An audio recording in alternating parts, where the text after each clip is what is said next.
no, this is not right. Everybody must be equal. So there were two pigs. One is Napoleon, one more, anybody remember the name? Snowball. Snowball. These two pigs, they planned, come, let's chase this human being. We take over. So they took over. Took over, now the pig said, all animals are equal. Eggs, we share. Milk, we share. All animals will sleep down. All animals are equal. Okay? That's good. That's how communism started. Everybody were equal. But slowly, the concept changed. The pigs, they said, actually, hello, rabbit, hello, chicken, hello, goat, hello, cow. We all are equal. But we are the planners' name. We are a bit more equal than you. We are a bit more. The original commandments, they all agree. The original commandments, whatever goes in 2 legs are enemy. All 4 legs. Whatever goes upon 4 legs has wings is a friend.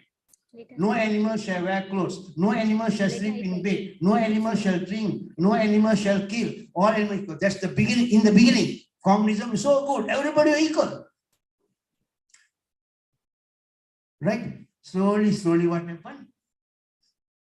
No animal shall sleep in bed. That's what they say in the beginning. Then the pigs say, we just change it a bit, okay? We change it a bit. We add it a bit. No animal should sleep in bed with sheet. Can't sleep in bed, don't use sheets. No animal shall drink alcohol. Kudikalam. Can drink, don't drink to excess. Can you see they modified? Can you see to excess? I forgot, I can point from here. Yeah. There, to excess. No animal shall kill any other animal. No animal shall kill. That's what they say in the beginning. Now they change. Without cause. Can you see? That's how communism, they evolve. They add on and add on and add on. Animals are equal. At first they say all animals are equal. Now they say all animals are equal, but some are more equal than others. All human beings are equal, but some human beings are more equal than others. Right? So educate. So he was able to educate people. So why were stories told? At first to entertain, then to educate, right? I can talk the whole day, but we don't have whole day, isn't it? So I have to keep to the time. I got another about 30 minutes. I'll round up. Okay, all right. Celebrate justice. Stories were told to celebrate justice. Justice always wins. How many of you believe in that? Answer. Justice always wins. That's what people think, isn't it? That's what people say, isn't it? Not necessarily. Not necessarily. Yes. No? Yeah.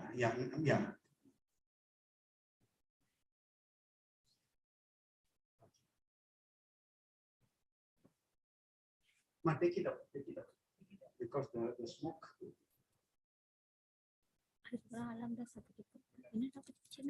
Put it out. Dr. Veera, put it out. Okay. Justice always wins. Hello, excuse me. Wake up. Hello, wake up. That is a very nice cliche. Okay. But in real life, sometimes justice will not win.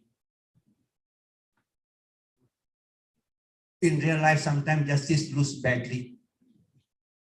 It is nice to say in philosophy, as a philosopher, it's nice to talk. Justice will prevail at the end. Satyam tokadu. Satyam vellum. Adhalam pesa nalla irukum. But in real life, it doesn't happen. Truth need not win. Sometimes truth dies.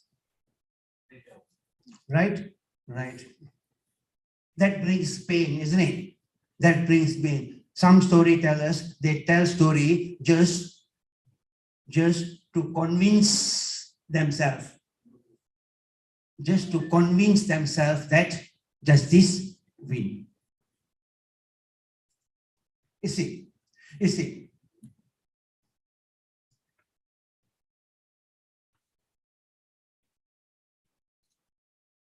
A rich man cheat a poor man of his land. A rich man cheat a poor man of his, a jamindar cheat a farmer of his land. Okay, what happened? What happened? In real life, what happened? In real life, most likely, 99%, the jamindar will have the land, right? The poor man will lose his land and will die as a pauper. That is what is happening. That's what has happened. That's what will happen. Most likely. Most likely. There's nothing you can do. In India, for example, when a jamindar decides to take the land of a poor man, somehow, those days, somehow he will take, whether you like it or not. Whether you like it or not, he will take. No, sir. No. Truth will prevail. Justice will prevail. Nonsense.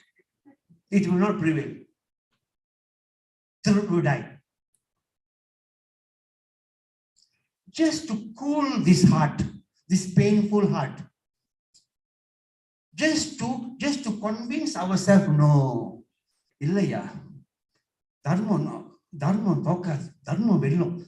The truth will win. Just to prevail, we write stories as though finally this poor man, final way to get back his land. We celebrate justice, which is not happening in real life through stories. Are you getting where I'm going? Are you following me? Right? We write stories, right? We write stories to convince ourselves, no, life is not that bad. Truth will win. Truth which is not winning in real life. We make it win through the books. Are you with me? Yes. Do you give me a yes or no? Do you agree with what I'm saying? Yes. Thank you. Right. Anybody? Got you.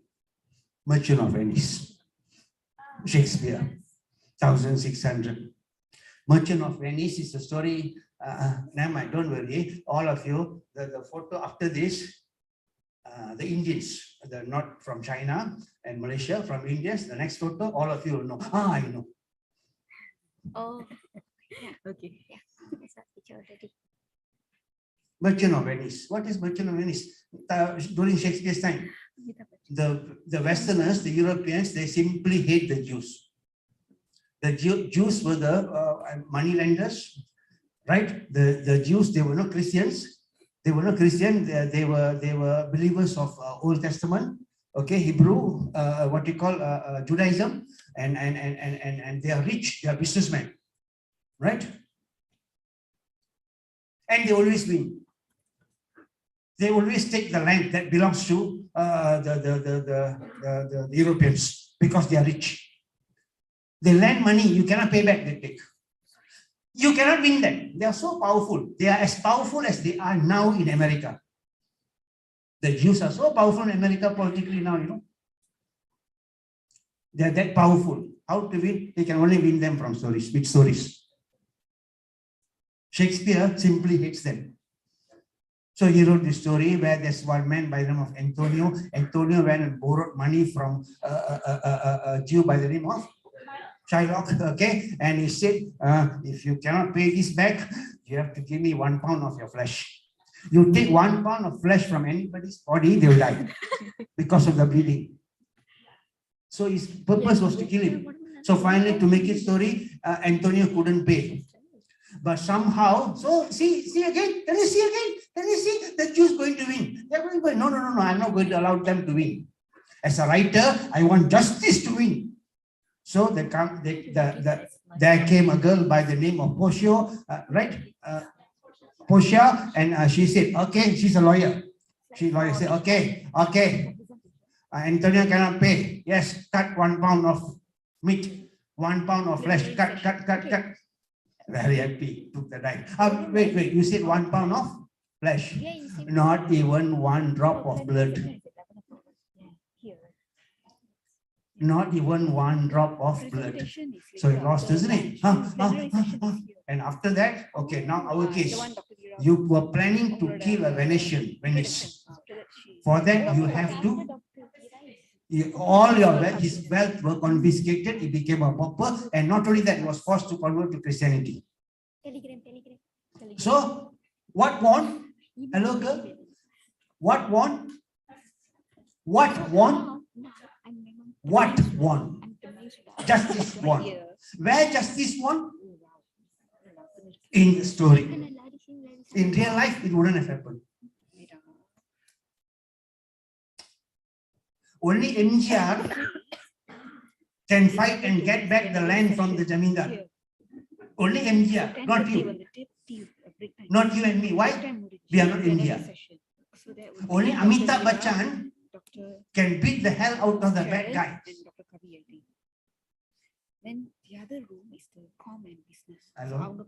For those who are from China and Malaysia, these are actors, these are movies. This is what we call Amitabh Bachchan is a great hero, isn't it? Okay, from Bollywood. Okay, so see, most of the movies those days, he fighting injustice, winning, right? And another great icon is this is of Tamil Nadu, South India, right? MGR. In Malaysia, in the 60s, where the Indians, I remember when I was a small boy, we were in the estate, right? Morning to night, the Indians, they will be working in the estate. They'll be tapping rubber. Right? The food that we cook will be keeping for 3-4 days. We are poor, okay? There is no proper hospital. There's no proper house. There's no proper drainage. There's no proper water. No electricity for sure. Of course, there's no electricity. Right? Life is tough. But these Indians, in the toughness of their life, they always feel, one day I'll make it. One day I'll make it. This is escapism, you know. And you know what is the source of the escapism? MGR's movies. 1 month, the white man, right? He'll bring the van and he'll show the movie. Right? In open air. In a field. And this Ramasamy and Muthusamy and Munnusamy, they'll be sitting, MGR, see, finally MGR from nothing, by just pulling the rickshaw. Finally, see, he made it, just like MGR made it. I will also make it. Just like MGR made it, I will also make it. They keep believing they will be able to make it. Why? Justice will win. The poor will win. But justice only won in the movie. They still died as a pauper. So stories were told to celebrate justice. Okay? To manifest another reason. Another reason we tell story is to manifest conviction. Sometimes we get so convinced with certain philosophy. And when the philosophy becomes so deeply ingrained in us, I must tell it to you. I must share the philosophy with you. Jalaluddin al-Rumi, about 800 years ago, is a Muslim. He's from Turkey. And this Jalaluddin al-Rumi, he became very convinced about one concept. Yes, he's a Muslim. He has said the Shahada, Ashhadu an la ilaha illallah wa ashhadu anna Muhammad Rasulullah. He believes in the existence of Allah as the only God. All that he does. But deep in him, he has another conviction. He feels I'm not from the East or the West. I'm not a Christian or a Jew or a Muslim. I'm not Hindu, Buddhist, Sufi or Zen. I do not belong to any established religion. He believes I don't need religion. Which is for the Muslims, our Muslim friends here, the moment you start to say I'm not Islam itself, it is already taking you to the path of murtad. Right? You are denying the existence of the deen. Right? But he said that. He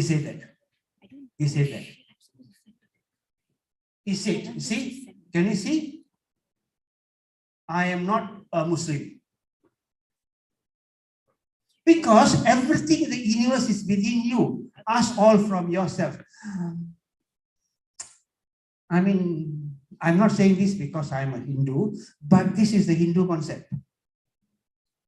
Aham, hello, Aham Brahmasmi.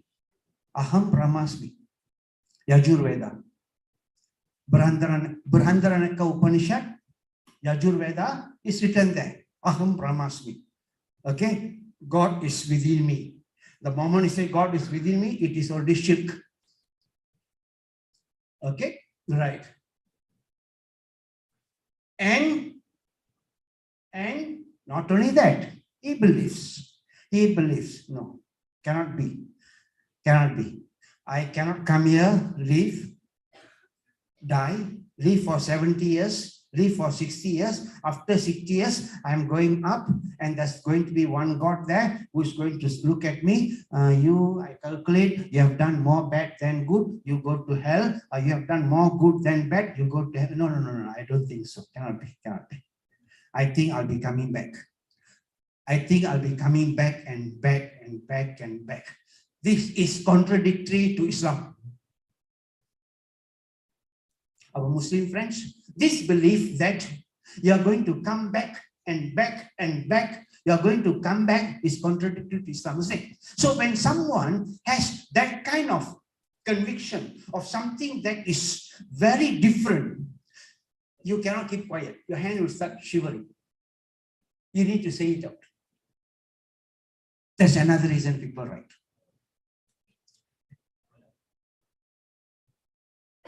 Many writers have said that the reason they write is because they find a thought that's bursting within them that can't be silent because it is so contradictory to what the world is believing. They say there is a voice within them that is keep on huffing, that keep on saying that this is wrong, this is wrong, this is wrong, this is wrong. When you have such a conviction, they'll panic down. So all the stories by Jalaluddin al-Rumi is because he wants to, I'll just go back. He wants to manifest his self-conviction. I'm so convinced that God is not one Uparwala there. God is within me. And I'm so convinced that I'm going to come back and back and back and back and back. He's so convinced and I cannot keep quiet. I cannot die with that. I must tell you. So he start writing. So why people write? People write because they want to manifest their self-conviction. A very popular poem by Rumi. A mineral I died. A plant I came, a plant I went, a human I came, a human I died, right? An animal I died, a man I became. He said, why shall I fear that? Hey, why you fear? Why are you fearing that? You think after die somebody's going to burn you? No. After that you're going to come back. To make it short, he believes in reincarnation. So because his belief is contradictory to the belief of his tradition, he start writing it down. And okay, I'll give you another example. The meaning of self-conviction. Khalil Gibran is a Lebanese poet, right? It's a long story, right? He is the same person. He also wrote. He wrote because he's so convinced about this philosophy that we are coming back. He's so convinced that we are coming back. You ask me how I became a madman. I think this is saying that I was thinking and thinking and thinking, and finally one day something hit me and I became mad. You all, hello, you all are not mad. You all are not mad. No, you all are not mad. You know why? You all believe there's one God up there, and the God is sitting there looking at you. And then when you go there, you say, come, here, come. You did all these wrong things, so I'll burn you. You did all the good things, you go heaven, paradise. You all are not mad. I am mad. I am mad because I'm thinking the otherwise. I think a benevolent God will not burn anybody. A benevolent God will give you a chance to come back again and again to undo your karma. So see, my belief is different. So I am mad. and I'm writing it. You understand? So he wrote, know therefore that from the greater silence I shall return. Forget not that I shall come back to you a little while. I'll just wait a little while, a moment of rest upon the wind, and another woman will bear me. Can we see the concept of reincarnation? Can we see? They wrote because they believe in it. The same reason why Patinathar, this is a sage from Tamil Nadu, right? Sage means that's like sage. He's a very rich man, but his real name was Tiruvengada. People call him as Patinathar, but his real name was Tiruvengada. He's a Chettiar. He's so rich that he give what we call it he lend money to the king. In the country, if the kings, they don't have enough money, they'll go and borrow from him. One day, something happened, he realized, no, I'm here, I'm so rich, I eat, I sleep, I procreate, and one day I'm dead. No, cannot be this. Life cannot be this. What is all this wealth going to do? It hit him. Utrar yaar, petrar yaar, udan perappar yaar. வீடிருக்க தாயிருக்க வேண்டும் மனையால் இருக்க வீடிருக்க ஊரிருக்க பிள்ளைகளும் தான் இருக்க நாடு இருக்க மாடு இருக்க கன்று இருக்க இவையெல்லாம் கூட வந்து விடுமோ அன்னை எத்தனை அன்னையோ அப்பன் எத்தனை அப்பனோ பிள்ளை எத்தனை பிள்ளையோ இன்னும் எத்தனை பிறவியோ. Sorry, dear friends, it means he sang a poem saying, will my mother follow me, will my father follow me, will my land follow me, will my cows follow me? Nothing is going to follow me. Not only that, don't know how many more times I'm going to be born. So his conviction that he's going to come back, his conviction that we are not going to take anything. We are not going to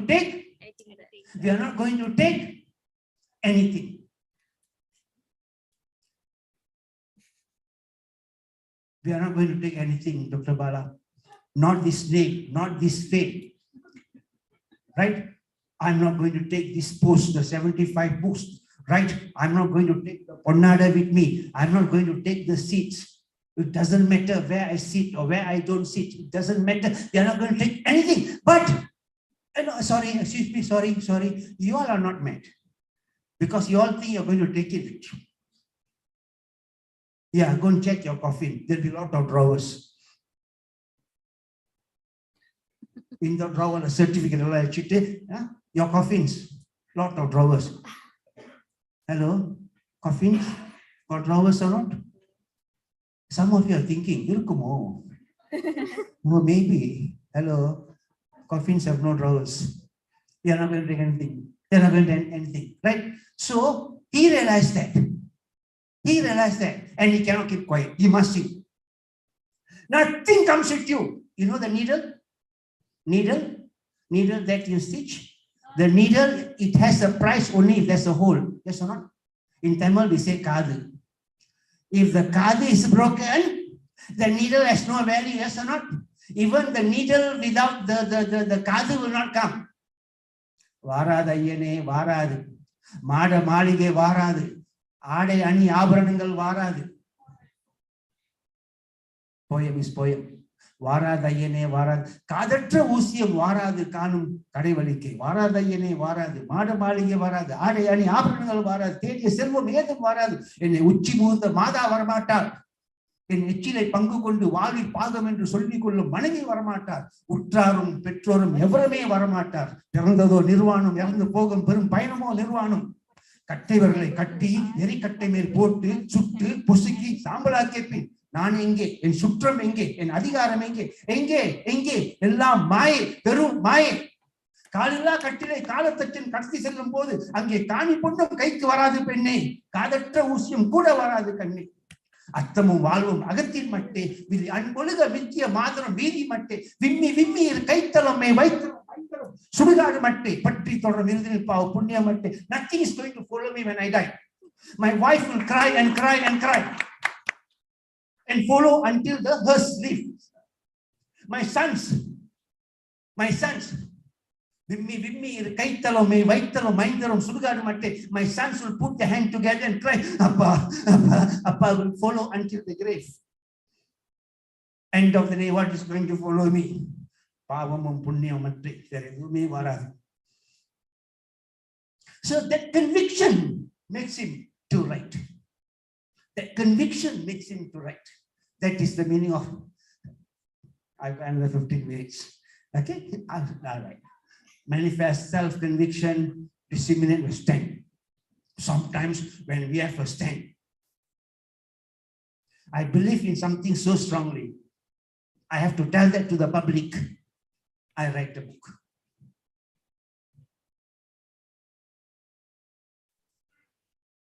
They just believe in something. This is one of the most common reasons why people write a book. Mu Varadarasan, the great Tamil Nadu writer, right? If you look at his Karitunda, look at his one more, what are the period, right? All this book, there will be a stand. This is how you are supposed to treat a woman. This is how husband and wife must be. See Agilan's Chitra Pave.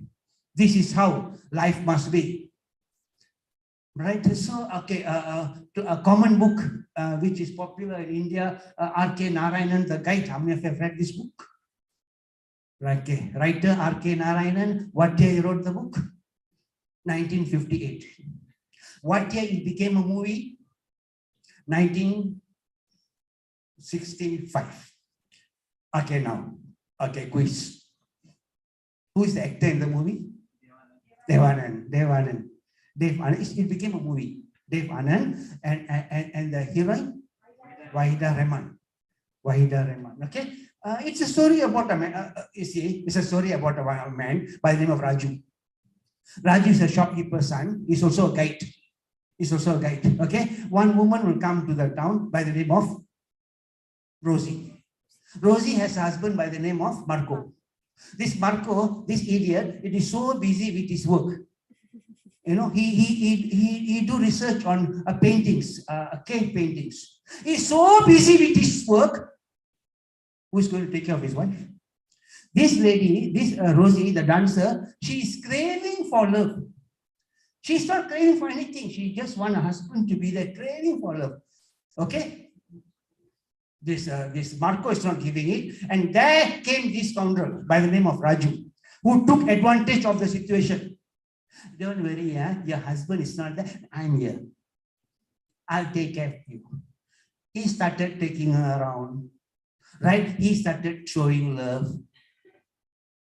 The woman fell for him. My question is this: whose fault is that?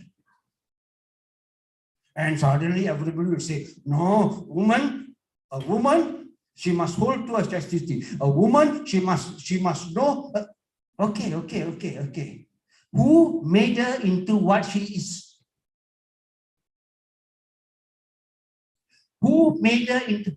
Most of the time, people would turn to do something because of our action. The South Indian, the Dalits, look at how they act. Look at the Dalits, how they act. In Tamil, there's a very degrading word that starts with B. Look at how they act. Who made them into that condition? It is we. It is the higher caste. No, you cannot enter this village. Oh no, you cannot come to this well. No, you cannot fetch water from this well. No, you cannot enter this temple. No, you cannot eat here. You cannot enter house. We keep on, right? Stepping on them, right? They started to act that way. You start throwing peanuts, you'll only get monkeys. So the question is, why Rosie became what she is? Why she became loose? Who made her into such a person? So when I believe in something, I think it is the man who made the woman into a prostitute. When I believe in something, I write. That's the meaning of to disseminate a stand. I have a stand. I have a stand. Bharati Raja is a movie. Bharati Raja, he had the stand. His stand is that we are all equal. There should not be any caste. The Devas and the Wadiyas and the Counters and the Nayars and the Menons, okay, you are not born with it. It is a title that you have bestowed upon yourself. And hello, don't pretend. No, no, no. I don't believe in caste. You talk. You just talk. All of us talk. No, Dr. Mohan, I don't believe in my caste. That's what people say. But when their daughter is getting married, no, it's better if it's the same caste. That's what the actor in this movie, Satyaraj, I forgot his name in that movie. Some Devar. Baludevar will be claiming, I have no caste. I don't see caste. He had a young boy. He was taking care of an orphan boy, right? So he'll be telling the boy, other people are like that.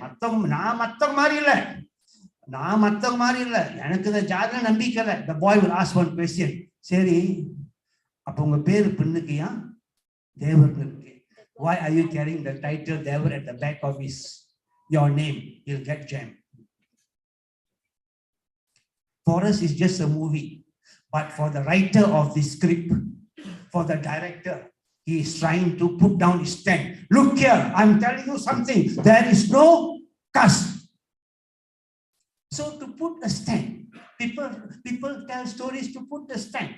Right? Sagalagala Sambandhi is another movie directed by Vishu himself. He's a great director. He passed away. He passed away. This movie, anybody remember the thing? He was putting down a stand. Why? Why widow cannot get married? Why widow cannot get married? Why? Hello, you get married, your husband dies. That means you have to sit in a corner with your white sari, right? Without your bindi, without flowers, is it? Why don't you have another life? Why can't an Indian woman who is widowed get married? Who said they cannot marry? I believe they can get married. Like the white woman. If before getting married they are miss, they get married, they become misses. They miss their husband, they go back to their miss. In India, you're miss, you go to your missus, you miss your husband, you miss everything. Why must you miss everything? Why can't you live? Can you see the stand? That's the stand. And finally, dear friends, we have come to the last part. Forget not. Last part. Just nice, 5 minutes. We are very careful with our timing.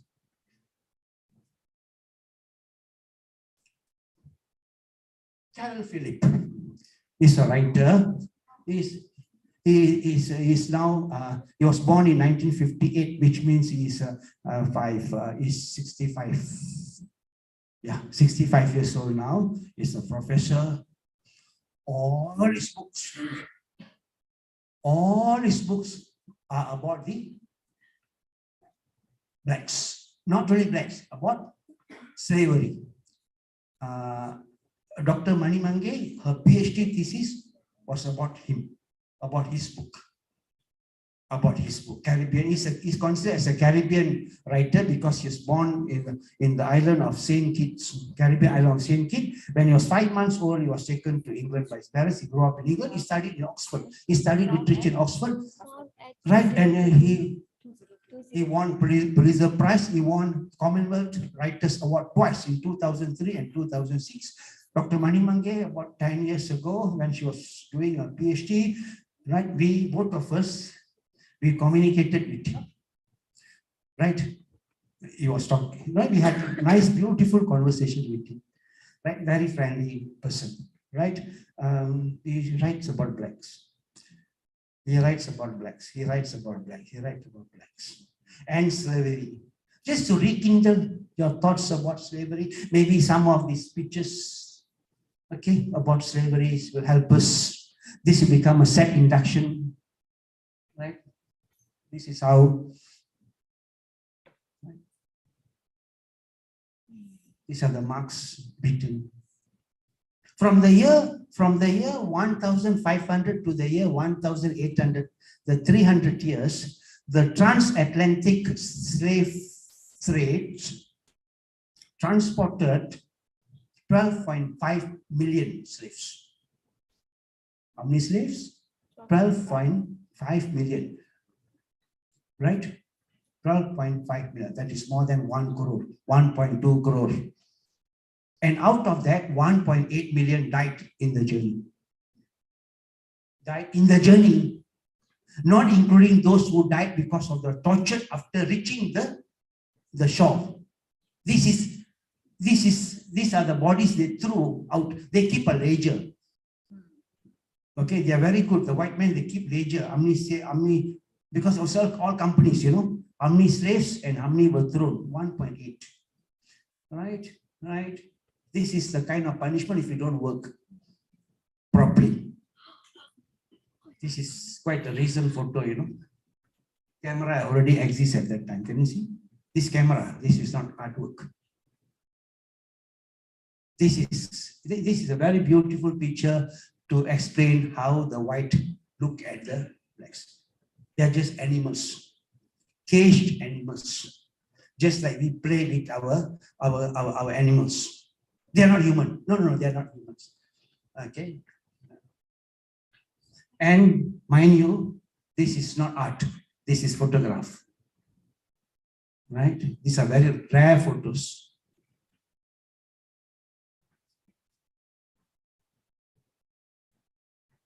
This is how they feel about the blacks. You are just good for me to put my leg. Well,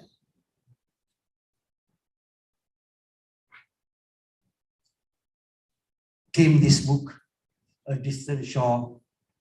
Then came this book, Crossing the River. Crossing the River is actually about the Atlantic Ocean, right? Higher Ground. Dancing in the Dark. This is my favorite book. It's about a guy by the name of William, who was trying to create a name for himself, trying to create an identity for himself, right? You know something. All the stories depict only 5 things. After analyzing all these books, I realized all these books only depict 5 things. 1, the pain the blacks went through, the pain. Number 2, the displacement. They don't feel there, they don't feel here. They don't have a homeland, they don't know where they came from, right? And here they are accepted. Displacement, the theory of displacement, right? They don't have self-esteem. They don't feel respected. They feel they are not wanted, right? They feel they are of lower breed. They feel they are of lower breed. And some of the stories shows how they were brutally manipulated. They have to take the name of the masters, right? The children are illegitimate children, right? Now, while doing this PhD thesis, once Dr. Mange and myself, we asked Carol Philip one question. This one happened 10 years ago. Mange, you remember the question we asked him? I said, sir, this is 20th century. Slavery stopped more than 100 years ago. These are all books written nowadays, you know. These books were written by about 20 years around this area. Slavery is forgotten. Why are you still keep harping about slavery?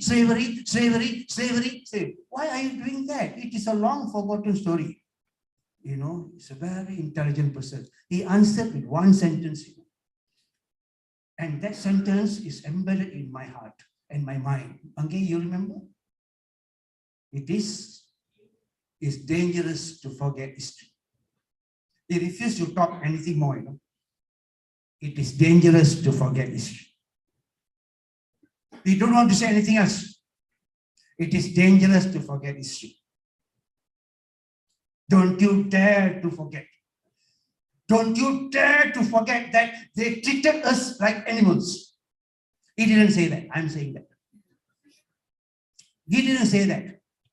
But I can make out what he meant when he say it is dangerous to forget. Don't you dare to forget that they treated us like caged animals. Don't you dare to forget that they thought we are not human beings.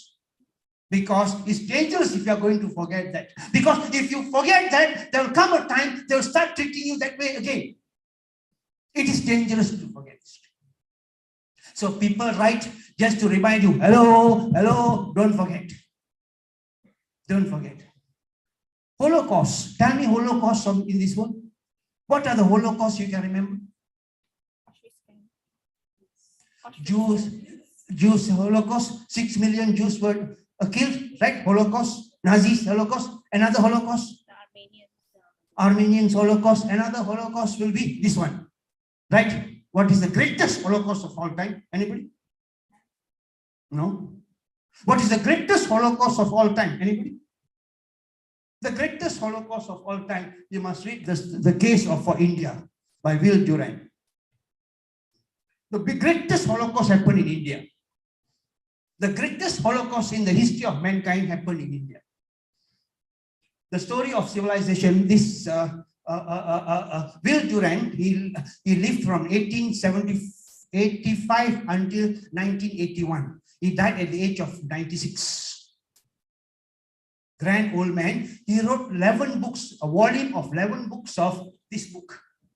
This book, The Story of Civilization.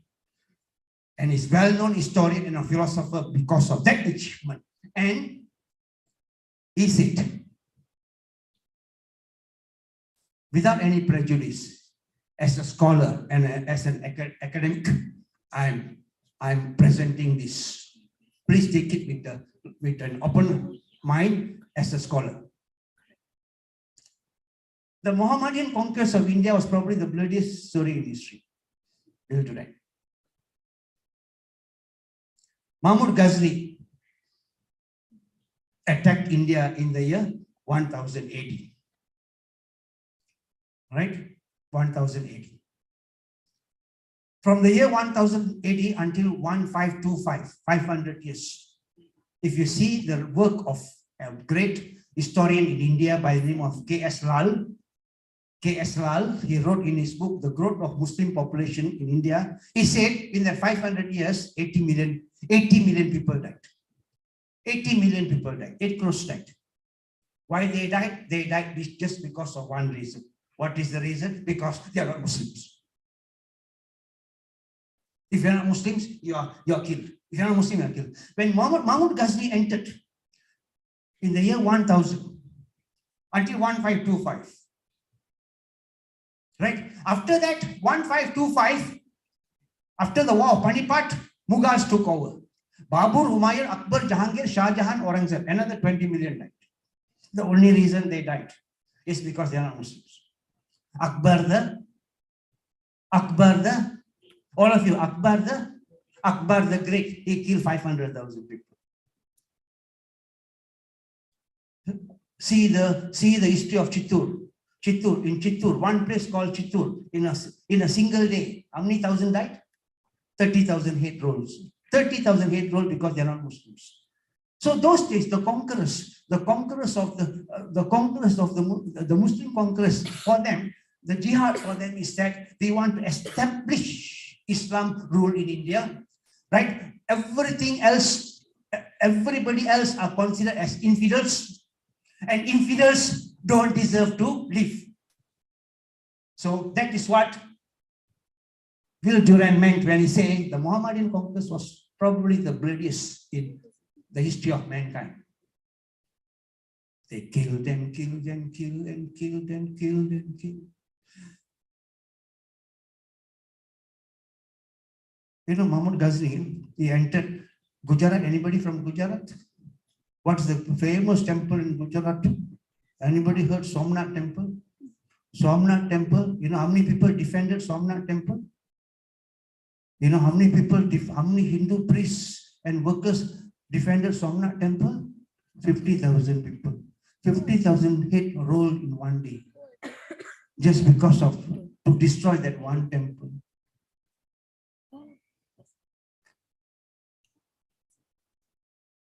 Our Sikh friend here, Dr. Hatif, the fifth Guru,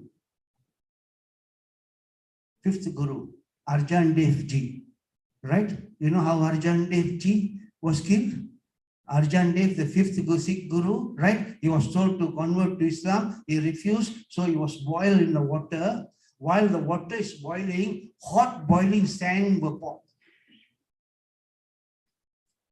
That hot boiling sand were poured. And this was going on and on and on and on for 5 days. After 5 days, where only, they said, only the bones left, he was told to walk. And he walked into the water with a smile. And he just vanished. That is the fifth Guru. The ninth Guru, Tegh Bahadur, was beheaded. And the 10th Guru. Anybody? The 10th Guru? Guru Gobind Singh. Guru Gobind Singh's two sons. How old were they? One was 6 years old. 6 years old was his name is Baba Zoraswar Singh, and that's 9 years old. 6 years old is Baba Fateh Singh. Both of them were told to convert to Islam. They refused. They were buried alive. The atrocities of the Muslim conquerors at that time. And some writers, they feel, don't forget. Don't forget. I'll prefer to forget. We are not responsible for what our forefathers did. We are not responsible for what our forefathers did. We are not them. We are not them. But some writers feel, no, don't forget. Don't forget. So these are books like Escape from Harem, right? Where it is just depicting Tanushree Podal. She was just showing how dirty and ugly life of the Mughals were. This entire story is about Jahangir. His fight with his father, Shah Jahan, his fight with his son. Okay, father Akbar and son Shah Jahan fight. How brothers kill each other. How wives plot against husband. They say dirty. She's saying dirty, dirty. This is a bloody, ugly race. And why are you all idol worshipping them, calling them Akbar the Great? Why are you having a great restaurant saying Mughal restaurant? Well, these are dirty world where brothers are killed just because of power. Why? Do you know why? Because of the anger within them. Don't forget. Don't forget. Don't be the slave for this race. The same thing in the 20th wife. The 20th wife, Jahangir, he already married 19 times, he's looking for the 20th wife. It's just a story of how women, not only the men, even women are bad. It's shown in this movie. The Muslims, the Mughals, they are bad. Hello, excuse me. This thing happened 500 years ago. No, I don't want you to forget. I don't want you to forget. When this book came out, Gurcharan Singh's Fine Family, this book came out in 1990. The critics, the novel critics in India, all of them concluded something. They said, one of the most boring book. One of the most boring book. This man is retelling the history. Boring book. Why are you retelling the history? You know what is this all about? About partition. India and Pakistan partition. Because of the partition, suddenly, because of the partition, 10 million people found themselves in the wrong side. Hey, no, I'm supposed to be in Pakistan. Hey, no, I'm supposed to be in India. And they start shifting. In the shift, millions were killed, millions were raped, millions were mutilated, millions were beheaded. millions were made into sex slaves. Hey, why are you writing about this story? Because in 1956, Khushwant Singh already wrote about the same thing. Why are you writing the same thing again? This is also about partition. A train from Pakistan will take, train from India will take all the Muslims to Pakistan. Guess what Gurcharan Das said? Why are you writing the same thing? Guess what he said? Don't forget history. Don't forget history. Don't forget history. Don't forget. I'm sorry to say this, but I'm saying this not because I belong to any religion. I'm saying it as an academic. He said, don't forget history. What he meant is that don't forget what people did to you. People say partition is the price India has to pay because of independence, isn't it? Partition is the price we have to pay because of independence, isn't it? That's what Gandhi said. Partition is the price we have to pay because of independence. The writer's asking a question. Are you sure? Are you sure partition is the price we have to pay because of independence? No, partition is not the price we are paying because of independence. Partition is the price we are paying because one particular race have decided to invade our land. If you didn't come and attack us, you didn't kill 80 million of our people, if you didn't destroy 60,000 temples, and if you didn't convert us, there wouldn't have been Muslims in our country. Then there is no need for partitioning. Don't say partition is a price we are paying because of independence. Partition is a price we are paying because you came. And we are not willing to forget. Do I look emotional? No, I'm just a presenter. I'm presenting it with a style. So, my dear friends, these are the conclusions, right? They are all storytellers. Right? And thanks for listening to my story. Can I talk to them for 2 minutes? Yeah. Dear friends, those who cannot understand Tamil, can you bear with me for 2 minutes? I would like to address them in Tamil. This is more about certain housekeepings, if you don't mind. Okay, just bear with me 2 minutes. Thank you. எல்லோருக்கும் வணக்கம். தமிழ்நாட்டிலிருந்து வந்த நண்பர்கள் அனைவருக்கும் right. மனசுல பட்டது ஒரு 2 விஷயத்தை நான் சொல்லிடுறேன் உங்களுக்கு. அது I'm asking permission from Dr. Mange and Dr. Bala, with permission, right? நான் உங்களுக்கு ஒரு விஷயம் சொல்றேன். You have நானே முடிஞ்ச வரைக்கும் ஆங்கில மொழி பாய்க்காம பேசுறேன். ஏன்னா மற்ற யாருக்குமே இதை கேட்கக்கூடாது. இந்த நாட்டுல வந்துட்டு சில கலாச்சாரம் இருக்கு தெரியுங்களா? இந்த நாட்டுல சில கலாச்சாரம் இருக்கு. இந்த கலாச்சாரம் எப்படி வந்துச்சுன்னு சொன்னாக்கா, இந்த சூழ்நிலை, இந்த நாட்டில் உள்ள சூழ்நிலை அப்படி. இப்ப நான் ஒரு பெரிய ஒரு ப்ரொஃபஸரா இருக்கலாம், 78 புத்தகம் எழுதி இருக்கலாம், காரு பங்களா பென்ஸ்ன்னு ஓட்டலாம். ஆனா சுத்தி இருக்கிறவங்க மத்த இனத்தவங்க பாருங்க, மின்னுக்கிறவங்க மத்த எங்களை பார்த்துட்டே இருப்பாங்க. எடுக்கிற ஒவ்வொரு அடியும் பார்த்து எடுப்போம் தெரியுங்களா? நாங்க ஒருத்தர் எப்படி நினைப்பு கூட்டிப்போம்னு சொன்னாக்கா, எப்படி நாங்க நினைப்பு கூட்டின்னு சொன்னாக்கா, பேரை கெடுத்துறாத. எங்களோட ஒரு முக்கியமான ஒரு சென்டென்ஸ் அவ்வளவுதான், பேரை கெடுத்துறாத. நீங்க ஒரு விஷயம் நல்லா புரிஞ்சுக்கணும். இந்த நாட்டுக்கு வந்தாலும் சரி, இல்ல எந்த நாட்டுக்கு, தமிழர்கள் வசிக்கும் நாட்டுக்கு நீங்க சென்றாலும் சரி, நாங்க உங்களை நம்பி வாழ்றோம். எப்படி தெரியுமா உங்களை நம்பி வாழ்றோம்? எங்க ஊரு பெரிய ஊரு தெரியுமா? எங்களுக்கு யாரும் இல்லை நினைக்காதீங்க. நாங்கெல்லாம் அனாதை நினைக்காத. பாரத நாடு, தமிழ்நாடு, இந்தியாவில இருந்து இருக்கோம். அப்படி மாற தட்டி நாங்க பேசுவோம் தெரியுங்களா? ஒவ்வொரு தரையும் இந்தியால மோடி ஏதாவது ஒரு சாதனை உண்டாக்குனாருன்னா பத்தியா எங்களை சும்மா நினைக்கிறான்ட்டு.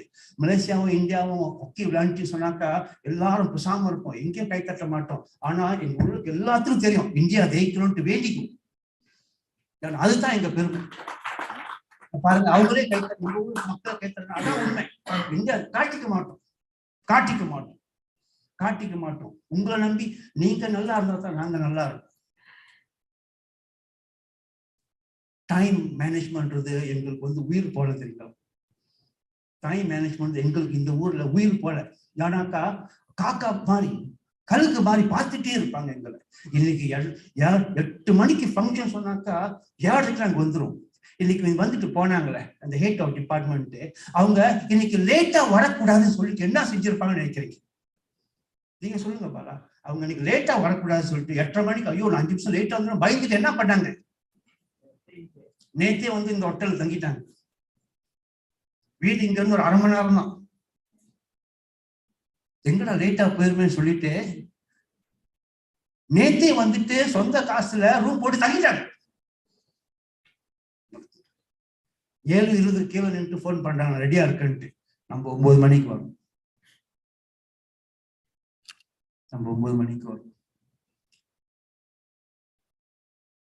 நான் என்னடா சார் இப்படி குறை கண்டுபிடிக்கான்னு நினைக்காதீங்க. மனசுல பட்டது சொல்றேன். நாங்க உங்களை உதாரணமா காட்டி இந்த நாட்டுல பெருமையா வாழ்ந்துட்டு இருக்கோம். எங்க மக்கள் தெரியுமா? எங்க ராமாயணம் மாதிரி உங்ககிட்ட இருக்கா? எங்க மகாபாரதம் மாதிரி உங்ககிட்ட இருக்கா? எங்க சங்ககால இலக்கியம் மாதிரி உங்ககிட்ட இருக்கா? நாங்க என்ன மாதிரி தெரியுமா? நீங்களாம் அங்க மனசுல தொங்கிட்டு இருக்கும் போத எங்க ராஜராஜ சோழன் வந்துட்டு படையை எடுத்து வந்துட்டு அப்படிதான் மாலை கட்டிட்டு பேசிட்டு இருக்கோம். கெடுத்துறாதீங்க. இன்னைக்கு மட்டும் இல்ல, இது மாதிரி ஆண்டம் புனித்துல நம்ம இது மாதிரி நிறைய நடத்துறோம் பாலா. அதை எப்பயுமே மனசுல வச்சுங்க என்று கூறி என்னோட இந்த வார்த்தைகளை சல்பு தட்டாம கேட்டதுக்கு நன்றி தெரிவிச்சு இந்த வாய்ப்பு அழைச்ச டாக்டர் மணிமங்கைக்கு நன்றி தெரிவித்து விடைபெறுகிறேன். தேங்க்யூ.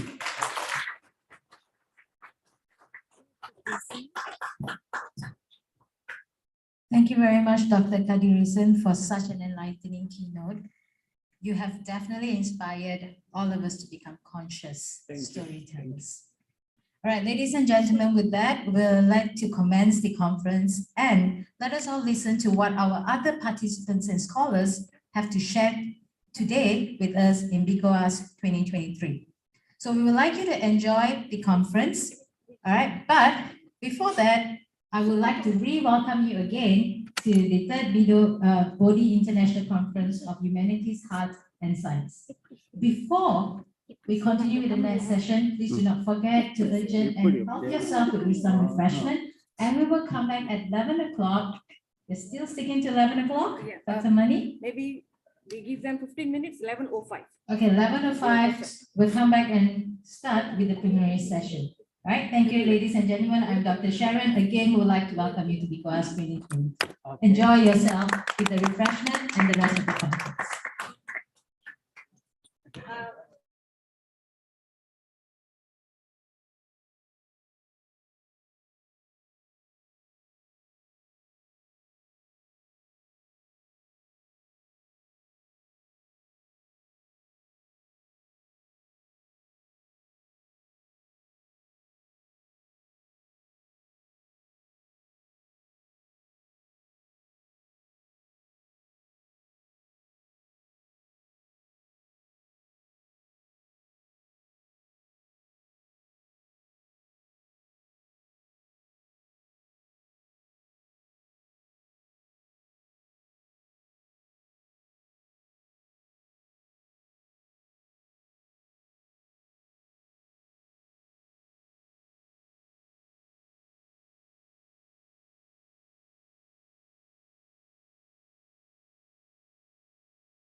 அதுக்கு காரணமும் நீங்க தான். இந்த பார்ட்டிசிபேஷன் தான் என்ன அங்க கொண்டு போக வச்சிருக்கு. ஆர்கனைசர் எனக்கு என்ன ப்ராப்ளம் வரக்கூடாதுனாக்க, பாலகிருஷ்ணன்ட்ட ஒரு ப்ரோக்ராம் கொடுத்தா அவர் சரியா செய்வாரு அப்படின்ற நம்பிக்கையில தான் அவங்க எனக்கு கொடுத்துருக்காங்க. அதை நான் சரியா செய்யலன்னா எங்கேயோ எனக்கு மிஸ்டேக் இருக்குன்னு மீனிங். உங்களோட அன்பும் நட்பும் என்ன மேல தூக்கி மோட்டிவேட் பண்ணணும். அது ஒரு காலமும் அந்த அன்பும் நட்பும் என்ன பலவீன படிச்சிடக்கூடாது. ஸோ அதனால நான் எப்பவும் இவ்வளவு கராரா நேரத்தை மெயின்டைன் பண்ணணும்னு சொல்றதுக்கு அவங்க சொல்றதுக்கு வேற காரணம் இருக்கு, நான் சொல்றதுக்கு வேற காரணம் இருக்குது. நேற்று பஸ்ல வந்து லேட் ஆயிட்டாங்க, 3 பேர் லேட் அப்படின் போது உங்களுக்கு யாருக்கும் தெரியாது, நான் ஹாப்பியா தான் இருந்தேன். கடவுள் அவங்க 3 பேருக்கு மட்டும் அப்படி ஒரு டைம் கொடுத்துருக்காரு, அவங்க என்ஜாய் பண்ணட்டும்னு நினைச்சேன். நான் அமைதியா தான் இருந்தேன். 2 பேர் வந்துட்டு ஒருத்தர் வராத இருந்த போது உங்களுக்கு நேரம் மட்டும்தான் கண்ணுக்கு தெரிஞ்சது, எனக்கு அதுக்கு பின்னாடி இருக்கிற ஆபத்து என் கண்ணு முன்னாடி இருந்தது. நான் அவங்களோட பாதுகாப்போட அவங்க குடும்பத்துல கொண்டு போய் நான் ஒப்படைக்கணும், அந்த பயம் எனக்கு இருந்துட்டே இருந்தது. உங்களுக்கு நல்லா தெரியும், இது வரைக்கும் எந்த இமிகிரேஷன்லயும் என்னோட டீம், ஓதியோட டீம் யாரும் நிறுத்தி கேள்வி கேட்க முடியாது, கேட்டது கிடையாது. ஓதி பார்த்தாக்க அது அவ்வளவுதான், போயிட்டே இருப்பாங்க. இப்ப வரைக்கும் எல்லா யூனிவர்சிட்டிலையும் டிசி மீட்டிங்லயும் அல்லது சப்மிஷன் தீசிஸ் போகும்போது ஓதி ரூல்ஸ் அந்த ஜேர்னல்ல பேப்பர் பப்ளிஷ் பண்ணிருக்காங்கன்னா எல்லா யூனிவர்சிட்டியுமே அக்செப்ட் பண்ணிருக்காங்க. 2 யூனிவர்சிட்டி ப்ரொஃபசர்ஸ் இங்க இருக்காங்க, 3 பேர் இருக்காங்க. பாரதாஸ் யூனிவர்சிட்டி சுதா மேம் இருக்காங்க, அழகப்பா யூனிவர்சிட்டி நடராஜன் சார் இருக்காங்க, காமராஜ் யூனிவர்சிட்டி ரெஜிஸ்டர் சாரே இருக்காங்க. அந்த அளவுக்கு நம்ம அதை என்ன பண்றோம், குறைஞ்சபட்சம் நம்ம அதை மெயின்டைன் பண்ணி நம்ம கொண்டு போறோம். ஒரு கேள்வி மட்டும் நீங்க மனசுல உங்களுக்கு ஞாபகம் இருக்குமான்னு தெரியல, நமக்கு இமிகிரேஷன்ல நம்முடைய ஏர்போர்ட்ல திருச்சிலயோ சென்னையிலயோ டிக்கெட் இருக்கா, விசா இருக்கா, பாஸ்போர்ட் இருக்கா அப்படின்னு கேள்வி கேட்டா அது ஒரு மீனிங் இருக்கு. Without flight ticket we cannot fly. ஆனா மலேசியால இருக்கிற இமிகிரேஷன்ல they are asking show me your ticket. எப்படி வந்து ஒரு ஏர்போர்ட்டுக்குள்ள இன்சைட் ஏர்போர்ட்டுக்குள்ள ஃபிளைட் டிக்கெட் இல்லாம ஃபிளைட்ல பறந்து வந்திருக்க முடியும்? Immigration they are asking show me your flight ticket. ஒரு இடியாட்டிக் क्वेश्चन இல்லையா அது? அவங்க கேக்குறாங்க because திரும்பி போறதுக்கு டிக்கெட் இருக்கா, நீ வந்த டிக்கெட் அவங்க கேட்கல, திரும்பி போறதுக்கு டிக்கெட் இருக்கான்னு அவங்க கேக்குறாங்க. ஏன்னா ஏற்கனவே இங்க ஒரு 80,000 பேர் இந்தியால இருந்து வந்தவங்க இங்க இருந்து வெளியில போகல, அந்த இஷ்யூனாலதான் பாஸ்போர்ட் நம்ம கொடுக்கவே இல்லை. இமிகிரேஷன்ல ஏதாவது நிறுத்திட்டாங்கன்னாக்க நான் மறுபடியும் சொல்றேன், அவங்க சீல் வச்சுட்டாங்கன்னா அந்த பாஸ்போர்ட் முடங்கிடும், வேற நாட்டுக்கு எங்கேயுமே போகவே முடியாது. வேற silly reason misbehave, code of கான்டக்ட்ல ரொம்ப ரொம்ப முக்கியமானது மிஸ்பிஹேவ். அதுக்காக தான் மறுபடியும் நம்ம சொல்றோம். இன்னொரு விஷயம், நீங்க எல்லாரும் வெளியில திருச்சியில போனதுக்கு பிறகு நம்ம எல்லாரும் யூனிவர்சிட்டி ப்ரொஃபசர்ஸ், பெர்மனன்ட் ப்ரொஃபசர்ஸ், இது தெரியாம இருக்குமா அவங்களுக்கு? அவங்க எல்லாம் தெரியும். பட் நிறுத்தி கிட்டத்தட்ட 45 மினிட்ஸ் என்கொயரி பண்றாங்க. எந்த யூனிவர்சிட்டி, யார்கிட்ட பெர்மிஷன் வாங்கிருக்காங்க, நீங்க என்ன பண்ணீங்க? ஒரு தகவல் என்னன்னு சொன்னாக்க, இந்த எல்லா டாக்குமெண்ட்டுக்கும் பேஸ் வந்து நம்ம அக்செப்டன்ஸ் லெட்டர், நம்ம பேனர்ல, நம்ம லெட்டர் ஹெட்ல நம்ம சைன் பண்ணி கொடுத்தோம் இல்லையா, அக்செப்டன்ஸ் அண்ட் இன்வைட்டட் லெட்டர், அந்த ஒரு லெட்டர் தான் பேஸ். அவங்க கேட்ட கேள்வி how you select ன்னு கேட்டாங்க. what are the parameters you followed அப்படின்னு கேட்டாங்க. அதுக்கு நம்ம வந்து ஜஸ்டிஃபை பண்ணி சொன்னதுக்கு அப்புறம் அலோவ் பண்ணாங்க. இங்க திருச்சியில நம்ம எல்லாருக்குமான டாக்குமெண்ட் நீங்க எல்லாம் கொண்டு வந்திருந்தீங்க, இதெல்லாம் அக்ஷன் நான் எல்லாத்துக்குமே கொண்டு வந்திருந்தேன். உங்களோட எல்லா டாக்குமெண்ட்டும் என் கையில இருந்தது. இந்த முறை அந்த விசாவுல எல்லா இன்ஃபர்மேஷன்ஸுமே அதுக்குள்ள விசாவுல ஸ்கேன் பண்ணா அதுக்குள்ள இருந்தது. அங்க நம்மகிட்ட வாங்கினதுக்கு பிறகு இம்மிடியேட்டா சென்னைக்கு போன் பண்ணி சொல்றாங்க, இந்த டீம் சென்னையில இருந்து வராங்கன்னு சொல்லி அரவிந்த் கிட்ட ஃபுல் டேட்டாவும் அரவிந்த் கிட்ட வாங்கி பார்த்திருக்காங்க. அரவிந்தனுடைய பாஸ்போர்ட் வாங்கி ஸ்கேன் பண்ணி வச்சுட்டு தான் அடுத்த நம்ம எல்லாத்தையும் உள்ள அலோவ் பண்ணிருக்காங்க. சோ அதுக்கு பேஸ் என்னுடைய ப்ரூஃப் நான் கொடுத்ததுக்கு அப்புறம் தான் அலோவ் பண்ணாங்க. சோ இது மாதிரியான ஒரு ஆர்கனைசேஷனுக்கு இவ்வளவு ப்ராப்ளம் இருக்கு, உங்களை கவனமா கொண்டு போன்ற எனக்கு பொறுப்பு எனக்கு இருக்குது. ஸோ அதனால கொஞ்சம் தயவுசெய்து கொஞ்சம் நீங்க புரிஞ்சுக்கோங்க. இப்போ இன்னொரு முக்கியமான தகவல் சொல்றேன். சரி, கேம்பிரிட்ஜ் யூனிவர்சிட்டியில வாய்ப்பு கிடைச்சிருச்சுல, என்ன ஒரு 5 minutes லேட்டா வந்து என்ன ஒரு பெரிய கொலை கொடுத்துருமா? ஒரு 10 நிமிஷம் லேட்டா வந்து என்ன தப்பா இது? அது என்ன ரிஃப்ளெக்ட் ஆகும்னாக்க, இந்த ஹால்ல நான் சொல்ல பேர் சொல்ல இந்த ஹால்ல கேம்பிரிட்ஜ் யூனிவர்சிட்டியோட ரெப்ரசன்டேட்டிவ் இருக்காரு. அவர் போய் அவங்க இன்புட் சொல்லுவாரு. பாலகிருஷ்ணன் கான்ஃபரன்ஸ் பண்ணக்க என்ன ரெப்ரசன்ட் அட்டன் பண்ண தேவையில்லை, பேப்பர் பிரசம் பண்ணாலும் செஞ்சு கொடுத்துருவாங்க, அவங்க டைம் வந்து எப்படி வேணாலும் நம்ம போய்க்கலாம், அப்படி இருக்கும், அதனால நீங்க கவனமா போதி வந்தா கவனமா நீங்க பாருங்கன்னு சொல்லுவாங்க. இன்னொரு முக்கியமான தகவல் சொல்றேன். 2018ல 160 மெம்பர்ஸ் நம்ம இதே கான்ஃபரன்ஸ் கூட்டு வந்திருக்கோம். இந்த யூபிஎம் யூனிவர்சிட்டி வந்து வேர்ல்டுல ரொம்ப முக்கியமான ரேங்க்ல இருக்குது. உங்களுக்கு தெரியாது, பிசிபிங் காலேஜ் 4th டைம் நம்ம கூட டைப் பண்றாங்க. விவேகானந்தா காலேஜ், கொங்கு நாடு காலேஜ், இவங்கெல்லாம் எப்படி டைப் பண்ணாங்கன்னு சொன்னாங்க, இந்த யூனிவர்சிட்டிக்குள்ள டைப் பண்ணும்போது என்ஐஆர்எஃப்லயும் நாக்லயும் அவங்க நல்ல மார்க் இருக்கு. அப்பதான் அவங்க இந்த யூனிவர்சிட்டி டைப் பண்ண முடியும். இப்ப இவ்வளவு பெரிய யூனிவர்சிட்டியோட டைப் பண்ணும்போது நாம என்ன செய்ய வேண்டியிருக்குன்னா, we should maintain minimum level quality.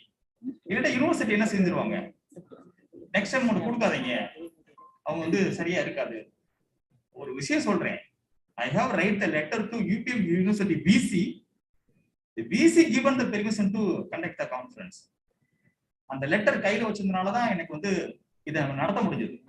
இந்த லெட்டர் எதுக்காக நம்ம வாங்குறோம்னு சொன்னாக்க, நடத்துறதுக்காக மட்டும் இல்ல, அந்த லெட்டர் இருந்தனாலதான் 18ல 45 மெம்பர்ஸ் they got அந்த அப்ராடுக்கான ஃபண்ட் வாங்கியிருக்காங்க. 19ல அலோபா யூனிவர்சிட்டியில 8 பேருக்கு ஃபண்ட் கிடைச்சது. இந்த முறை நீங்க யாரும் அப்ளை பண்ணல, எனக்கு தெரியல எத்தனை பேர் அப்ளை பண்ணல. அப்ளை பண்ணா கிடைக்கும். நீங்க அப்ளை பண்ணும்போது கிடைக்கும்னு சொன்னாக்க இந்த டாக்குமெண்ட்லாம் நான் ப்ரொடியூஸ் பண்ணதான் அந்த டாக்குமெண்ட் கிடைக்கும். இந்த டாக்குமெண்ட் எப்போ கொடுப்பாங்கன்னா, நம்ம சரியா நடத்தி முடிச்சாதான் அந்த டாக்குமெண்ட் அவங்க கொடுப்பாங்க நமக்கு. இல்லாட்டி போஸ்ட்போன் பண்ணிடுவாங்க, இல்ல கேன்சல் பண்ணிடுவாங்க. ஆக்சுவலா இன்னொரு முக்கியமான தகவல் உங்களுக்கு சொல்றேன். Every year we are sending the letter to BC. Every year collaboration, ஒவ்வொரு முறை தனித்தனியா நமக்கு லெட்டர் கொடுக்குறாங்க. இந்த முறை அவங்ககிட்ட MOE கேட்டிருந்தேன். நெக்ஸ்ட் 25 இயர்ஸ்க்கு தொடர்ந்து நம்ம நடத்துறதுக்கு, எவ்ரி இயர் நடத்துறதுக்கு MOE நான் கேட்டிருந்தேன். அவங்க அதை கொடுக்கறதா இருந்தாங்க. இந்த ப்ரோக்ராம் முடிஞ்சதுக்கு அப்புறம் தான் ஒரு மீட்டிங் இருக்கும். அந்த அபிஷியல் மீட்ல அதை நான் கேட்கலான்னு இருந்தேன். நான் இப்ப எப்படி கேட்டுக்க முடியும்? கேட்கவே இல்லை. நான் அஸ் ஆர்கனைசர் எனக்கு அந்த ப்ராப்ளம் இருக்குங்கிறத நான் சொல்றேன். நான் இது பெரிய கம்ப்ளைண்ட், இதெல்லாம் உங்க மேல தள்ளி வைக்க விரும்பல. நான் இதை நான் இன்னும் கொஞ்சம் கூட அதான் சொல்றேன். உங்க மேல இருக்க, இல்ல நீங்க என் மேல வைக்கிற அன்பும் பாசமும், அல்லது நான் உங்க மேல வைக்கிற மரியாதை அன்பும் என்ன பலவீனப்படுத்துதுன்னு சொல்றேன். நான் அதை என்னால கேட்க முடியல, என்னால சொல்ல முடியலன்னு சொல்றேன். நான் அந்த ஸ்பேஸ் எனக்கு தயவுசெய்து எனக்கு கொடுங்கன்னு சொல்ல ஆர்கனைசரை கேட்க விரும்புறேன். உங்க வீட்டு பிள்ளையா இருக்கேன், நீங்க நம்ம வெளியில போய் நம்ம என்ன வந்தாலும் நம்ம பேசிக்கலாம், கேட்டுக்கலாம். எனக்கு சில சமயங்கள்ல என்ன ஆகுதுன்னா, யாராவது என்கிட்ட வந்து இந்த ஸ்ட்ரெஸ் என்ன என்ன பண்ணுதுன்னா, எங்கேயாவது நான் வெளியில யாராவது என்ன கேட்கும் போது நான் அது பிளாஸ்ட் ஆக முடியாது. உங்களுக்கு தெரியாது, 45 நாள் நான் வந்து கம்ப்ளீட்டா எனக்கு டைமே இல்லை. 45 days நான் கடுமையா ஒர்க் பண்ணிக்க. எனக்கு சாட்டர்டே சண்டே கிடையாது. ஐ don't no, maybe N wife அவங்க டிவோர்ஸ் லெட்டர் கூட ரெடி பண்ணிட்டு இருப்பாங்க. ஏன்னா நான் உங்களோட டைம் ஸ்பெண்ட் பண்ணவே இல்லை. ஈவன் லாஸ்ட் டே, நேற்று நான் வர்றதுக்கு முதல் நாள் மதியம் அவங்க எனக்கு சமைச்சு வச்சிருந்தாங்க, நான் வீட்டுல சாப்பிடல. இது ஒரே ஒரு ரீசன் மட்டும்தான். உங்களுடைய 45 குடும்பமும் என்ன நம்பி உங்களை அனுப்புறாங்க.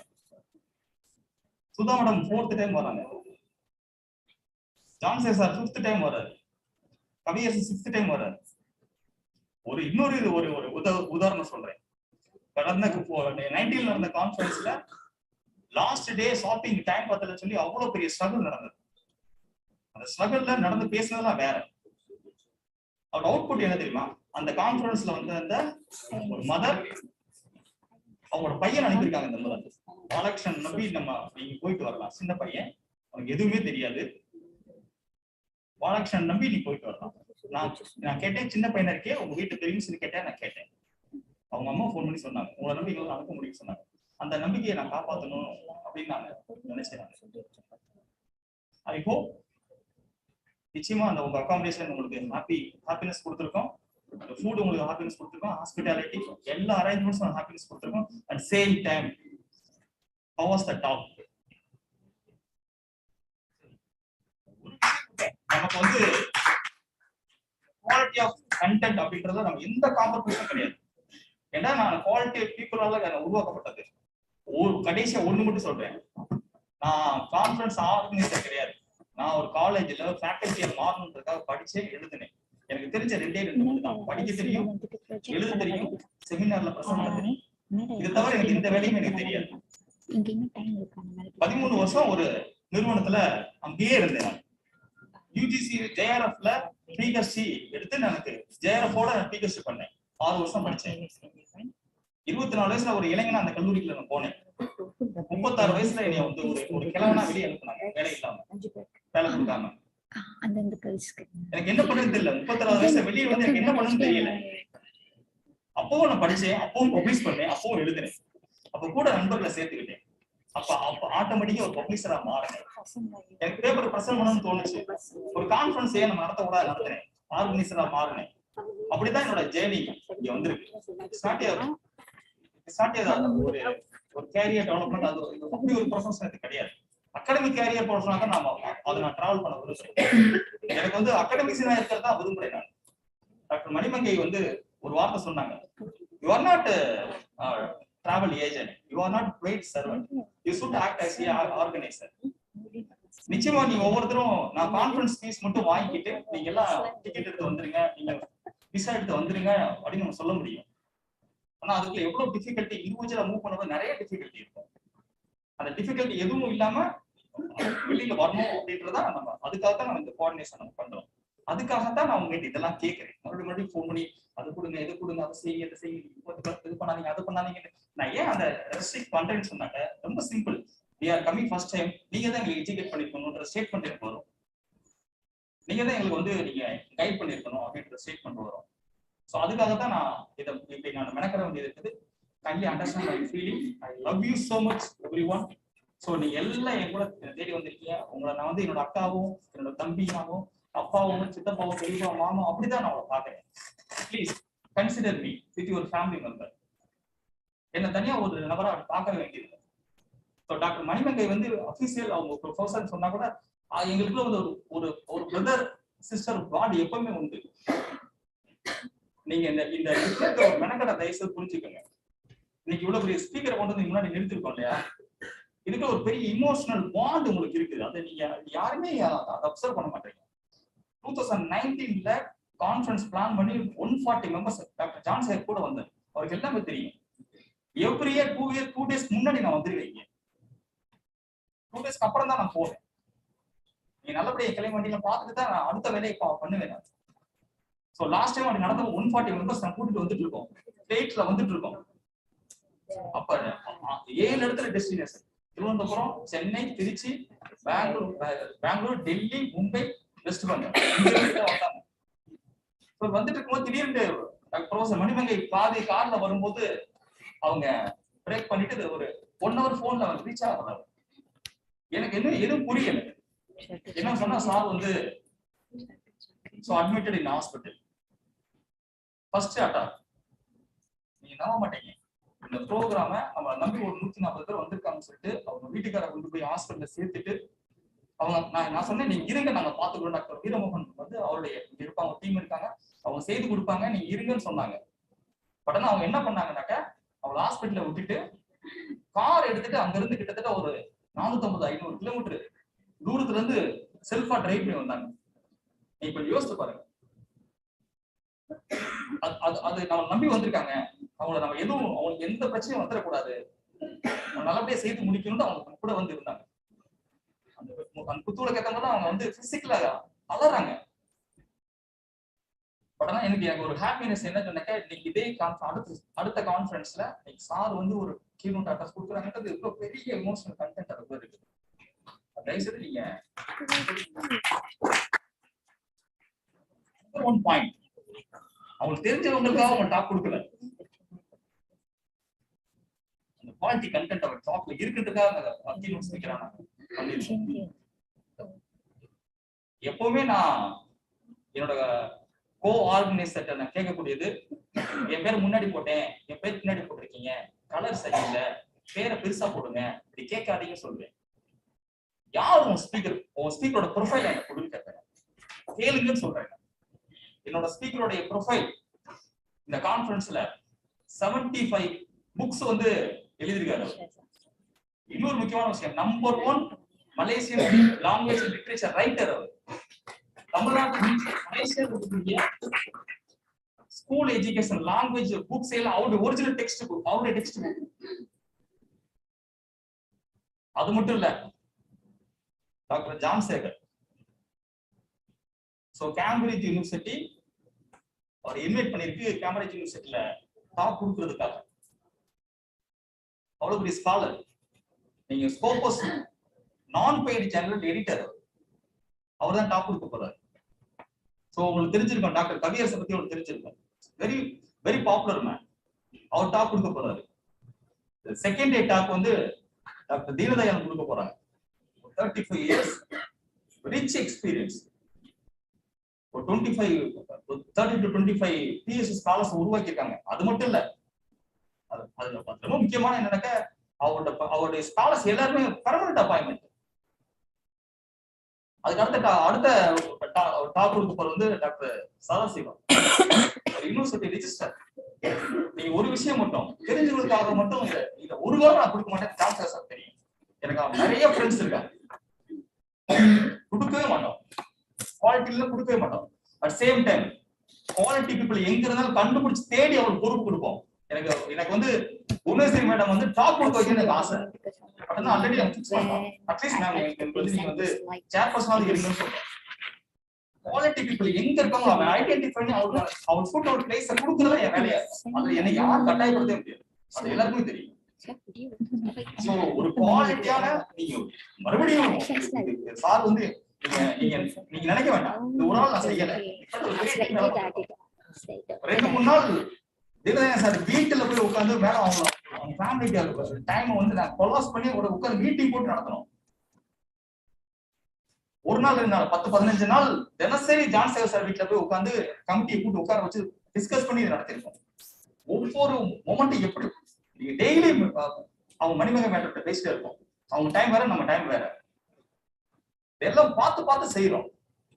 இந்த ஹோட்டலுக்கு நான் ஏற்கனவே வந்து 2 முறை வந்து மலேசியா முழுக்க சுத்தி டாக்டர் வீரமோகன் எல்லாம் போய் ஒவ்வொரு ஹோட்டலா போய் நீங்க நம்ப மாட்டீங்க. எப்பவுமே ஒரு ஹோட்டல்ல நான் முதல் செக் பண்றது பாத்ரூம் நல்லா இருக்கான்னு செக் பண்ணுவேன். அங்கதான் போவேன், செக் பண்ணி பார்த்து அப்படிதான் பார்த்துருக்கோம். இப்ப நீங்க டிராவல் பண்ண பஸ் ஏஜென்ட் இருக்காரு, ஆர்டினரி மேன், ஒரு பெரிய பஸ் ஓனர், ஒரு பெரிய அசோசியேஷன் முக்கியமான பொறுப்பு ஒருத்தர் இருக்காரு. அவர் வரவே மாட்டார். அவருக்கு 15-20 பேர் வேலை பார்க்கறாங்க. அவருக்கு ஒரு விஷயமே இல்லை. பட் ஆனா அவர் வந்து டாக்டர் மணிமேகலை மேல வச்சிருக்க அபிப்பிராயம், அந்த நட்புக்காக அவர் வராரு. இங்க வந்து எதுவும் ஆயக்கூடாது, அவர் வந்து கூட நிக்கிறாரு. சோ எல்லாமே குவாலிட்டியா நம்ம பண்ணிருக்கோம். இன்னொரு முக்கியமான தகவல் இது, அது அது அது அது சொல்லலாம் எனக்கு வேண்டாம், ரொம்ப போக வேண்டாம். சோ எல்லாத்தையும் பார்த்து உங்களுடைய ஹாப்பினஸ் மொமெண்ட்ஸை கொண்டு வரதுக்காக இதெல்லாமே நம்ம செய்யறோம். இந்த டே முடிஞ்சு நீங்க போகும்போது ஒரு நல்ல பிளசண்டான மொமெண்டோட நிறைய விஷயம் கேதர் பண்ற மாதிரி நீங்க போறீங்க. தென் இன்னொரு request to everyone, you should find out other friend. உங்க வந்தவரை நீங்க திருப்பி போக கூடாது. You should find out new friend. புது ஃப்ரெண்ட்ஸ் எனக்கு பிடிக்கும். ஒன்னு சொல்லட்டுமா, ஆள் படிக்கு பயங்கர டிமாண்ட். அவன் என்ன பண்றான் ஏது பண்றான் கேக்குறாங்க, மாப்பிள்ளை பாக்குறாங்கப்பா. சரி, உங்களுக்கு அது தெரியாது.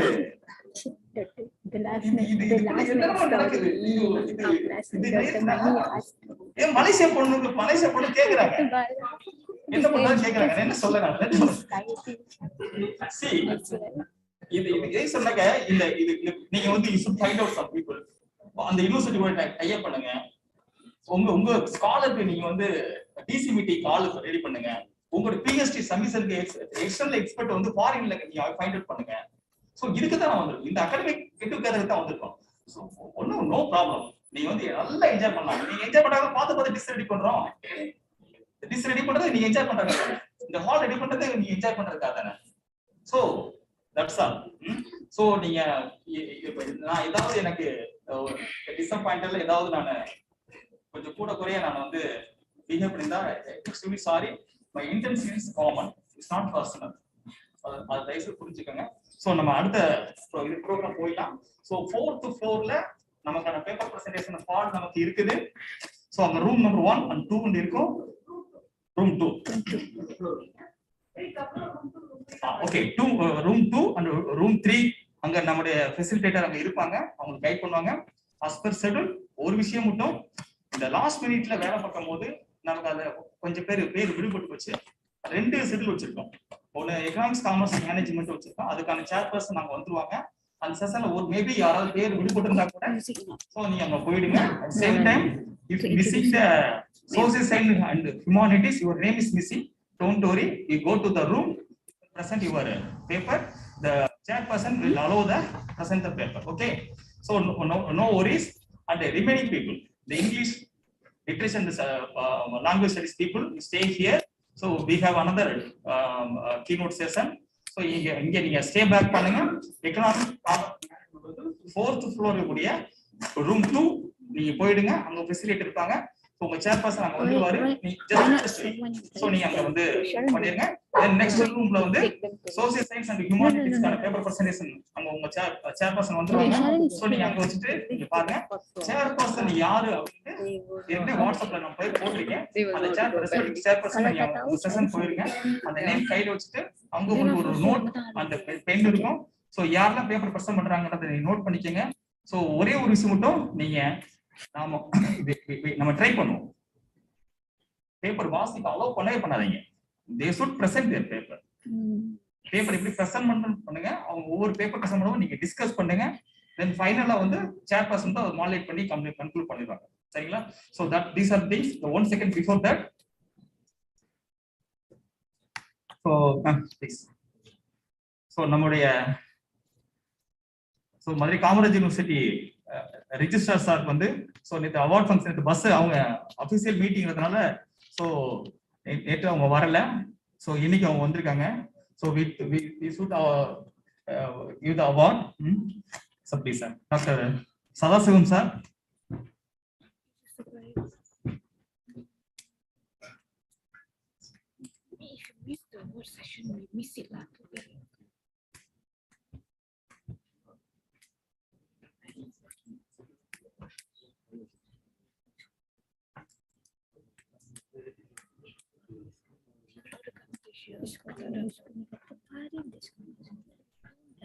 I do nice slide.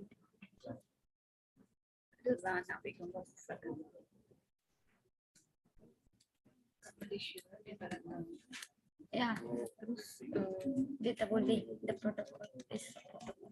Ya, itu tak ada lah, ada satu hari lagi nak bagi especially for dia kan. No, you have to on.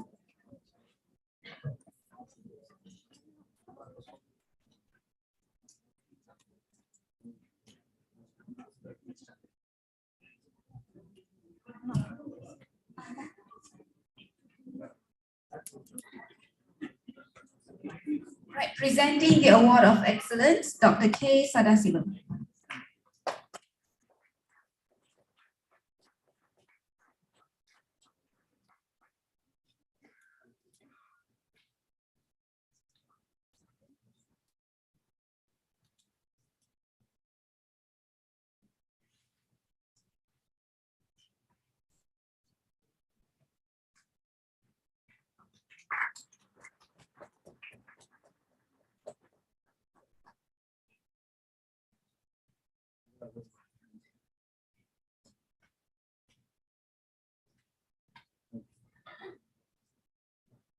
Right, next up, we request him to stay on stage for the presenting of the memento for the Chief of Guest. Dr. K. Sadasivam. Everyone, round of applause.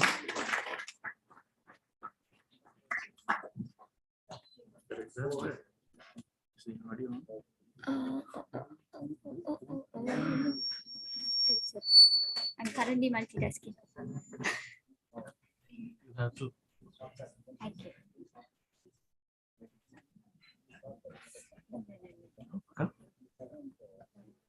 Okay. All right, thank you so much. All right, just to reiterate some key points here. For those who are presenting their papers for Commerce, Economics and Management, just to be sure that it is on the 4th floor at room 2 and 3. So those of you who are remaining here are basically going to hear the plenary session on language, linguistics and literature. Just to double check, yeah? Okay. We will start off with the first plenary session, and that first plenary session will be conducted by Dr. Veeramohan Veeraputran, and we have Koma to start off with the introduction.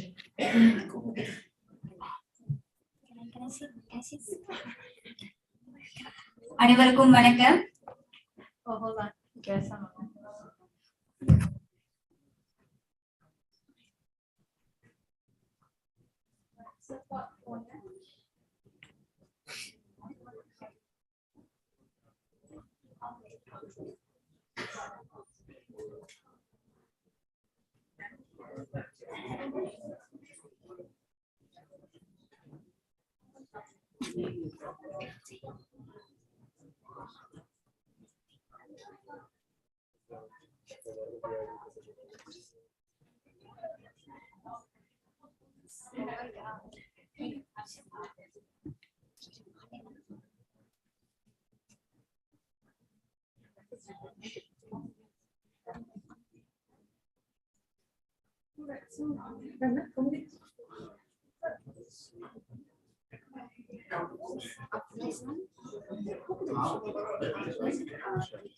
அனைவருக்கும் வணக்கம்.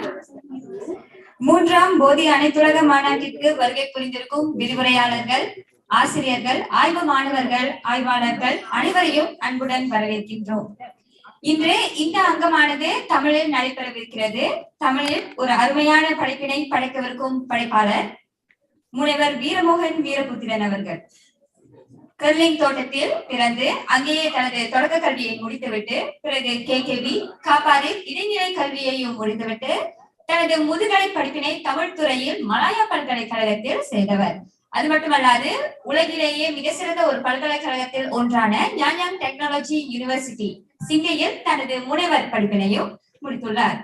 தன்னிலை மாறாது தமிழுக்காகவும் தமிழ் சமுதாயத்திற்காகவும் பல அருமையான தொண்டுகளை செய்து வந்து கொண்டிருக்கும் நமது முனைவர் வீரமோகன் வீரபுத்திரன் அவர்கள் மலேசிய சிகரம் பவுண்டேஷனின் தலைவரும் ஆவார்.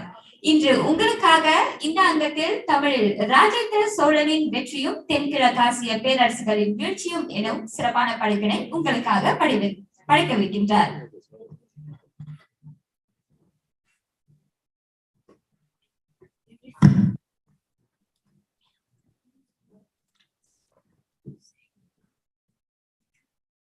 வணக்கம். இன்று அன்னைக்கும் தமிழ் அன்னைக்கும் முதல் வணக்கம்.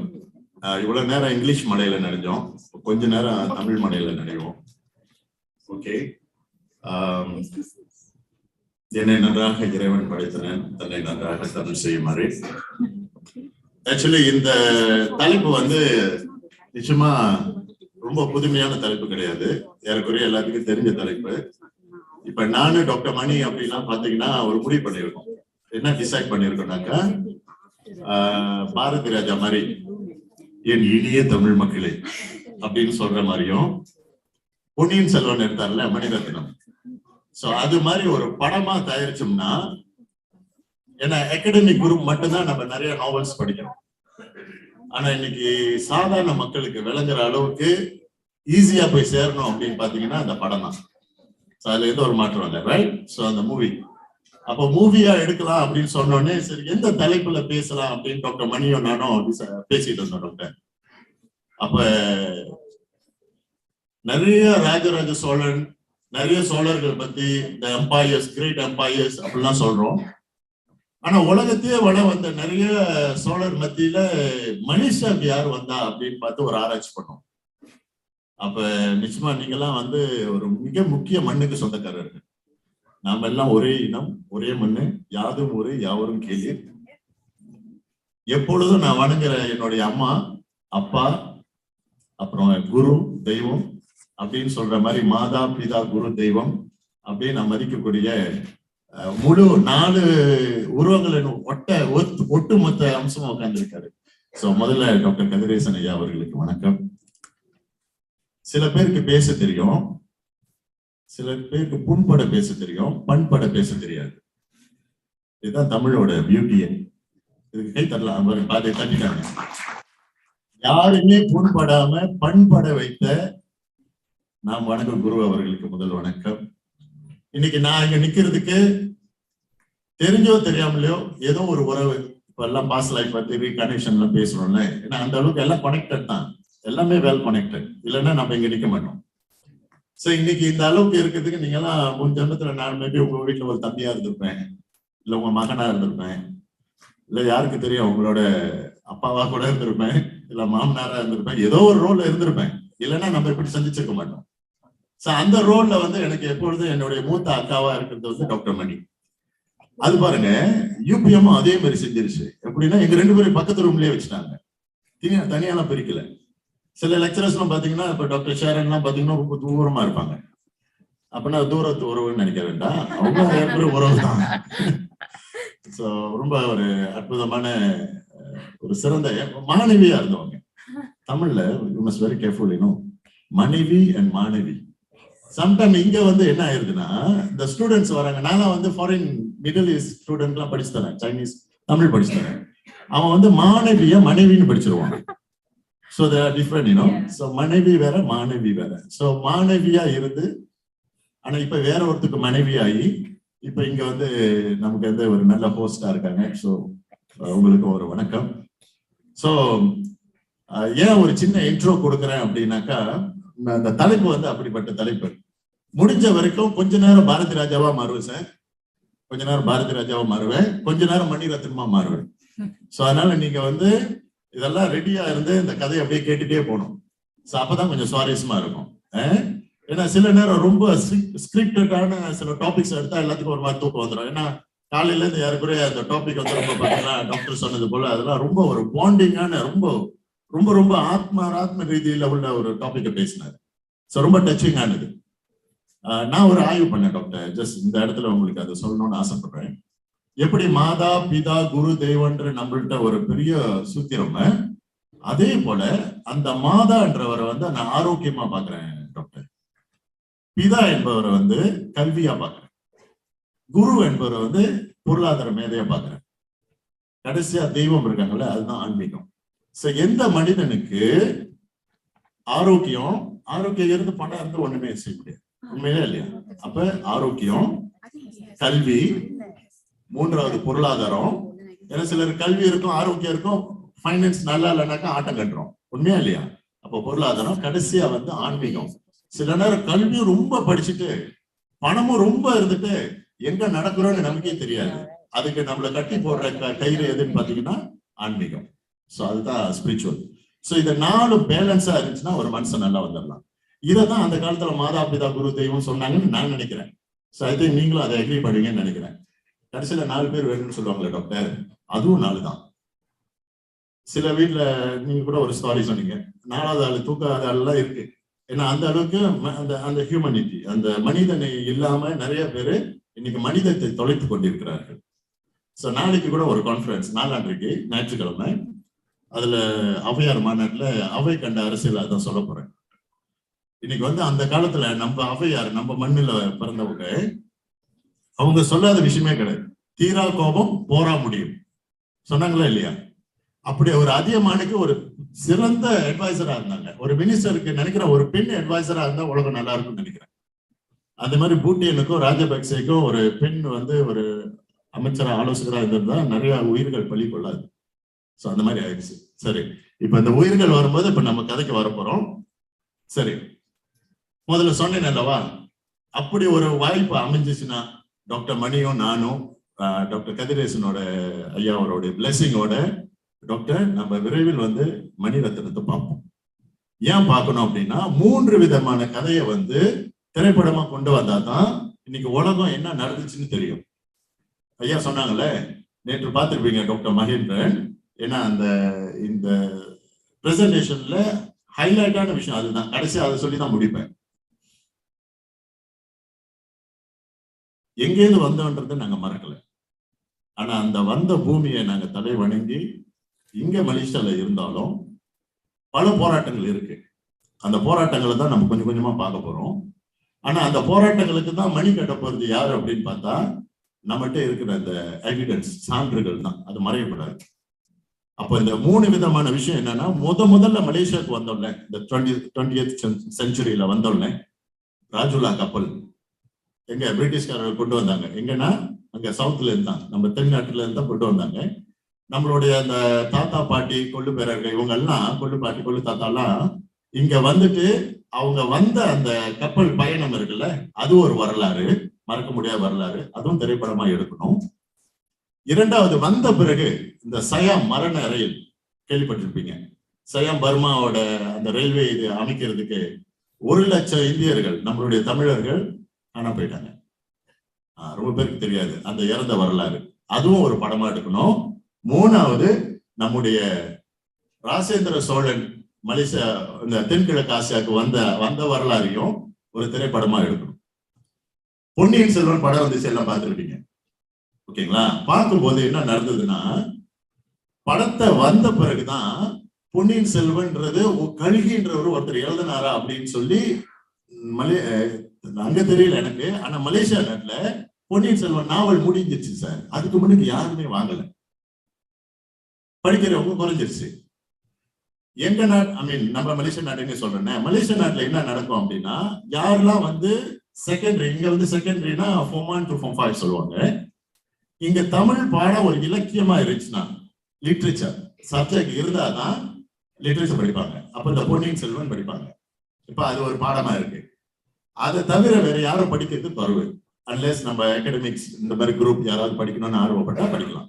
அப்ப என்ன ஆயிடுச்சுன்னா, இந்த படம் வந்துச்சுல்ல, அந்த படம் இவ்வளவு விஷயம் தமிழர்கள் பேசியிருக்காங்களா, இவ்வளவு விஷயம் ராஜராஜ சோழன் காலத்துல நடந்திருக்கா அப்படின்னு நினைச்சு ஒரு ஆர்வத்துல புக்கு ஸ்டாக் முடிஞ்சு போச்சு.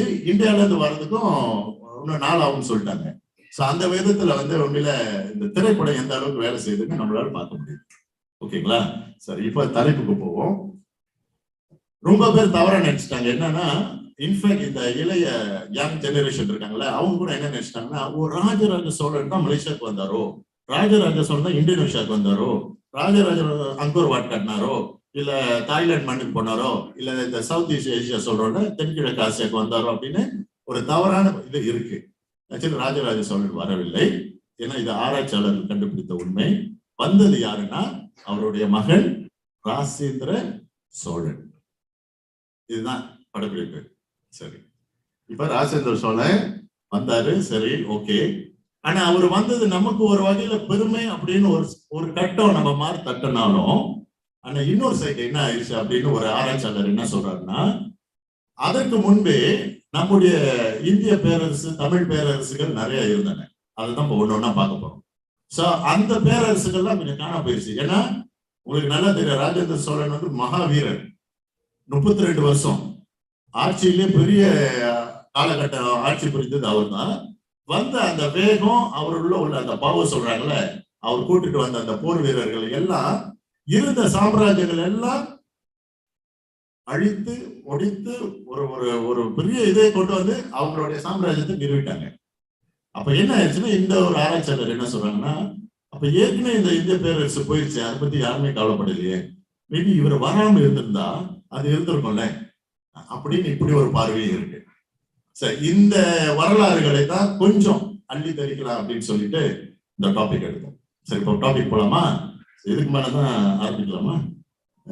ஓகே, சோ வாங்க ஃபர்ஸ்ட் இதுக்கு போலாம். சரி, கொஞ்சம் லேசா நம்ம இந்த கதைக்கு போறது முன்னுக்கு எப்பொழுதும் ஒரு சின்ன இன்ட்ரடக்ஷன் கொடுப்பாங்கல்ல. சோ அது ஒரு சின்ன இன்ட்ரோ. ஏன்னா ரொம்ப பேரு ஹிஸ்டரி படிச்சவங்களுக்கு ஓரளவுக்கு இந்த சார்ட் தெரியும். ஓகே, அரசுகள்லயே சேரன், சோழன், பாண்டியன், மூவேந்தர்கள் எல்லாத்துக்குமே தெரியும். பட் இருந்தாலும் ரொம்ப ஹைலைட்டா இருந்தது யாரு அப்படின்னு பாத்தீங்கன்னா இந்த சோழ பேரரசு. அதான் சோழர் காலத்துல அவங்களோட குடி எப்படி வந்துச்சு, பிறகு இங்க எவ்வளவு ஹைலைட்டா ஆனிச்சு அப்படின்னு தான் இங்க 1 by 1 பார்க்க போறோம். சரி, முதல்ல எங்க தொடங்குனுச்சுனாக்கா, மேபி நம்ம பிள்ளைங்களுக்கு இதை நம்ம சொல்லி கொடுக்கலாம். முதல்ல இந்த சோழரோட இது எங்க ஆரம்பிச்சு, சோழர் யாரு அப்படின்னா இவர் தான், விஜயாலய சோழர். சில நேரம் இந்த ஜா போட மாட்டாங்க, சா போட்டுக்குவாங்க, விசயாலயன்னு சொல்லுவாங்க. எப்ப அப்படின்னு பாத்தீங்கன்னா 848 இருந்து 871. அப்பதான் தொடங்கப்பட்டதுன்னு ஆராய்ச்சிகள் கண்டுபிடிச்சிருக்காங்க. அப்ப அந்த முதல் சோழர் அவர் எப்படி இருந்திருப்பாரு அப்படின்னா, ஏற்கனவே நம்மள மாதிரி தான் இப்ப பாக்குறவங்க அரசர்கள் என்னென்ன போட்டிருக்காங்களோ அதே கிரீடம் அதே போருக்குள்ள எல்லா இது அம்சமும் அவர்கிட்ட இருக்கும். அவருடைய மகன் யார் அப்படின்னு பார்த்தா ஆதித்த சோழன். அவர் தான் செகண்ட். அவருடைய மகன் அது எப்ப 871 907. ஓகே. தென் அவருடைய காலகட்டம் முடிஞ்ச அடுத்து யாருன்னா பராந்தக சோழர். அவருடைய காலகட்டம் 907 950. சரி, இப்ப அங்கேயிருந்து தான் அந்த பராந்தக சோழர்ல இருந்தா 3 பேர் பிரிகிறாங்க. ஏன்னா அவருக்கு யாரு மூத்த மகன், இரண்டாவது மகன், இளைய மகன். அங்க ஒரு சார்ட் இருக்கு பாருங்க. அந்த மூத்த மகன் ராஜாத்தியர் சயாம்ல அப்போ தக்கோல போர் அப்படின்னு ஒண்ணு நடந்திருக்கு. இதெல்லாம் வரலாற்று பதிவுகள். அப்ப நடந்த அந்த போர்ல சயாம்ல அவர் இறந்துட்டாரு. யாரு? ராஜாத்தியர். அவர் இருந்திருந்தா அவருடைய ஸ்ட்ரக்சர் ஒண்ணு தனியா இறங்கும். ஓகே, அவர் இறந்துட்டாரு. அதனால அவரோட சார்ட் முடிஞ்சது. இரண்டாவது மகன் யாருன்னு பாத்தீங்களா? அதான் கண்டராதித்தர் செம்பியன் மாதேவி. இவர் கொஞ்சம் ஹைலைட் ஆனவர். பொன்னியின் செல்வன்ல இவங்களோட இது கொஞ்சம் வரும். அது நீங்க பாத்துருப்பீங்க நிச்சயமா. அவர் எப்பன்னு பாத்தீங்கன்னா 950 956. ரொம்ப ஒரு 6 வருஷம் தான். அப்புறம் இளைய மகன் யாரு பாத்தீங்களா? அரிஞ்சய சோழன். ஓகே, அவரு 956 957. எல்லாம் ஒரு வருஷம் தான். சரி, இப்ப இங்கதான் கதை ஆரம்பிக்குது. நம்முடைய ஹிஸ்டரி பாத்தீங்கன்னா ரொம்ப பொன்னியின் செல்வன்ல கதை பாத்தீங்கன்னா ஹைலைட்டா இதுக்கு அங்கிட்டு தான் கொஞ்சம் ஆரம்பிக்கும். எப்படின்னா மகன் அவரோட கண்டராதித்தருக்கும் செம்பியன் மாதிக்கும் பிறந்தது சேர்ந்த அமுதன். அவரை தான் உத்தம சோழர்னு சொல்லுவாங்க. அவர் பேர் தான் உத்தம சோழர். அது 970 985 15 ஆண்டுகள். அங்கிட்டு அவருடைய இளைய மகனுடைய மகன் தான் சுந்தர சோழர். இப்ப சுந்தர சோழர் யாரு அப்படின்னு சொன்னா உடனே யாரு சொல்லுவோம்? Okay, thank you. ஓகே, சுந்தர சோழர் யாருன்னு சொல்லுவோம்? இங்க இருக்காரு. பிரகாஷ் சார். பாருங்க, இதுதான் படத்தோடைய இது தவறு அப்படின்னு நம்ம சொல்லவே கூடாது. ஏன்னா இது ஒரு டாபிக்காவே இருந்தது.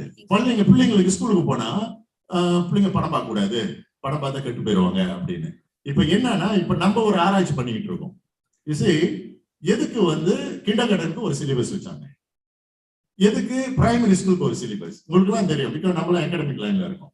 செகண்டரி ஸ்கூலுக்கு ஒரு சிலபஸ், தென் யூனிவர்சிட்டியா ஒரு சிலபஸ். எல்லாத்துக்கும் காரணம் இருக்கு. ஏன்னா அந்தந்த அறிவுக்கு அந்தந்த விஷயம் உள்ளுக்கு போகும். இப்ப பொன்னியின் செல்வன் படம்லாம் ஒட்டுமொத்த ஃபேமிலியா உட்காந்து பார்க்கலாம். பிகாஸ் சின்ன பிள்ளைங்கள இருந்து பெரியவங்க வரைக்கும் பார்க்கலாம். ஏன்னா நல்ல விஷயங்கள் ஒன்னா பதியுது. ஆனா ஒரு சில விஷயங்கள் நம்ம ஃபேமிலியோட பார்க்க முடியாத சூழல் இருக்கும். காரணம் உங்களுக்கு தெரியும் என்ன மாதிரி விஷயங்களை படங்கள்ல சேர்க்கிறாங்க. பிகாஸ் படம் ஓடணும். அப்ப அந்த மாதிரி விஷயத்துல நம்மளோட பேரண்டிங்லாம் அந்த ரோல் இருக்கு. அதெல்லாம் நீங்க பாத்துக்கணும். அதெல்லாம் நம்ம டாபிக்லாம் அது அடுத்த டாபிக், பெரிய டாபிக். ஓகே, நம்ம விஷயத்துக்கு வர. அப்ப பிரகாஷ் ராஜ் வந்தாரா? ஓகே, அவங்களோட மனைவியை பார்த்துருப்பீங்க, வானவன் மாதேவி. ரொம்ப ரொம்ப காயினா ஒரு நல்ல முகமா அதுல இருப்பாங்க. ஓகே, இந்த சுந்தர சோழருக்கு தான் 3 பிள்ளைங்க. ஓகே, இங்க இருந்தா கதை ஆரம்பிக்குது. ஓகே, சுந்தர சோழருக்கு தான் 3. இந்த உத்தம சோழருடைய இதுல ஒருத்தர் இருந்திருப்பாரு, கரெக்டா சொல்லுங்க. ரகுமான். ரைட், ரகுமான். அவங்க பாருங்க, ரகசியமான மீட்டிங்லாம் நடக்கும் பாத்துருக்கீங்களா? டாக்டர், நீங்க டாக்டர் தானே? டாக்டர். ஓகே, எத்தனை வாட்டி பரவாயில்ல, என்னோட பரவாயில்ல தான் பாத்துருக்கேன். நான் 5 முறை பார்த்தேன். ஓகே, ஏன்னா சில ஏன்னா 5 விதமான மக்கள் இருக்காங்க எங்களுக்கு. மகள் கூட ஒரு வாட்டி, மனைவி கூட ஒரு வாட்டி, குடும்பத்தோட ஒரு வாட்டி, இப்படி பார்க்க வாட்டி, நண்பர்கள் 2 பேரு. சரி, அதனால ரொம்ப மனப்பாடம் ஆயிருச்சு. மோரோவர் இது எனக்கு பிடிச்ச ஸ்டோரி. ஸோ அதனாலதான் maybe Ponniyin Selvan 2 maybe you can join me. Okay, சரி. அப்ப அந்த சுந்தர சோழருக்கு வானவன் மாதேவி அவங்க 2 பேரும் இணைக்கு பிறந்தவங்க தான் இந்த 3 பேரு. யாரு அப்படின்னு பாத்தீங்கன்னா மூத்த மகன் ஆதித்த கரிகாலன். ஆதித்த கரிகாலன் யாருன்னு கண்டிப்பா உங்களுக்கு தெரியும். அந்த பெஸ்ட் ஹீரோ. அவர் மாதிரி நடிக்க முடியாதுல்ல. திடீர்னு ரோமியோ மாதிரி மாறுவாரு, திடீர் ஸ்டைலா வருவாரு. ஓகே ஓகே, பட் இருந்தாலும் நந்தினிக்கு ஈடா யாருமே முடியாது. அவங்க ஸ்பெஷல் ரோல் தான். ஓகே, சோ அந்த ஆதித்த கரிகாலனுடைய அந்த இடம் என்னன்னு பாத்தீங்கன்னா அவங்களுடைய ஆட்சிக்குள்ள இடம் காஞ்சி. அப்ப காஞ்சின்னு சொன்னா எல்லாத்துக்கும் தெரியும். காஞ்சி அண்ணா போட்டிக்கிட்ட இடம்னு நினைக்கிறேன், சட்டமன்றம் காஞ்சி. அடுத்த மகள் குந்தவை. அவங்க குந்தவை பாத்தீங்கன்னா உண்மையில திரிஷா வேற நிலையை கொண்டு போயிருப்பாரு. உங்களை எல்லாத்துக்கும் பிடிக்கிறோம் அந்த அளவுக்கு. ஸோ இருந்தாலும் எனக்கு மணிரத்னம் மேல ஒரு சின்ன வருத்தம் இருந்துச்சு. என்னன்னா ஏன் வந்து கீர்த்தி சுரேஷை விட்டுட்டாரு? பாருங்க, நீங்களே எக்ரி பண்றீங்க. தேங்க்யூ. அப்ப நீங்க என்னுடைய இதுல அப்புறம் நான் உங்களை சந்திக்கிறேன் டாக்டர். ஓகே, ஏன்னா ஒரு நல்ல ஆக்ட்ரஸ் இல்லைங்களா, அவங்க நல்ல ஒரு பெர்ஃபார்ம் பண்றது, எப்படி மிஸ் ஆனாங்கன்னு தெரியல. Better option, exactly, I agree. So பரவாயில்ல, மேபி நம்ம அடுத்த படம் பிளான் பண்றோம்ல, அதுக்கு அவங்கள ஏற்பாடு பண்ணிடுவோம். ஓகே, அடுத்து பாத்தீங்கன்னா அவங்களோட இடம் வந்து பழையாறை. பழையாறை அது உங்களுக்கு ஏறக்குறைய எல்லாம் அந்த தஞ்சாவூர் அந்த ஏரியா கொஞ்சம் தள்ளி தான் இருக்கும். கொஞ்சம் போய் நம்ம அந்த வரைபடத்தை எடுத்தோம்னா கண்டுபிடிச்சிடலாம். அடுத்து இளைய மகன் அப்படின்னு பாத்தீங்கன்னா இவர் தான் அந்த லெஜெண்ட். யாருன்னு பாத்தீங்கன்னா அருள்மொழிவர்மன். அவர் எங்க இருப்பாருன்னா இலங்கையில இருப்பாரு. இலங்கையில யார் இருப்பா? கண்டிப்பா தெரியும். யாரு? ஜெயம் ரவி. ரைட். சோ ஜெயரவி தான் ராஜராஜ சோழன். இன்னும் ரொம்ப பேர் குழம்பிட்டு இருக்காங்க, கடல்ல உண்மையில போயிருப்பாரா இல்லையா, யாரு போய் காப்பாத்தினா. சோ இதுதான் பொன்னியின் செல்வன் 2. இப்ப மணிரத்னம் சொல்ல வேண்டான்ட்டாரு. சோ ஆனா நம்ம படத்தை பார்த்துட்டு அப்புறம் அதை சொல்லுவோம். ஓகே, சரி. இங்கே ஆரம்பித்ததுதான் இப்ப ராஜராஜ சோழன். ஏன்னா அது கீழே அடுத்து. சோ இங்க இருந்தா அவர் வந்து ராஜராஜ சோழனுக்கு 2 பிள்ளைங்க இருந்தாங்கல்ல. ஓகே, முதல் யாரு? முதல் ராஜேந்திர சோழன். இன்னொரு ஆளு இல்ல, ராஜராஜ சோழன் 2 பிள்ளைங்க தான். மகள், ரைட். அவங்க பேருமா குந்தவை. யாரு? தன்னுடைய அக்கா பேரு வச்சாங்க. அதுல ரொம்ப பேர் குழம்பிட்டு இருக்காங்க. ஆக்சுவலி குழப்பம் வேண்டாம். எங்களுக்கு தான் தெரிஞ்சது ஒண்ணே ஒண்ணுதான். ரொம்ப சிம்பிளா மக்களுக்கு சொல்றதுக்கு என்னன்னாக்கா, ராஜராஜ சோழன் சிவாஜி கணேசன், ராஜேந்திர சோழன் யாருன்னா சிவகுமார். அப்ப யார் குந்தவை அப்படின்னா அந்த காலத்துல லட்சுமி நினைச்சாங்க. இப்படி வச்சுதான் நம்ம கதையை சொல்லிட்டு இருக்கோம் இன்னைக்கு. ஓகே, சரி. இப்ப இங்க இருந்தா வரப்போறோம். ராஜராஜ சோழனுடைய மகன் ராஜேந்திர சோழன், பிறகு குந்தவை. ஓகே, இப்ப ராஜேந்திர சோழன் இங்க இருந்து ஆரம்பிக்கிறாரு. வாங்கம்மா அடுத்து. ஓகே, இதுலயே ஓகே, ஃபைன். ஓகே, நானே பாத்துக்கிறேம்மா. ஓகே, சரி. இந்த தலைப்பு வந்து இதுதான், ராஜேந்திர சோழனின் வெற்றியும் தென்கிழக்கு ஆசிய பேரரசின் வீழ்ச்சியும். ஓகே, அஃப்கோர்ஸ் அவரு எடுத்து 32 வருஷம் அப்பாவோட பிளஸிங்ல ஆட்சி எடுத்துட்டாரு. ஓகே, ஆரம்பத்துல பாத்தீங்கன்னா இந்த சவுத் ஈஸ்ட் ஏசியா கண்ட்ரீஸ்ல, தென்கிழக்கு ஆசிய நாடுகள்ல வந்து உண்மையில நல்ல உறவு இருந்திருக்கு. அதுல எந்த ஒரு இது இல்லை, பண்டமாற்று வியாபாரம் எல்லாமே நல்லா நடந்திருக்கு. பெண் கொடுத்து பெண்லாம் எடுத்துறாங்க. பட் அப்படி இருந்தும் ஏதோ ஒரு கிளாஷ் நடந்திருக்கு. அதனால ஆர்டர் கொடுத்தது யாரு அப்படின்னு பாத்தீங்கன்னா ராஜராஜ சோழன் தான். அவர் ஆர்டர் கொடுத்த பிறகுதான் இவரு படையெடுக்க ஆரம்பிச்சார். ஓகே, சரி. இது விஜயால சோழ காலத்தில் தொடங்கி சோழர் ராஜேந்திர காலம் தான் முற்காலம் நடந்தது. ஓகே, இது நம்ம சொல்லிட்டேன் சாரு. ஓகே, மாவீரன் பரபரப்பை மேலும் விரிவுபடுத்தினார். சோ இவரோட காலகட்டத்தில் தான் ரொம்ப அதிகமான படையெடுப்பு நடந்தது. ஆட்சி காலம் பாருங்க, 10-12 இருந்து 44. பிறகு ஆட்சி செய்த இடங்கள் அப்படின்னு பாத்தீங்கன்னா தமிழ்நாடு, ஆந்திர பிரதேசம், கர்நாடகா, கேரளம், தெலுங்கானா, சத்தீஸ்கர், ஒரிசா, மேற்கு வங்காளம் மற்றும் தென்கிழக்கு ஆசிய நாடுகள் அனைத்தும். அப்படின்னா ஒட்டுமொத்தமா சுமத்ரா, தாய்லாந்து, மலேசியா எல்லாம் போது வந்துட்டாரு ஒரு பெரிய ரவுண்ட். ஓகே, அயல்நாட்டிற்கு பெரும்படை எடுத்து சென்ற முதல் மன்னன். அந்த பெருமை வந்து ராஜேந்திர சோழனுக்கு இருக்கு. ஓகே, இப்ப நம்மளுடைய ஆய்வுல நம்ம பார்த்த வரைக்கும் என்ன அங்க சொல்ல வரோம் அப்படின்னாக்கா, ஒரு புறம் அது வந்து வெற்றி. ஓகே, வெற்றியாக இருந்தாலும் ஆனா உலக தமிழர்களின் வரலாற்றுல பாத்தீங்கன்னா இது ஒரு சோகமான காலச்சுவடு அப்படின்னு ஒரு குரூப் பாக்குறோம். ஏன் ஒரு குரூப் வந்து சோகமா பாக்குறோம்? அவர் வெற்றி தானே, ஒரு ஒரு ஒரு பெரிய தமிழன், வீரன், மாவீரன் வந்து இந்த உலகத்தை ஆண்டவர், இந்த ஆசிய நாடுகள்லயே வந்து ஒரு வெற்றி முத்திரையை பதித்தவர். அப்படி இருந்தும் ஏன் ஒரு சோக சுவடு அப்படின்னு பார்த்தோம்னா, ஆய்வுல என்ன நம்ம பார்க்கும்போது, படையெடுப்பின் போது பல இந்திய அரசுகள் அழிந்து போயின. சரி, யார் இருந்தாப்போ அப்படின்னு பார்த்தா மலேசியா மலைநாடு யாருன்னா கங்கா நகரம் அழிந்து போயின. கங்கா நகரம் எங்க இருந்தது? வடக்குல. இப்ப நம்ம எல்லாம் இங்க வந்து லம்பா பூஜாம் சொல்லுவோம். அந்த பூஜாம் பள்ளத்தாக்க தான் வந்து ஒட்டுமொத்த அந்த கடாரம் இருக்கிற இடம் கடான்னு சொல்லுவாங்க இப்போ, அப்ப கடாரம் அப்ப அழிந்து போயிடுச்சு. அப்ப ஆட்சியில யார் இருந்தா? சைலேந்திர சோழர் சைலேந்திர அரசன், பிறகு நம்ம ஸ்ரீவிஜயா பேரரசு, இவங்க எல்லாம் ஒண்ணு சேர்ந்து தான் ஆட்சி செய்தாங்க. பட் இருந்தாலும் இவர் வந்த பிறகு அவங்களும் அடிச்சு ஒடிச்சிட்டாங்க. அப்ப நமக்கு தமிழுக்கு சண்டை வந்த மாதிரி ஒரு காட்சி அதுதான் நடந்தது. அடுத்து ரொம்ப முக்கியமானது இந்த கோத்தா கிலாங்கி. இந்த கோத்தா கிலாங்கி எங்க இருக்கு அப்படின்னாக்கா, ஜோஹர் ஏறக்குறைய மலேசியால ஒரு தென் பகுதி சொல்லுவாங்க. அந்த தென் பகுதியில ஒரு ஏறக்குறைய ஒரு 70 விழுக்காடு காட்டு பகுதி அது. அங்க வந்து பாத்தீங்கன்னாக்கா நிறைய மாநிலம் மர்சி அங்க சொல்லுவோம், அதெல்லாம் ஜோர்ல ஒரு சில நகர்கள், அந்த மத்தியில வந்து இந்த கோத்தா கிலாங்கி இருக்கு. சரி, இதோட விஷயம் நான் இங்க போறதுக்கு முன்னாடி இங்க சொல்லிடுறேன், இதை பத்தி பேசுறேன். இதுதான் இதோட அமைப்பு. நீங்க மேல இருந்து படம் எடுத்தீங்கன்னா இந்த ஸ்கோப் இது எடுப்பாங்கல்ல, அந்த அமைப்புல வந்து இது பார்க்க எப்படி இருக்கும் அப்படின்னாக்கா, ஏறக்குறைய நம்மளுடைய அங்கோர் வாட்ல இருந்து சரி, நம்மளுடைய தஞ்சாவூர் கோயில் அந்த மேட்டோட பகுதி வந்து பார்க்க இப்படிதான் இருக்கும். இங்க வந்து ஒரு பெரிய கல்வெட்டால் ஆன ஒரு பெரிய கருஞ்சுவர் எழுப்பப்பட்டிருக்கு. ஆனா வேடிக்கையான விஷயம் என்ன அப்படின்னாக்கா, இந்த இடத்துல ஆராய்ச்சியாளர்களோ இல்ல நம்ம மாதிரி யாரோ போவதற்குள்ள வாய்ப்புகள் மிக குறைவு. அதுக்கான பெர்மிஷனும் இல்லை, கிடைக்காது. சரி, ஏன் கிடைக்காது அப்படின்னு போக போக உங்களுக்கு தெரியும். சரிங்களா?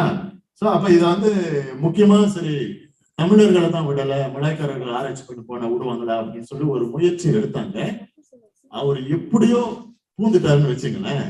அவரோட கதி என்னாச்சுன்றது அப்புறம் சொல்றேன். ஓகே, இது கோத்தா கிலாங்கி. அடுத்து இந்தோனேஷியால அங்க என்ன நடந்தது அப்படின்னு பாத்தீங்கன்னா, இந்திய பேரரசு புகழ் பெற்று விளங்கியது வந்து இந்த சைலேந்திரா பேரரசு, எம்பையர் சைலேந்திரா. சோ அந்த எம்பையர் சைலேந்திரா வந்து ரொம்ப ஃபேமஸ். ஐ திங்க் நீங்களாம் ஹிஸ்டரி படிச்சிருப்பீங்க மலேசியால. சில இப்பெல்லாம் வந்துங்க வரலாறுகள் மறைக்கப்பட்டு விட்டன மலேசியால. இது வந்து நான் பெருமையா இதாவே சொல்லலாம், ஏன்னா ஆரம்பத்தில் நாங்க படிச்ச வரலாறு இப்ப இல்லை. ஓகே, இதெல்லாம் வந்து நாட்டோட கொஞ்சம் சென்சிட்டிவான விஷயம், கொஞ்சம் பாலிசி விஷயத்துல கொஞ்சம் பாதிப்பு இருக்கு. அதெல்லாம் நான் கொஞ்சமா நான் சொல்லும் போது நீங்க புரிஞ்சுக்கீங்க. சில விஷயங்கள் எங்களால் சொல்ல முடியல. அதுக்கு ஒரு நல்ல உதாரணம் நேற்று வந்த எவரெஸ்ட் வீரர் டாக்டர் கரெக்டா சொன்னாங்க. அதை ஆய்வுல வந்து ஏன்னா இந்தியாவில கூட ஒருத்தர் மலை ஏறினாங்க, முதல் இந்தியர் ஏறினாருன்னு சொன்ன பிறகு அது இந்தியாவிலேயே சொல்லிட்டாங்க, இல்ல அதுக்கு முன்பே மலேசியால 2 தமிழர்கள் ஏறி இருக்காங்க அப்படின்னு ஒரு இது பதில் கொடுத்திருக்காங்க. இப்படிப்பட்ட இந்த வரலாறு வந்து ஒரு காலகட்டத்தோட மறைஞ்சிருச்சு. இப்ப அதையும் எடுத்துட்டாங்க, இவங்க 2 பேர் ஏறலையா. சோ இதுவும் லேட்டஸ்ட் ஹிஸ்டரி. சோ அதனால இதுக்கெல்லாம் நான் போகும்போது நான் சில விஷயங்களை சொல்கிறேன். அடுத்து என்ன ஆயிடுச்சுனாக்கா, இங்க சுமத்ரால பாத்தீங்கன்னா ஸ்ரீவிஜயா, சாரி இங்க வந்து அந்த நினைக்கிறேன் ஸ்ரீவிஜயா பேரரசு அங்க காணாம போயிடுச்சு. பிறகு ஜாவாவில திரும்ப சைலேந்திரா பேரரசு, பிறகு இவங்க ஜாயின் பண்ணி தான் செஞ்சாங்க சைலேந்திரா அண்ட் ஸ்ரீவிஜயா. அது வந்து பெரிய ஹியூஜான ஒரு பெரிய சாம்ராஜ்யம். ஓகே, அவங்க தான் அந்த ஆட்சி செய்தது. ஓகே, இப்ப திரும்ப நான் கடாரத்துக்கு வரேன். பூஜாம் பள்ளத்தாக்கு இங்க பாத்தீங்கன்னா அந்த காலத்துல அந்த டைம்ல வந்து பூஜாம் பள்ளத்தாக்கு ஆட்சி செய்தவர் யாருன்னு பாத்தீங்கன்னா இந்த பாருங்க சங்க.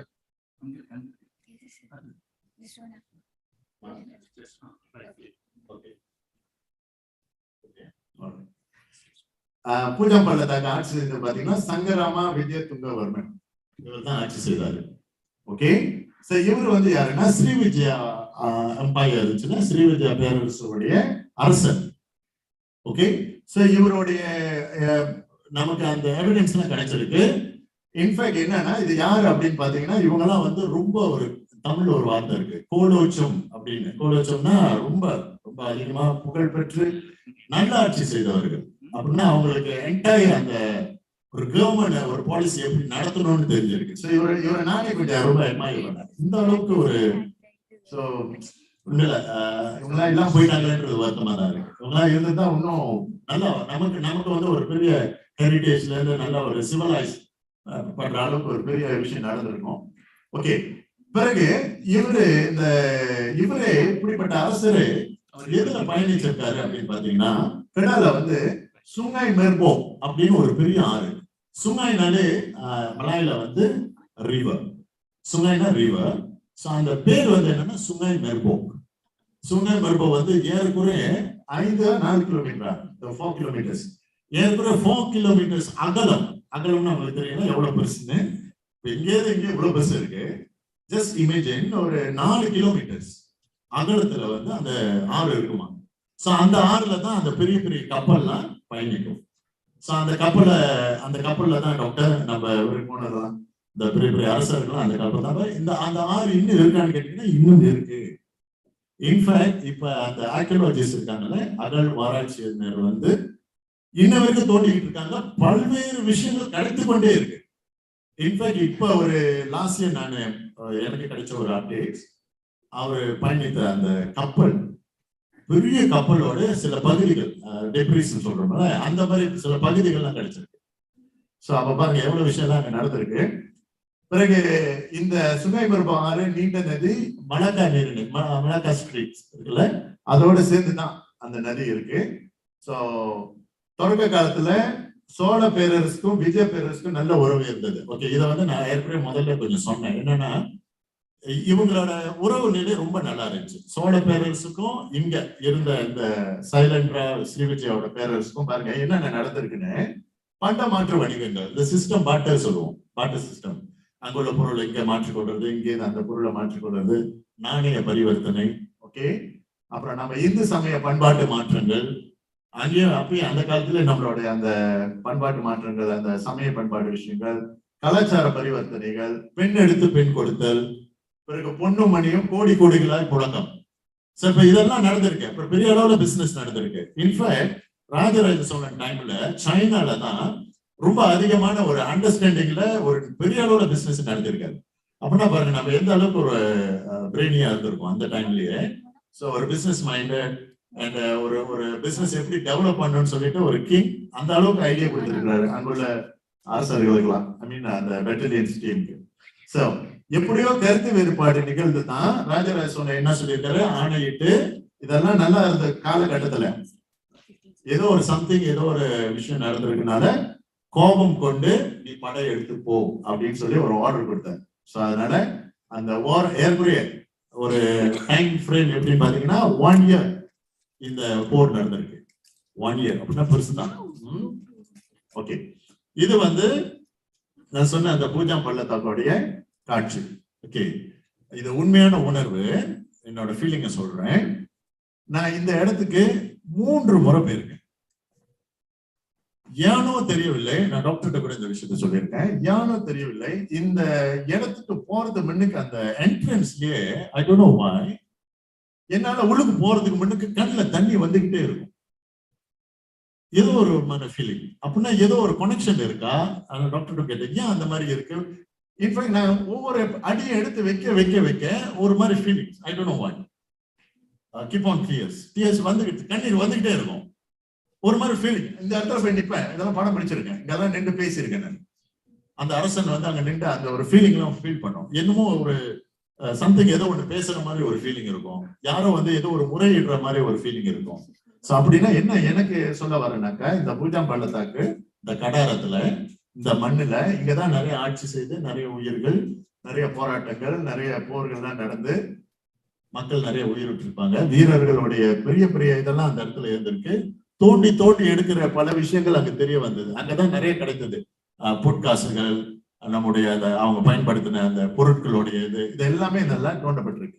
சோ அதெல்லாம் அங்க இருக்கு. இதுதான் இந்த சுங்கை மெர்போ ஆறு. பாருங்க, பெரிய ஆறு. சோ இன்ன வரைக்கும் போனா அந்த இயற்கை காட்சி, மரங்கள், அந்த என்ன சொல்லுவோம், பொலுக்காரா சம்திங் புக்காவை சம்திங் பேரு பாயபாக்கா. சோ அந்த மாதிரி அதெல்லாம் என்னன்னா அது ஒரு பெரிய மரம். அது வந்து பார்க்கவே ரொம்ப நல்லா இருக்கும். அந்த காட்சியே ரொம்ப நல்லா இருக்கு. நான் ஒரு முறை தான் என்னுடைய நண்பர் மூலியமா அங்க போகக்கூடிய வாய்ப்பு இருந்துச்சு. ஆனா ரொம்ப ஆசையா இருக்கு. ஏன்னா ஆய்வு செய்யும் போது இதுல போய் இறங்கி பார்க்கணும் அப்படின்ற ஆசைலாம் நிறைய இருக்கு. ஓகே, சோ இந்த இடத்தெல்லாம் வந்து அந்த ஆத்துலயும் சரி, அந்த பூஜா பள்ளத்தாக்கு அந்த ஏரியால எல்லா இடத்துலயும் தோண்ட என்ன கிடைக்குதுன்னா ஒரு பெரிய பொற்குயல்கள் கிடைக்குது. ஓகே, நான் வந்து கொஞ்சம் இதுதான் பேசணும்னு நினைச்சேன். ஆனா தமிழர்களை பார்க்கும்போது இருந்த போதும் சில விஷயம் என்னால் பேச முடியாத சூழ்நிலை இருக்கு. என்னன்னா இதுக்கு ஒரு குழு அமைத்து நம்முடைய நாட்டுல, இந்த நாட்டுல ஒரு குழு அமைத்து அது முறைப்படி தோண்டி எடுக்கப்பட்டு அதுக்கான வரலாறு வந்து உண்மையா பதிக்கணும். இதுல என்ன எழுதி இருக்கு, இதை என்னத்துக்கு பயன்படுத்தினாங்க, இப்படின்ற விஷயங்களை பதிவு பண்ணுவதற்கு தான் அந்த குழு அமைத்தாங்க. ஆனா என்ன நடந்தது அப்படின்னா, இதை மேபி நம்ம இனம் சார்ந்து உள்ள குழு அமைத்திருந்தார்கள்னா அது முறையா பதிவு செய்திருக்கப்பட்டிருக்கும். அப்ப உங்களுக்கு புரியும் நினைக்கிறேன் என்ன சொல்ல வருகிறேன் என்று. அப்ப என்ன ஆயிடுச்சுனாக்கா, அமைத்த குழு எல்லாம் வந்து வேற்று இனம் என்ற ஒரு சூழ்நிலை இருக்கும்பொழுது தவறான பதிவுகளை பதிவு செய்து வராங்க. இதுக்கு என்ன காரணம் அப்படின்னு பாத்தீங்கன்னா, அதுவும் இதுல ஒரு உள் அர்த்தம் இருக்கு. என்னன்னா, எங்க அதிகமான பதிவுகள் இந்த காலகட்டத்தில் இந்த சோழர்களுடைய ஆட்சியில தான் நடந்துச்சுன்னு சொல்லிட்டாங்கன்னா, இங்க சில வரலாறுகள் பாதிக்கப்படும், சில மாற்றங்கள் ஏற்படுத்தணும் அப்படின்னு சொல்லி இங்க அரசு திட்டத்திலேயே சில விஷயங்கள் கை வைக்கப்படும் அப்படின்னு சொல்லி மறைக்கப்படுது பல உண்மைகள். இதுதான் நடக்குது. சரி, அதனாலதான் இங்க அப்படி போட்டிருக்கோம். கடாரத்து உண்மைகள் திரித்து கூறும் நிலை ஏற்பட்டு வருகிறது. சரிங்களா? நம்முடைய வரலாறுகள் கொஞ்சம் கொஞ்சமாக மாற்றப்பட்டும் அழிக்கப்பட்டும். சரி, இதுக்கு யார் மணி கட்டுறது அப்படின்னு பாத்தீங்கன்னா, அதனாலதான் நானும் டாக்டர் மணி, டாக்டர் கதிரேசன் எல்லாம் பேசுவேன். என்னன்னா, இதை வந்து கண்டிப்பா உட்காந்து பேசி ஒரு அகாடமிக் குரூப் ஒரு கொடுக்க வேண்டிய இடத்துல கொடுத்தோம்னா நிச்சயமா அதுக்கு ஒரு பதில் கிடைக்கணும். ஐ திங்க் அதை நாங்க ஒர்க் அவுட் பண்றோம். கண்டிப்பா அது நடக்கும். சரி, இதெல்லாம் வந்து ஒரு ஜஸ்ட் ஒரு இன்ஃபர்மேஷன் தான் உங்களுக்கு. என்னன்னா, ஆரம்ப காலத்துல இந்தியா இந்தோனேஷியாலாம் ஒரு நல்ல உடன்படிக்கையில பாலா பேரரசு அப்படின்னு சொல்லி ஒண்ணு இருந்திருக்கு பாருங்க. அப்பயே பாருங்க, அதான் நான் சொல்றேன், நம்ம இந்திய மண், அந்த மண்ணோட பெருமை சாதாரண விஷயம் கிடையாது.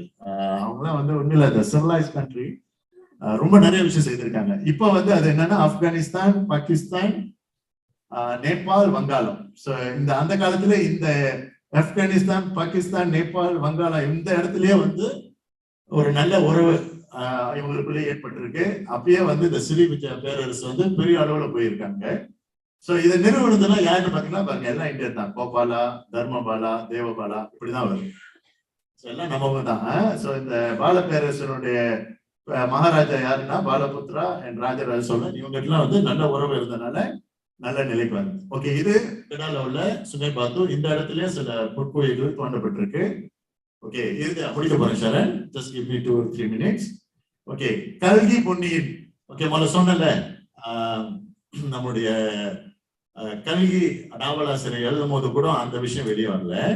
ஆனா படமா வந்தோடனே மக்களுக்கு தெரிய வந்தது. அவருடைய நாவல்ல பொன்னியின் செல்வன்ல இதை குறிப்பிட்டிருக்காரு பாருங்களேன். சீனாவுக்கு தெற்கே பல நாடுகள் இருந்தன. அவை ஸ்ரீ விஜயத்துக்கு சொந்தமான நாடுகள் அல்லது நெருக்கமான உறவு கொண்ட நாடுகள். யார் அப்படின்னா இந்த பாருங்க போட்டிருக்காரு. அருமன நாடு, கம்போடியா தேசம், கம்போடியா, மணக்கவரம், தலைக்குளம், மாபாலம், மாயிருடிங்கம். இந்த மாயிருடிங்கம் தான் கோத்தாக்கலங்கி அவர் கண்டுபிடிச்சு போட்டது. அப்புறம் இலங்கா சுகம், சயாம, பிறகு தாம்பிரலிங்கம், சயாம மலாயாவையும் சேர்த்து சொல்றாங்க. இளமூர்த்தி தேசம், கடாரம். சரி, இவர் என்னன்னா, இந்த மாயிருடிங்கம் என்ற பெயர் வந்து ஜோஹர் மாநிலத்தின் தென் பகுதியில் இருக்கும் கோத்தாக்கலங்கி என்று குறிப்பிடுகிறார். சோ அப்பயே எழுதிட்டார் அவரு. சோ அப்படின்னா வந்து இதெல்லாம் ப்ரூவன், அப்படிலாம் நடந்திருக்கு. ஆக இந்த நான் எண்டிங்க்கு வந்தேன். இப்படிப்பட்ட ஆய்வுலாம் இருந்தோம். முதல்ல அவர் இங்க வரும்போது நிக்கோபார் தீவுல தான் முதல் அட்டாக். நிக்கோபார்ல பாத்தீங்கன்னா 100 பெட்டலியனை அங்கேயே பாதுகாப்புக்கு வச்சுட்டு அடுத்தது இங்க வந்தாரு கடாரத்துக்கு. சோ சில பேர் நினைச்சிட்டாங்க அவர் எடுத்தோன்னு நேரம் கடாக்கு வந்துட்டாங்க. ஆக்சுவலி இல்ல. ஏன்னா ரொம்ப பேர் ஆராய்ச்சியாளர்கள் சொன்ன விஷயம் என்னன்னா, ஃபர்ஸ்ட் அட்டாக் வந்து நிக்கோபார் தீவுல. ஓகே, சரி, இதுதான் கடைசி ஹைலைட். ஓகே, இவர் யாரு அப்படின்னா, இந்த ரெய்னிச் ரோஸ் வந்து ஒரு மலேசிய வரலாற்று ஆய்வாளர். இவர் வந்து வேற்றினத்தில் உள்ளவர், தமிழர் கிடையாது. 12 ஆண்டுகள் 12 இயர்ஸா வந்து கோத்தாக்கலங்கிய பத்தி ஆய்வு செய்து பெரிய பெரிய கண்டுபிடிப்புல இருந்து அந்த விஷயம்லாம் வந்து தொடர்ந்து மலேசியாவில் உள்ள ஒரு முக்கியமான நாடுல வந்துச்சு. சோ அதை பத்தி வர என்ன செஞ்சுட்டாங்க, இந்த நாட்டு அரசு அவரை பிடிச்சு, நீ நிறைய விஷயத்தெல்லாம் வெளியே சொல்லிட்டு இருக்க, நீ அடக்கமா ஆஸ்திரேலியாவுக்கு போயிருக்க, ஆஸ்திரேலியாவுக்கு அனுப்பி விட்டாங்க. சோ இப்ப அந்த விஷயம்லாம் அப்படியே முடக்கப்பட்டு அப்படியே வைத்திருக்கப்பட்டிருக்கு. இதுதான். சோ அப்ப உணர்வுள்ள ஒரு தமிழர் என்ன செஞ்சிருக்காரு, இந்த மீட்பு குழு திரு கணேசன் என்ன செஞ்சிருக்காங்க, அங்க உள்ள சொந்தமா போயிட்டு அந்த உள்ளுக்கு தான் போக முடியாதுல்ல, அங்க உள்ள அந்த பூர்வீக குடிகள் இருக்காங்கல்ல அவங்கள பார்த்து சில விஷயத்த கொலெக்ட் பண்ணியிருக்காரு. இதுதான் அந்த கோத்தகிழங்கியோட சூழல், இப்படிதான் இருக்கும். ஓகே, முடிவுரை கன்க்ளூஷன் இதுதான். பூஜா பள்ளத்தாக்குல பல்லாயிரம் தொல்பொருளுக்கு இன்ன வரைக்கும் குறையில, அல்ல குறையாதுன்னு சொல்றாங்களே, வந்துகிட்டே இருக்கு, எடுக்க வந்துகிட்டே இருக்கு. சோ அதுக்கு ஒரு டீம் போட்டு செய்துட்டு இருக்காங்க. ஆனா செய்தும் அவற்றை முறையா ஆவணப்படுத்தணும்னா நம்ம யாரு அப்படின்றது தெரிய வரும். ஆனா நம்ம யாருன்றது தெரியக்கூடாது என்ற காரணத்துக்காக ஒரு சில விஷயங்கள் நடக்குது. அத நான் என்ன சொல்றேன்னா, அந்த கோத்தகிழங்கி மர்மம் அவிழ்க்கப்பட வேண்டும், உண்மையை வெளிக்கு சொல்லணும். அதுக்கு தெரியல, ஏதோ ஒரு நல்ல விஷயம் நடக்கும் அப்படின்னு நம்பிக்கை இருக்கு. ஒரு நல்ல அறிவார்ந்த குழு, அகாடமிக் குழு அமைஞ்சு அதை ப்ராப்பரா இதுக்கு ஒரு வாய்ப்பு கிடைச்சு அதை பற்றி ஆய்வு செய்யக்கூடிய நிலை வந்துச்சுன்னா, அதை ப்ராப்பரா எந்த ஆட்சி ஒவ்வொரு முறையும் மாறும்போது சில நல்ல ஆட்சி மாறணும்னு கேட்கிறோம்ல, அந்த மாதிரி ஒரு ஆட்சி இப்ப ஓரளவுக்கு வந்திருக்கு. அவங்ககிட்ட இதை கொடுத்தோம்னா நிச்சயமா நம்மளுடைய வரலாறுகள் உயிர்ப்பிக்கப்பட்டு நம்ம வந்தேரிகள் அல்ல, நாங்களாம் வந்தேரிகள் சொல்லிட்டாங்க மலாயில, ஏன்னா அப்படி ஆயிடுச்சு, இப்ப சொல்ல முடியல அந்த வார்த்தை மலாய் மொழியில எங்க ஒரு சூழல் கருதி. அதனால இந்த நிலை மாறப்பட்டு நாமெல்லாம் அப்போதே இந்த மண்ணுக்கெல்லாம் சொந்தக்காரர்கள் என்ற நிலை மாற வேண்டும் என்று சொல்லி வாய்ப்புக்கு நன்றி சொல்லி டாக்டர் மணி அவர்களுக்கும், டாக்டர் கதிரேசன் மற்றும் டாக்டர் பாலா அனைவருக்கும் மீண்டும் அமைதியை கேட்டீங்க. ஓரளவுக்கு மணிரத்னம் படம் மாதிரி இல்லாட்டினாலும், பாரதி ராஜா படம் இல்லாட்டினாலும் என்னால முடிஞ்ச ஒரு படம் மாதிரி கொஞ்சம் காட்டியிருக்கேன். கூடிய வரவுல இதை ஒரு படமா ஆக்கணும் அப்படின்றது ஒரு பெரிய ஆசை இருக்கு, அது நடக்கும் என்று சொல்லி அமர்கின்றேன். நன்றி, வணக்கம்.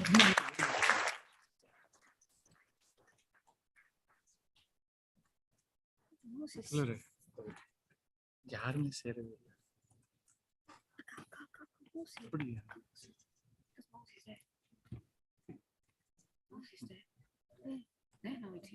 Okay, I cancel this. Dr. Sharon not even so yes. Alright. Why is mine there? Why is mine okay? I just remind பண்ணேன், ஆனா சரி சஜிலா கீழ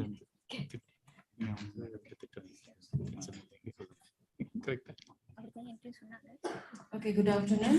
Now we will move on to the second plenary speaker, Dr. Sharon Shamini Victor Janarajan.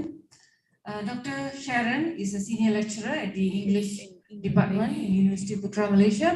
Her PhD is in higher education from the University of Otago in New Zealand on doctoral assessment and feedback. Recently, she completed her postdoc at Pennsylvania State University. Her research interest is in doctoral assessment, feedback, and social linguistics. The title for today, as you can see on the screen, Heritage versus English, Uncovering the Shifts in Malaysia Indian Diaspora. So I hand over to Dr. Sharon. Thank you.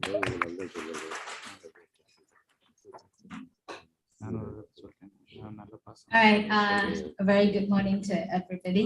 Dr. Mani, what's my time limit? 15 minutes? okay, sorry. Okay. All right, so this is based on a research that I have personally been interested in. Right, the reason why I wanted to understand more about the Malaysian Indian diaspora is because of my own family and experience. So my parents are ancestors from Sri Lanka. All right, so my whole roots and traditions are very much inclined to the Sri Lankan culture. However, I was brought up in Malaysia where we have distributions of every Indian community, but we are addressed as Indian. So as I grew up, my family always reminded me, remember that our blood is related to our Indian ancestors. So as we grew up, my parents had no time to take care of us because I come from a very, very humble beginning. My parents had to work very hard doing few jobs to just sustain and provide us as much as we can. Hunger did not matter to us because we were very contented. So that days we only had rice with water. But we were always taught to become contented of the blessings we have, including the culture we come from. So I've always been taught to be very proud of being an Indian, and also being a Malaysian. But something was very interesting in my family. My grandmother raised me up. It's a cultural thing. I do not know whether it's there for me to say that, but the first baby in the family is always given by the grandparents. Grandparents who adore you, want to raise you and take care of you. So hence, when my mother passed me to my grandmother, who raised me up till I was 7 years old, till it was time for me to go to primary school. So my orientation of values and culture came very much inclined by my grandmother. However, my parents raised my brother. But what is so interesting is my grandmother always reminded me it is so important to know your mother tongue, your language. Hence, she would always speak to me in Tamil. But my parents were so busy making my brother fit in the current society. Hence, they only spoke to him in English. So same family, different exposure of language identity. I grew up appreciating Tamil more than my brother did. So we will always have this question and arguments like, hey, you do not know how to speak Tamil, did you want to pick it up? And he go like, I look Indian, people see me, they know I'm Indian. So does it matter if I speak Tamil? But then I'll tell him, but our mama always told us, you want to appreciate the language, you want to appreciate your culture and identity, it gives an impact to know the language, the beauty of the language. But my brother will always argue, I look Indian. When people see me, they think I'm Indian. Nothing to argue. Two different approach. Unfortunately, my Tamil declined when my grandmother passed away. I had no one to communicate.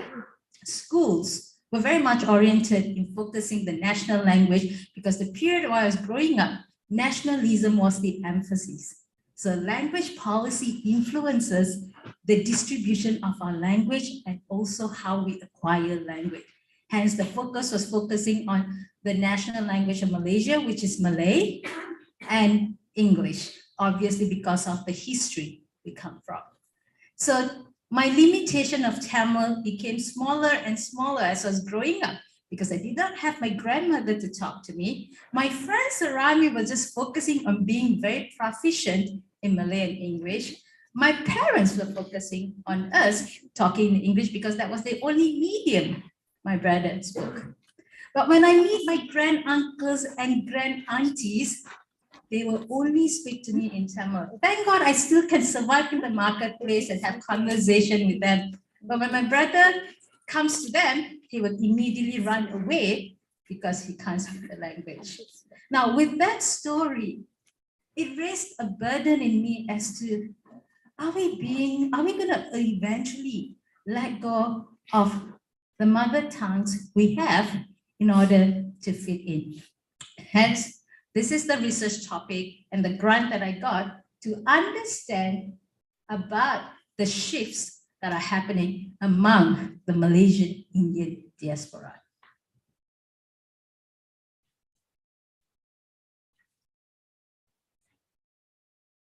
Sorry, ladies.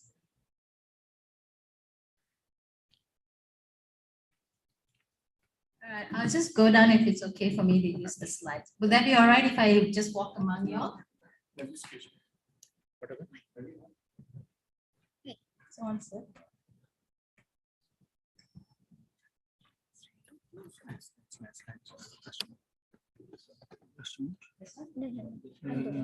All right. See, you have to choose this one. Nah? Okay, so the background of my study, is it okay if I stand just in the midst of you towards eye level? All right, This one. so let me just get, after knowing this story, I'm just going to highlight with some empirical understanding about Malaysia and also the general focus of the study. So we're looking at multilingual communities, and Malaysia is naturally a multilingual community. So multilingual communities tend to face different tension when they need to use languages because we have different purposes, different domains of which language to adopt and to use. So often dominant language tend to have a heavy influence in the language choice, particularly in multilingual communities. For instance, when we are in certain official events or official government events, we're expected to use our national language. Hence, we have to make choices. But when we are in the domain of friends, we talk about friends, we use the language that everybody can relate to. Often we use code mixing, meaning we use 2 to 3 different languages just to fit in, because the purpose of language is to deliver a message, to build relationship, to be connected, and often to fit in. So such choices seem to occur among multilingual communities, which is also affecting the vitality of different languages that all of us have acquired or are able to speak. Hence, there is a shift in those different languages. So sad to say that because of that, it has affected the diaspora in most countries. Now, since I'm going to use the word diaspora, let me just define the meaning of it. Diaspora basically means communities who have migrated from their homeland to another country while trying to retain or hold native language, culture, and identity. In my case, Tamil. So Indian diaspora happens around the world globally. All right, it is happening everywhere. We do see little towns of India in most parts of the world. And this exact phenomena also exists in Malaysia.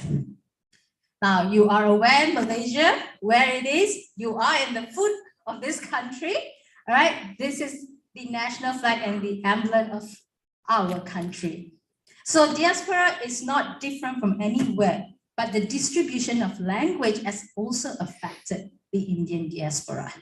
Now, a brief understanding about the country, but before that, you may be also visiting some of these places. Right, that's our most iconic mosque, Malaysia. Obviously, you know the Twin Tower, right? Of course, you can't miss that spot. All right, so then we also have this remarkable Chinese temple and of course, Indian temple, which I assume you would have seen or may be going. Now, let me give you the demographic understanding of the Malaysian Indian diaspora first. Now, the population of this country at this present moment, based on the Department of Statistics Malaysia, is we have 33.5 million of people.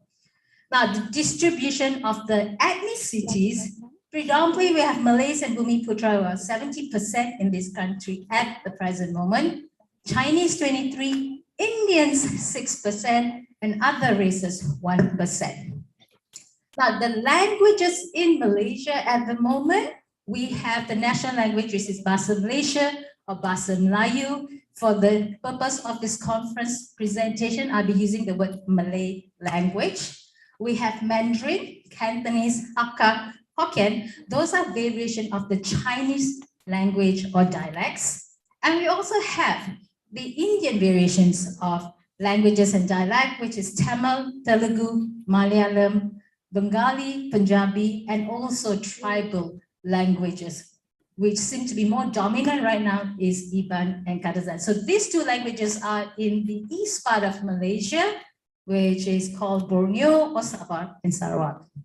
Now, just to reiterate again, our national language is Malay.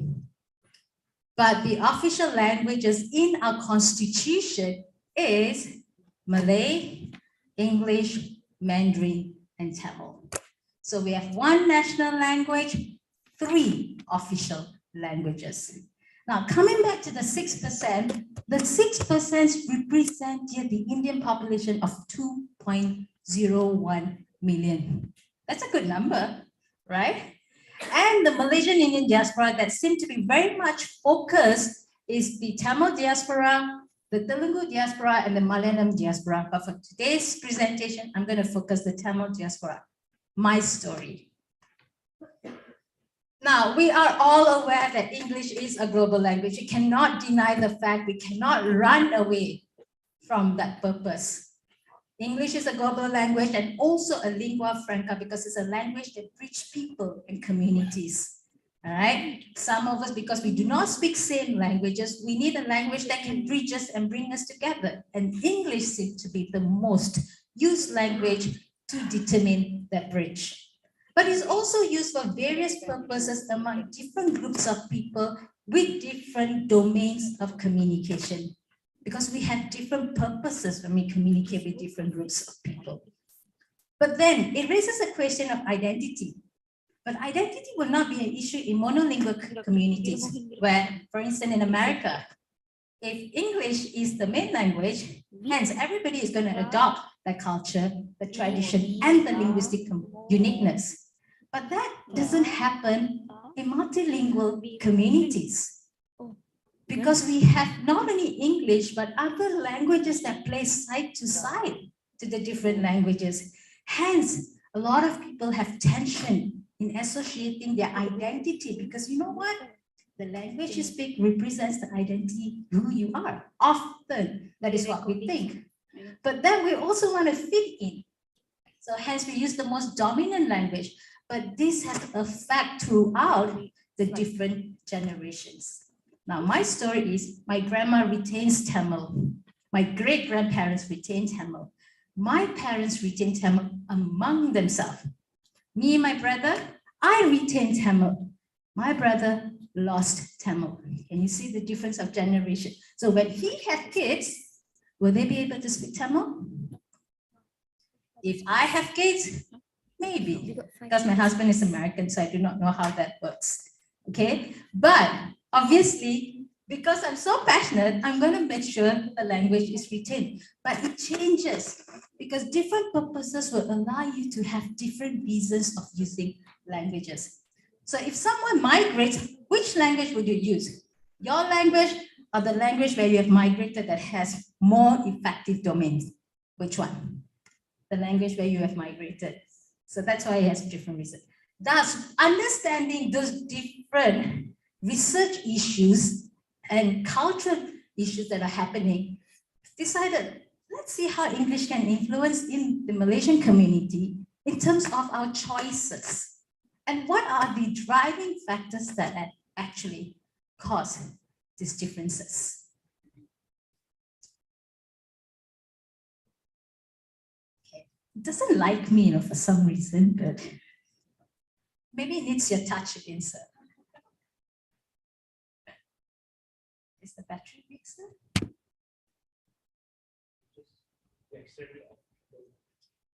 Don't play with it, you mean? So, next. Okay, so, can I have it to move the next slide? Okay. Done. All right. So the government theory for this research is basically looking at domain theories. So I've adopted language domain by Fishman, 1972. All right, so domain affects our choices and the use of language based on different categories. Okay, so the model here focuses on the 7 domains, but the focus of the study to the particular Tamil diaspora community, I've only looked at family, friendship, religion, education, and transactional. To be more objective, I will not touch the religion part because it's often very sensitive. So just for this presentation, I'll be focusing on family, friendship, education, and transactional. Now, I'm just going to briefly highlight some of the studies that have focused on language shift and maintenance in different countries. So reminding you, it's a global phenomenon. All right, so in Spain, the study focused between Spanish and English seemed to be a dominant purpose because it distributes social economy mobility. So deliberate choice socially to fit into the economical growth. Well, this also happened in China, especially when countries had to come as one. So there are different key dialects of the Chinese language, which is Mandarin, Hakka, and also, what's the other language? Cantonese, influenced the shift because of language policy that you only had to use Mandarin. So people had to suppress the different dialect because Mandarin was the language policy that was ordained to keep the movement of those three countries together. It also happened among the Sri Lankan community in America, where because of the colonization of the language and also the movement in America, parents had no choice but to let their children let go of their mother tongue in order to fit in. But the younger generation started to only focus in the use of English. And Kandaraka study in Singapore also showed the same thing. The younger generation let go of the mother tongue language to survive and use English. Now we want to look at the Malaysian context, because that's the focus here. In the Malaysian context, basically, remember national language is Malay. Malay had an influence in the language distribution, but English is the second most used language in the country. But today's statistic, the most used language in Malaysia is actually English, followed by Malay. Interesting how it has changed. But the use of English was very much related to economical background, which I think a lot of us can relate to that. Then another study looked at the vernacular schools. So vernacular schools are basically Tamil schools and Chinese schools. Despite being taught in their vernacular languages, Malay and English still affected and played a primary role. And also another study looked at the different races, all right, among students that showed English had more dominance. So having understood all that, I thought I'm going to interview and collect data from Tamil school teachers because they emphasize the use of Tamil. So I started off by piloting the study and basically distributing questionnaires to 30 Malaysian Indians, Tamil school teachers who speak Tamil actively. Their first language is Tamil. They use Tamil more than other languages. All right, so a questionnaire was adapted, all right, and also the analysis was focusing on these key domains. Now, the results are very interesting because it shocked me because I had a different assumption in my mind. We start off with the family domain because that's the most influential domain. What was so fascinating by these Tamil teachers who use Tamil all the time, but when they get back home, they use English with their kids. Do you wonder why? I was shocked. Why are you speaking in English? But when they talk to their parents who live with them, they speak to them in Tamil. To their kids, they speak in English. To their spouses, they speak in Tamil. Why? So apparently, English is a craze. It is important to them. However, it's okay as long as they can understand and hear the language. But my kids have to be better in English than Tamil. But these are Tamil school teachers who are teaching Tamil in schools. Malaysian Indians' language choice are very much influenced by perception towards status, right? English seems to show prestige than Tamil, which I completely disagree, all right? But however, we are so tainted by perception. Status matter to me, and hence, if English is going to show more status, uphold your level in the community, hence I will make sure my children speaks better English. It is sad, right? It is very sad. However, what's happening until today, and even in this study, it is clearly seen from the second generation, meaning the younger generation of that shift in their choices. So if our family domain is already shaken, would you assume the other domains be affected as well? It did. We're going to look at the friendship domain. So within the friendship domain, among friends, among neighbors, among strangers, English was used the most. But what was so interesting, among Tamilian friends, English was used. I understand if English was used among our Telugu friends or our Malayali friends, I understand that. But among Tamil friends, English was used. I do that often, but with my friends who can speak Tamil, I often will code mix. But it is so interesting to see these parents who are Tamil school teachers actually spoke English among their colleagues, even in some of the schools. So, but I cannot generalize this because it was a small group of teachers who I basically interviewed and tested out this questionnaire. But however, it still fascinated me because it basically told me of the assumptions I had in my mind were completely wrong. So English was favored among Malaysian Tamils, non-Tamil Indians, and also among their friends. But we cannot deny the fact that Malay has an influence as well, depending to the people they were communicating. So hence studies have shown in the Malaysian context, among the Tamil diaspora, Malay and English seem to be favored often, but predominantly English. So often this is very much related to individual prestige because it holds on to the grassroots of the British colonized imperialism, which has often caused Malaysian Indians to converse in English. But linguistic imperialism seems to be more prevalent right now among the younger generations. All right, the last two domains is education and transactional. So transactional is basically talking to people. It could be in the marketplace, it could be in the supermarket, it could be your neighbors, or it could be just people merely around you, right? In the education domain, obviously because Malay is a national language, hence Malay will be used, right? But English also played an important role among classmates, among teachers.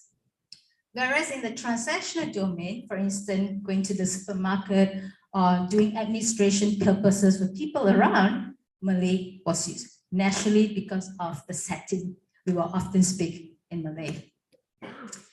Now, the educational domain, we cannot run away from the fact that Malay will be a dominant use of language among the Tamilian Malaysians. All right. But we also have to understand because of education, we have language policies. Language policies will influence the choices. All right. Meanwhile, the presence of Tamil in the education purpose seems to only exist in the vernacular schools. All right. But because of language policies, often Malay and English will play a better role in those choices. Now, the transactional domain basically follows about the Malay language being part, right, for administrative purposes. Of course, because everybody is able to speak that language, there's no miscommunication. But the choice of English often will penetrate, so there is a shift. So based on this four domain, clearly we see a major shift of language, but most of the time this shift happens at the home domain, where English and Malay seem to have a heavily influence of choices in the language. Now, having understood that, I had to do a bit more research to identify what were the factors that influence people. So basically, I started talking to them about it. And some of the factors, and starting off with the first factor, is imperialism. We cannot run away from that whole idea of imperialism, particularly in a multilingual Malaysian community, where English seems to represent a higher status, especially among, in general, the Malaysian Indians. So we're talking about people, Telugus, Malayalis as well. But in the Tamil diaspora as well, it is status. So status does not only originate from the British colonization of Malaya, but it goes back to longer British foothold in India. And it surprised me when my Tamil school teachers told me that. So meaning we have not let go. And like what Sir said, it's dangerous to forget the roots. I rather forget the roots and create a different perception in terms of how identity should be represented through language. So the reason why, I had to ask, why? Because it's shocking me. The reason why is when you have mastery towards the use of English language, sorry, can you go back? It's reflecting to social status, so it comes back again to status. So if I want to fit at this level, I need to show that I'm competent in the language. Carry yourself, not how you do well in education, but we cannot deny the fact competence is very much related to exposure as well. Kanagaraja implemented that in his study, the term English craze basically represented the upper class status, which have been engraved by the British East India Company. So that ideology has somehow stuck and stayed with us. Well, we know the Brits, their philosophy was conquer and divide.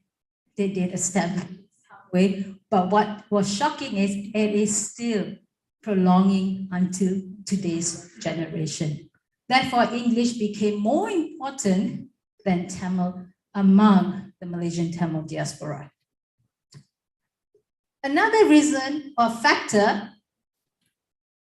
is definitely economy. It's like it's stuck. All right.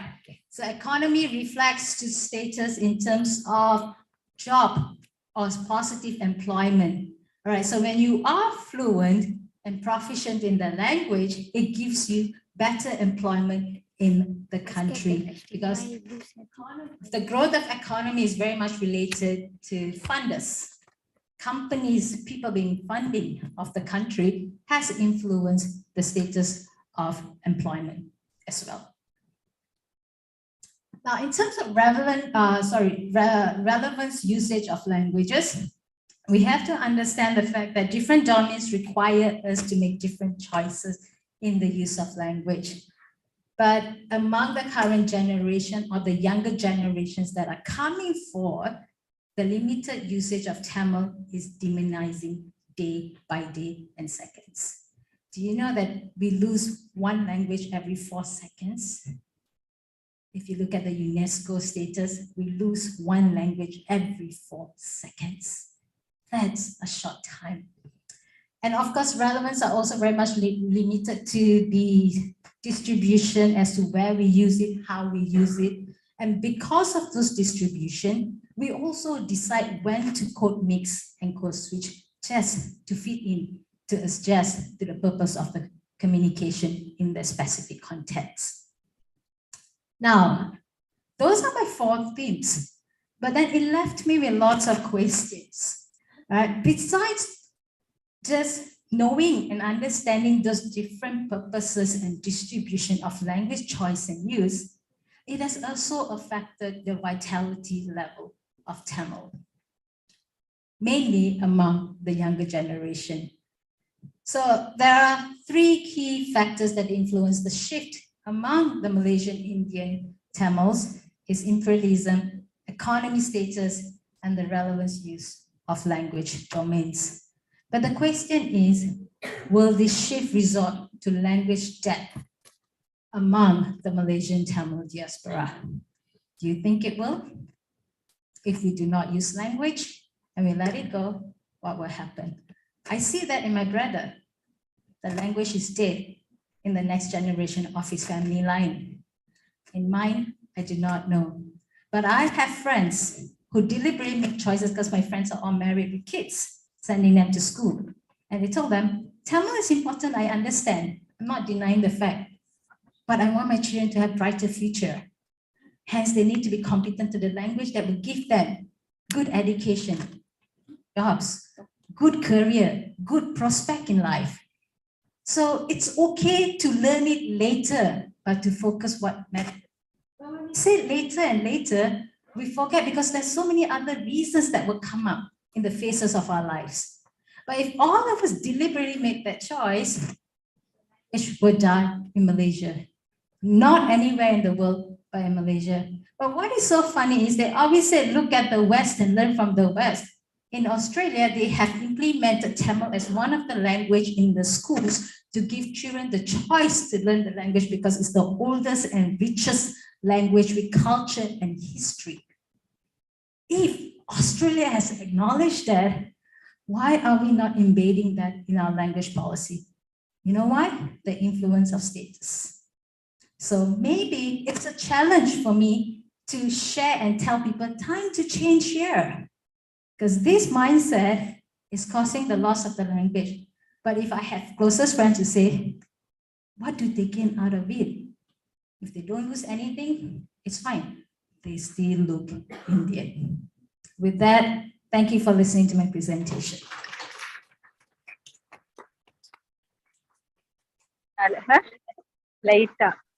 Okay, thank you, Dr. Sharon.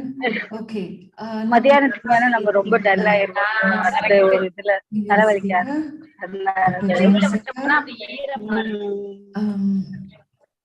Dr. John Sekhar is having 36 years of teaching experience. He has held the position of head of research department for 5 years, dean of academic policies, administration for 5 years. நாங்க எங்க எந்த seat sir Development and research for 2 years, and NAAC coordinator for 7 years at the college.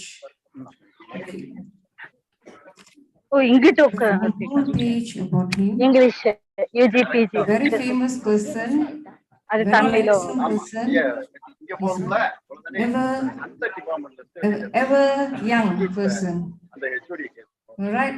So I'll hand over to இப்படி வச்சிருக்கலாம் sir fan கீழே இருக்கலாம் இல்ல இல்ல first பெஞ்ச்ல இப்படி வைக்கலாம் மத்தியான நேரம் வெயில் மணிமங்கை மணி இப்படி மட்டும் வச்சுக்கலாம் one of the very few admired speakers that I ever met in my life is Dr. Kadirisan. Fan இல்லாம எப்படி வெயில்ல காய்வீங்களா My college to a better exposure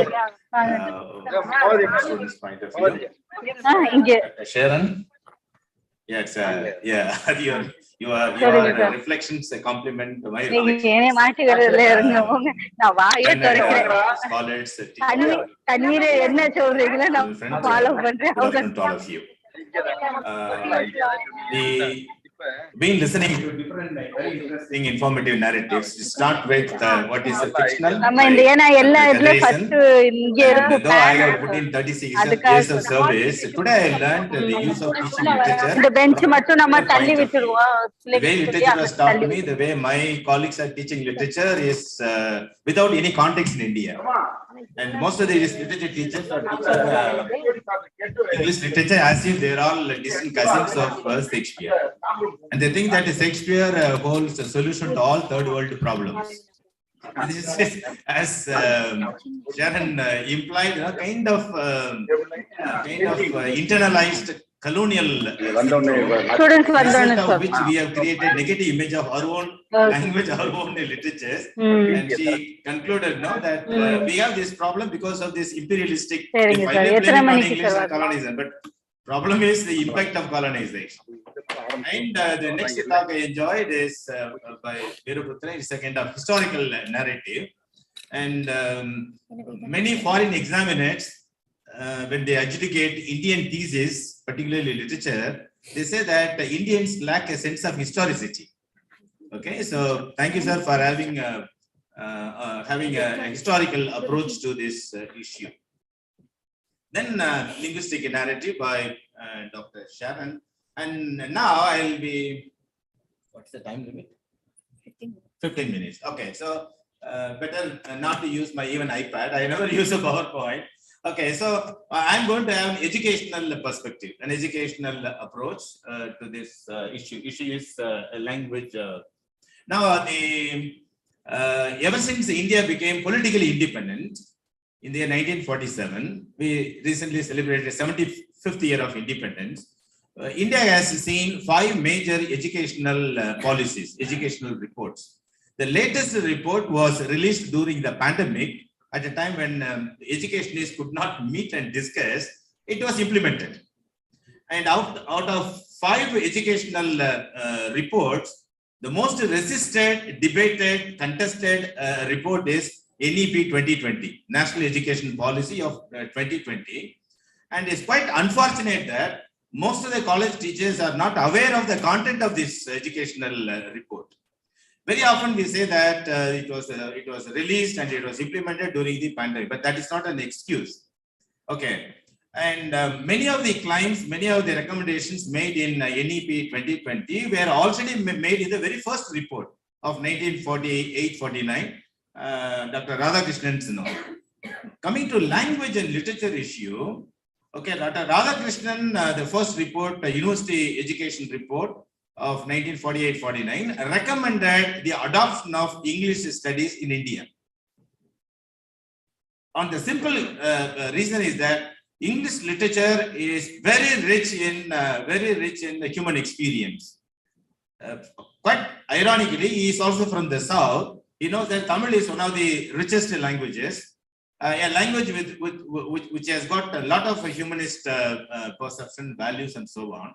So, study of English literature was adopted without any problem, even in free independent India, because the first report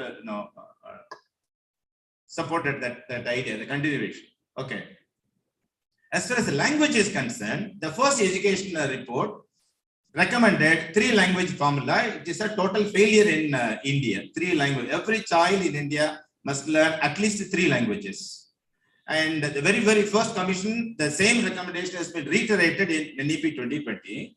But ironically and unfortunately, this report chose to be condemned much more vigorously than the earlier 4 reports for political reasons. Certain things I can express here, not in my state. Back to Tamil Nadu, they will burn me.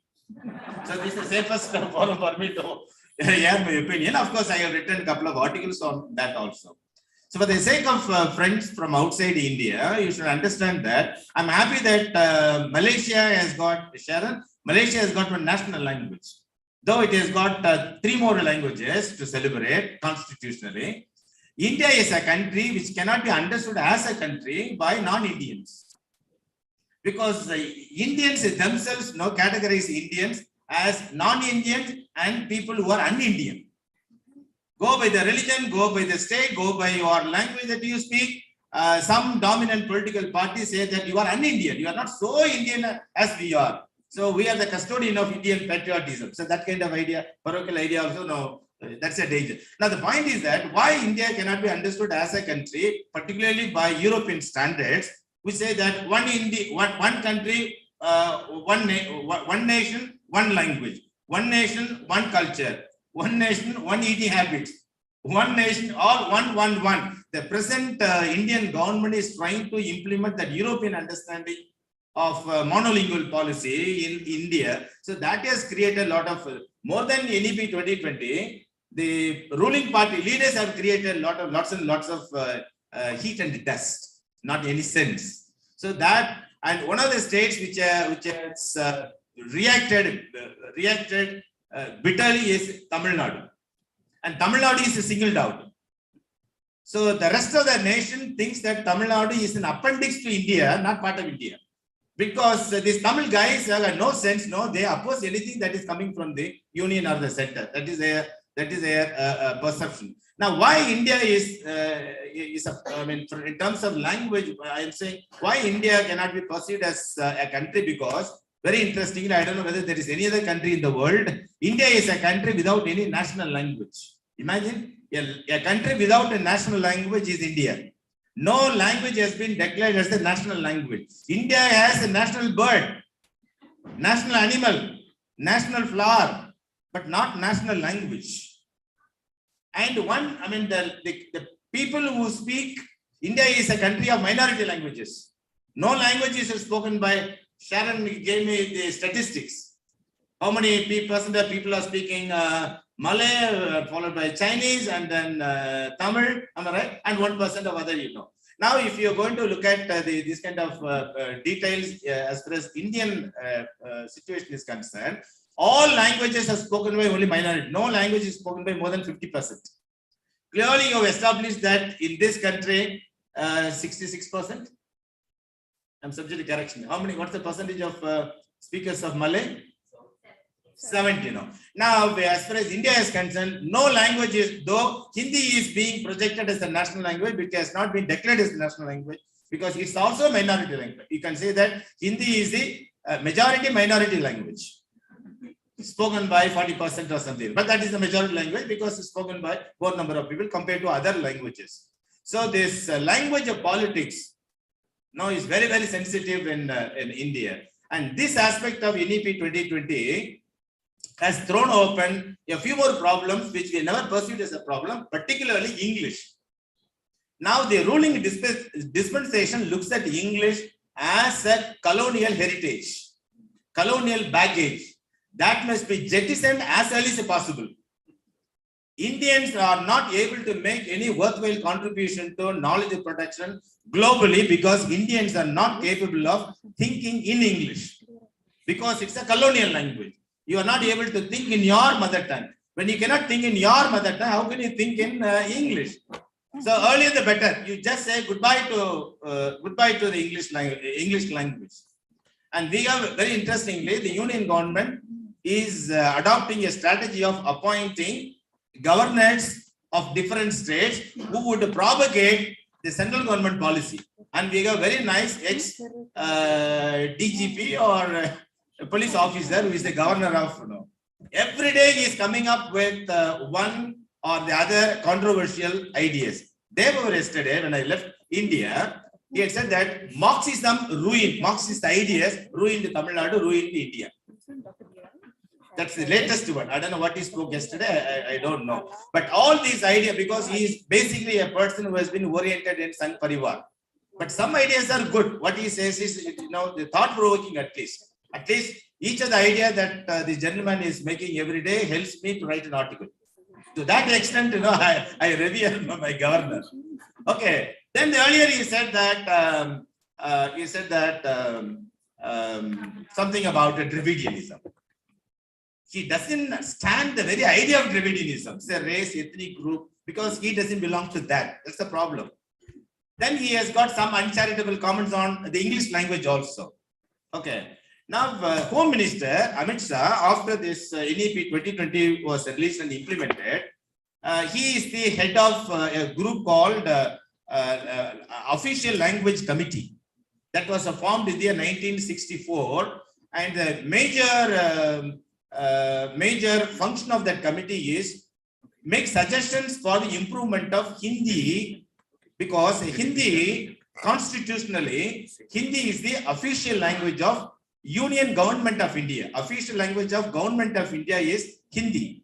But Hindi cannot do everything, and therefore constitution makers, they felt that all of a sudden Hindi could not be replacing English. So let English continue for next 15 years. That is from the day constitution adopted in the 1950, next 15 years up to 1965. But 1964 itself, Tamil diaspora started creating problem.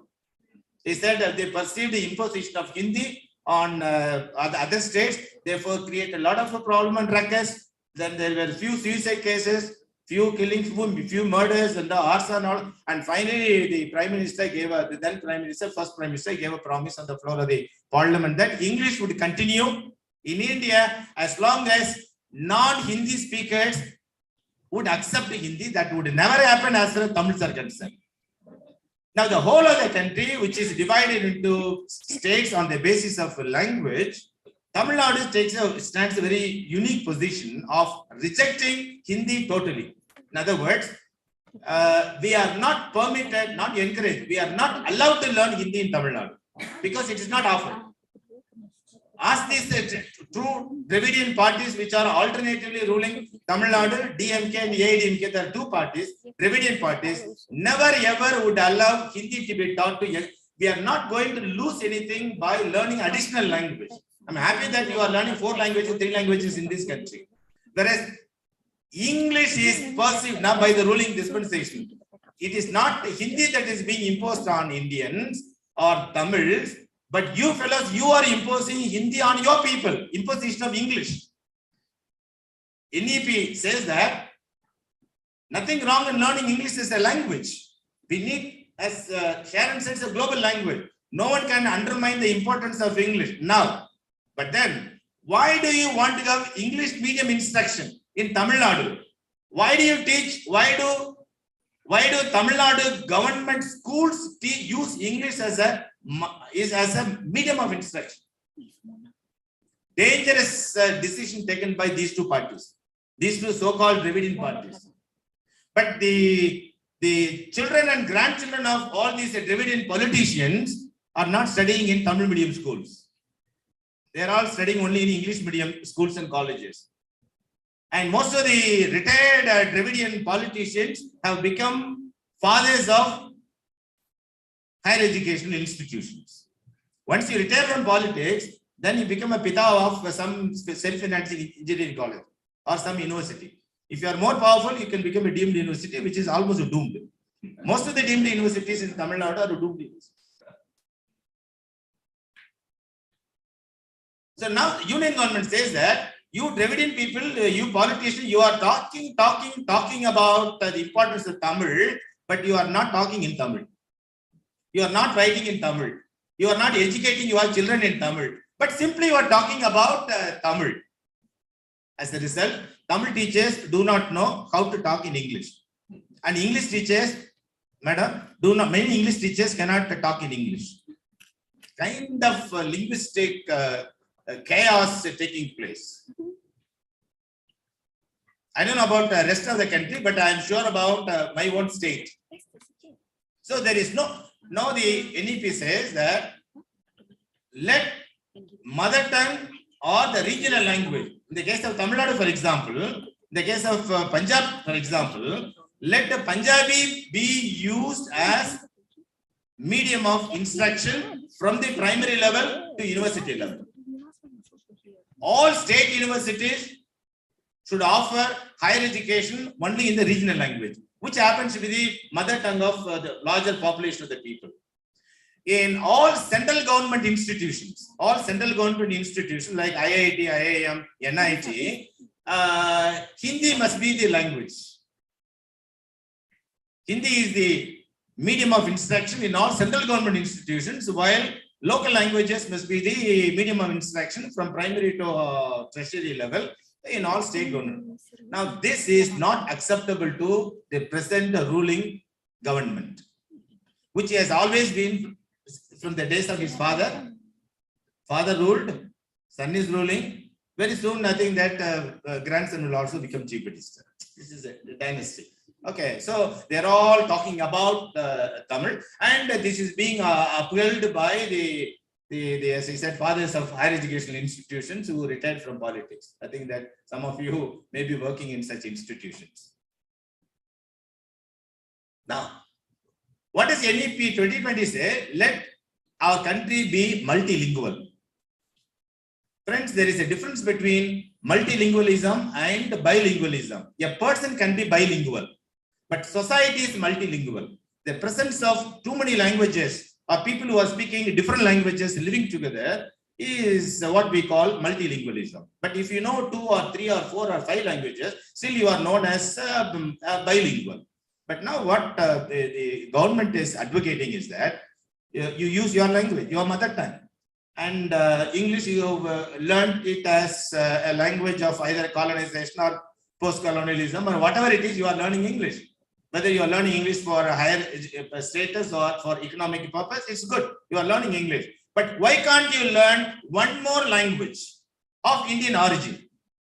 Psycholinguistic research findings confirm that children, before they reach the age of the teens, in English, teens, 13, before they reach the age of 13, children can learn as many languages as possible, and they will learn all those languages as if they were their own languages.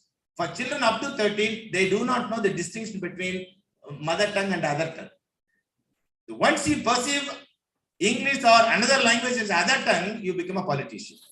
That is, you have entered the teenage. 13, 14, 15. So between 13 and the end of 19, you can continue to learn the other tongue or English or whatever English, but then you have to learn it with a lot of difficulty because because according to David Noam Chomsky, all human beings are born with what is called a LAD, language acquisition device, natural disposition towards learning. All children who are born in this world cannot but learn language. They cannot decide to learn or not to learn. But which language they learn, immediately the language that is used within the environment of the baby, we call it mother tongue, they learn it. So this LAD is very, very active up to 13. Once the teen starts, LAD starts losing its power, and then when you come to the end of the teen, 19, is the 18, 17 plus students are coming to us colleges. So 17 plus 18, students would like to learn English, but it's not properly taught in Indian institutions. They come to American college. I always say that they are being brought on a structure as if they are taking it to IC unit. Almost they are critically conditioned. And 19 finished. They are not finished. That LAD is the power of LAD is gone already. And after that, whatever students they want to learn, they can still learn languages, but those languages are being stored in the right hemisphere of the brain rather than the left. Language belongs to the left hemisphere. Friends, I tell you, according to psycholinguistic research findings, human beings are of two types. Sociologically, you say that male and female. Whereas psycholinguistically, you can be a left hemisphere dominant individual or right hemisphere dominant individual. Literature, fine arts, like dance, music, if you are interested now, naturally you belong to right hemisphere dominant individual. Mathematics, science, linguistics, language, then you can be identified as left hemisphere dominant individual. So language, all the language that we learn is being stored in the left hemisphere. And if you are going to learn any language after 19, will be stored in the right hemisphere. And therefore, you are not able to recall, recollect as you speak and writing. That's the reason why people who learn second languages later in their life are not able to speak or use that language, without pauses and hesitations. Because it's almost like I tell you in my college, like college Wi-Fi system. It doesn't work. So you take longer time to recall and then use it appropriately. You have something to say, but you are not able to know. So friends, what happens in India is that the language teaching, the whole program is political. And what to learn, how to learn, everything is decided not by the educationists, but by politicians. And politicians have their own policy for themselves, for their family, extended family, and another policy for the rest of the people. As Animal Farm Professor beautifully explained, that is what is happening. Another problem is, ma'am, people who are not qualified to teach language are the teachers of language teachers in India. Because I studied MA English, BA English, MPhil English, except PhD, everything is English literature.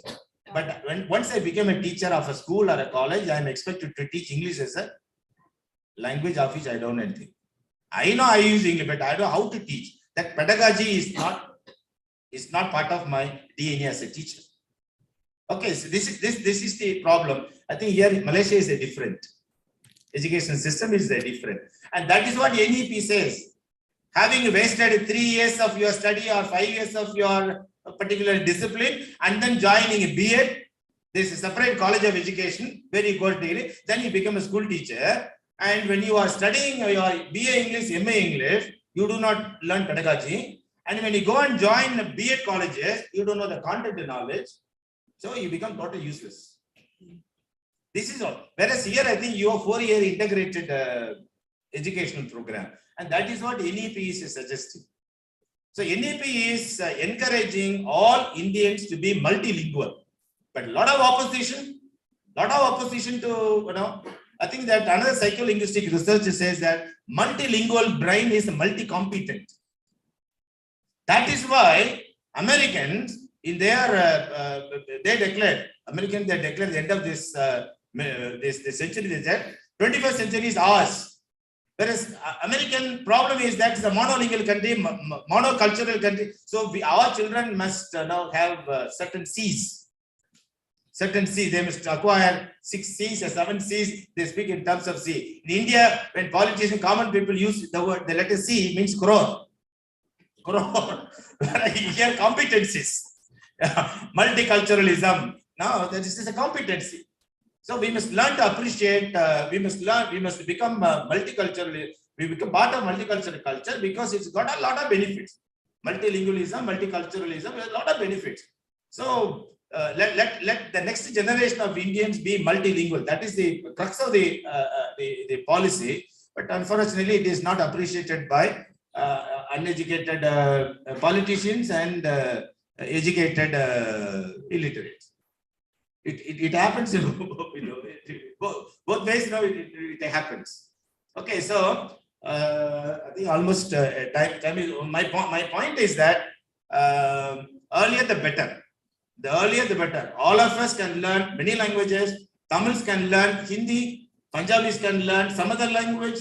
No, another opposition is that Sanskrit. Don't promote the Sanskrit. Sanskrit is a dead language. That's what Tamil people are saying. But friends, I tell you, there are as many as 12 universities, Sanskrit universities in India. Tamil Nadu doesn't have. And therefore, we do not know. Many of the educated people may not know the reality that there are 12 universities meant for research in Sanskrit. So naturally, money will be spent on that also, that language also. So we can learn, Sanskrit is one of the most musical languages. But by saying that it is a dead language, saying that it's a Hindu language, saying that it's a language that is connected with the recitation of slogas in the temple, we need not learn. So all those rhetoric, political rhetoric has somehow caused a lot of damage to the Indian psyche, particularly Tamil psyche. So the most literate state in India is Kerala. In Kerala, most of the people who have no access to higher education, most of the people know who is a Derrida.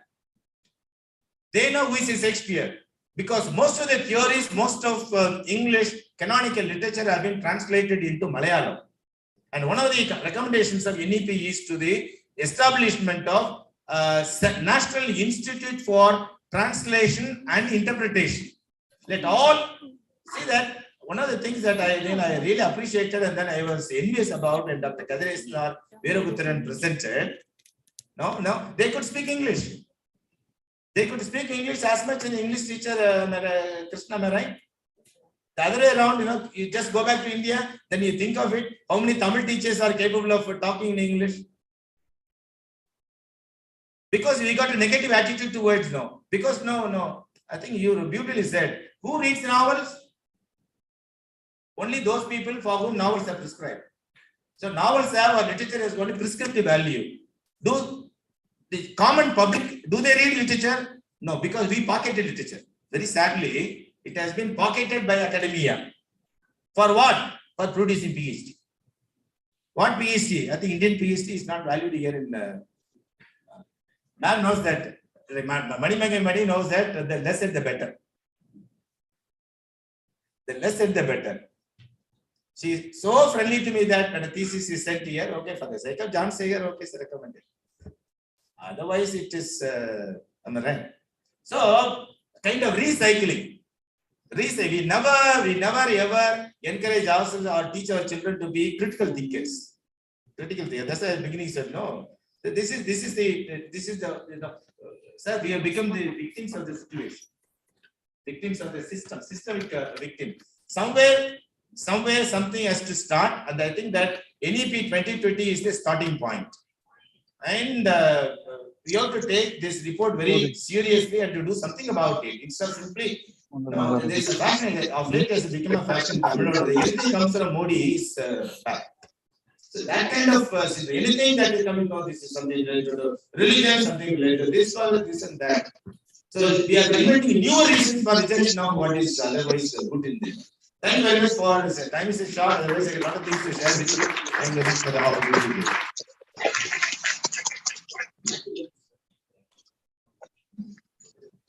Thank you, Dr. John Sager. All right, now all of you, you can proceed to the ground floor for your lunch. Now, after lunch, please move on to level 4, rooms 2 and 3 for your parallel session. No more here, okay? So don't leave anything behind here because we cannot respond after 1. Okay, you please move on to level 4, rooms 2 and 3. Thank you. I will inform you that all the online portals will present your paper, huh? Your paper without fail. To get the certificate.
Okay.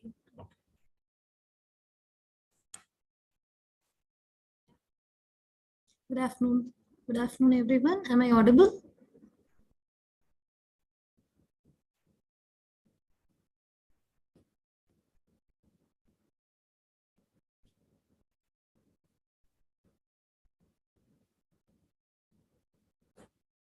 Kindly wait for another few minutes. We'll start the session.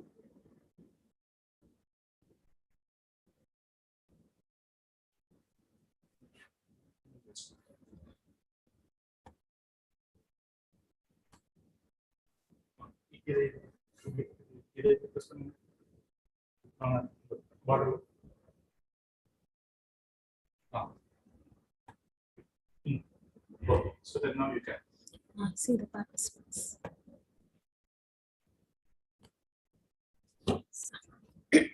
Yes, sir.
Now you know the focus. Please connect this.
Oh, okay, okay. So, hi, good afternoon. Probably for the starting session, if you all could be kind enough to switch on your cameras for a short while. Oh, that's nice. Yeah, thank you. Yeah, could I have all of you to turn on your camera, please?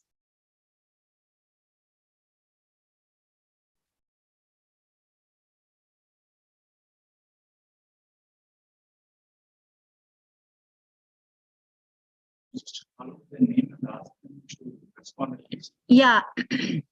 I can see Dr. Kalyan Sundram. Good afternoon. Can I please have Prof. Deepa? Good afternoon. Good afternoon. Prof. Dr. Deepa? Is she here? Dr. Deepa?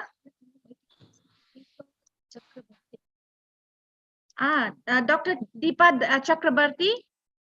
And I also have, yes, Pritika. Yeah, Pritika. Abhinaya. Jaita. Who's Dr. Kiki? Oh, okay, all right. Can I have your kind, okay, Jaita is here. Pritika, can I have you on, yeah, okay, that's wonderful. Prof. Deepa? Probably, it would be good for us to see each other for a short while. Yeah, maybe during the presentation, we can switch off we can switch off the cameras.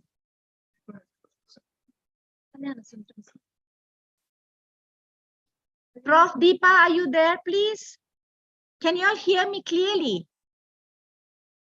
Pritika, Jaita, Abhinaya, Sir Kalyan, can you all hear me? Yes, ma'am. Yeah, I can. Wonderful, wonderful. Prof. Deepa, are you there?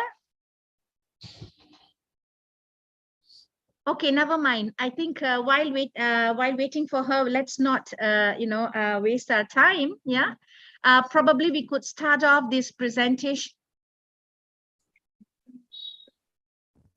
Okay, probably we will start off the session today. Yeah, very good afternoon. I'm Associate Professor Dr. Hardev Kaur from University Putra, Malaysia, and I will be chairing the session for today. Yeah. I know, it would have been better if you all could have come to Malaysia to visit all of us. Maybe some other time, okay? We will be very happy to have all of you in Malaysia the next time, yeah? Okay, so without further ado, I will start off the first presentation with Mr. K. Kalyana Sundram. Okay. Yes, Are you ma'am. ready, sir? Yes, ma'am. Yeah. Yeah. All right. Okay.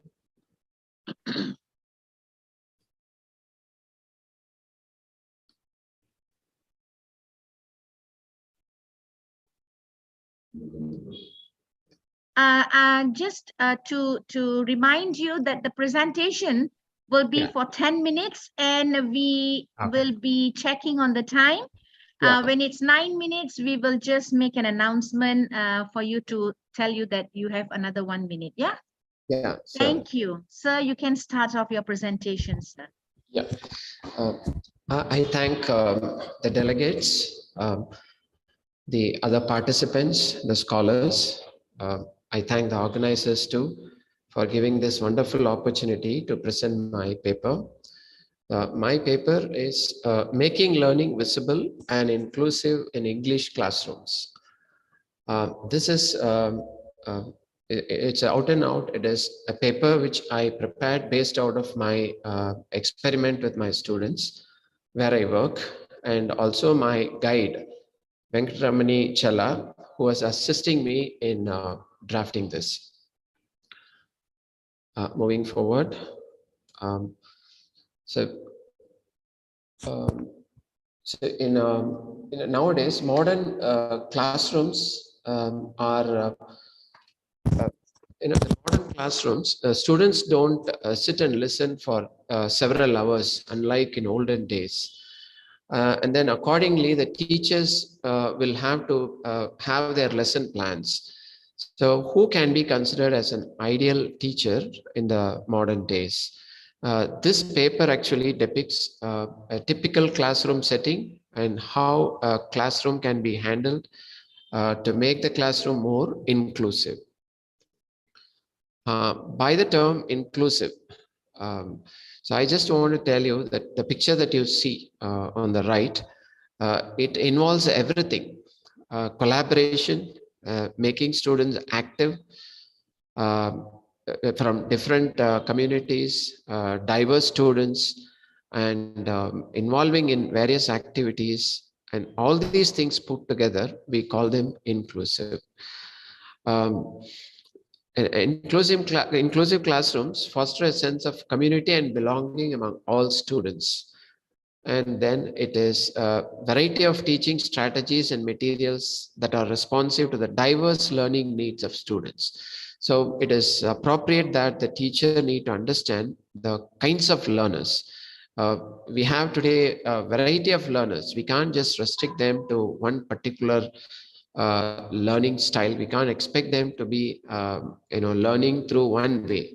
So that is why this concept of inclusive classroom. What is inclusive classroom? And as I have been telling you, to simplify the picture on the right, which tells you inclusive classrooms promote collaboration and cooperation among students, and then the teacher will be continuously striving to create a safe and welcoming environment for students. Thereby, the students they just come out of their zone, participate, communicate, and start learning. So this experiment was conducted with about 20 students. These 20 students, all from science background, but then they're all almost like very weak students according to the science teachers. They never performed very well, and they were just below average. And I just wanted these students to try out, and 3 hours each a day, 3 days, 3 hours each a day. And then the 4th day there was a test given, and then I tested.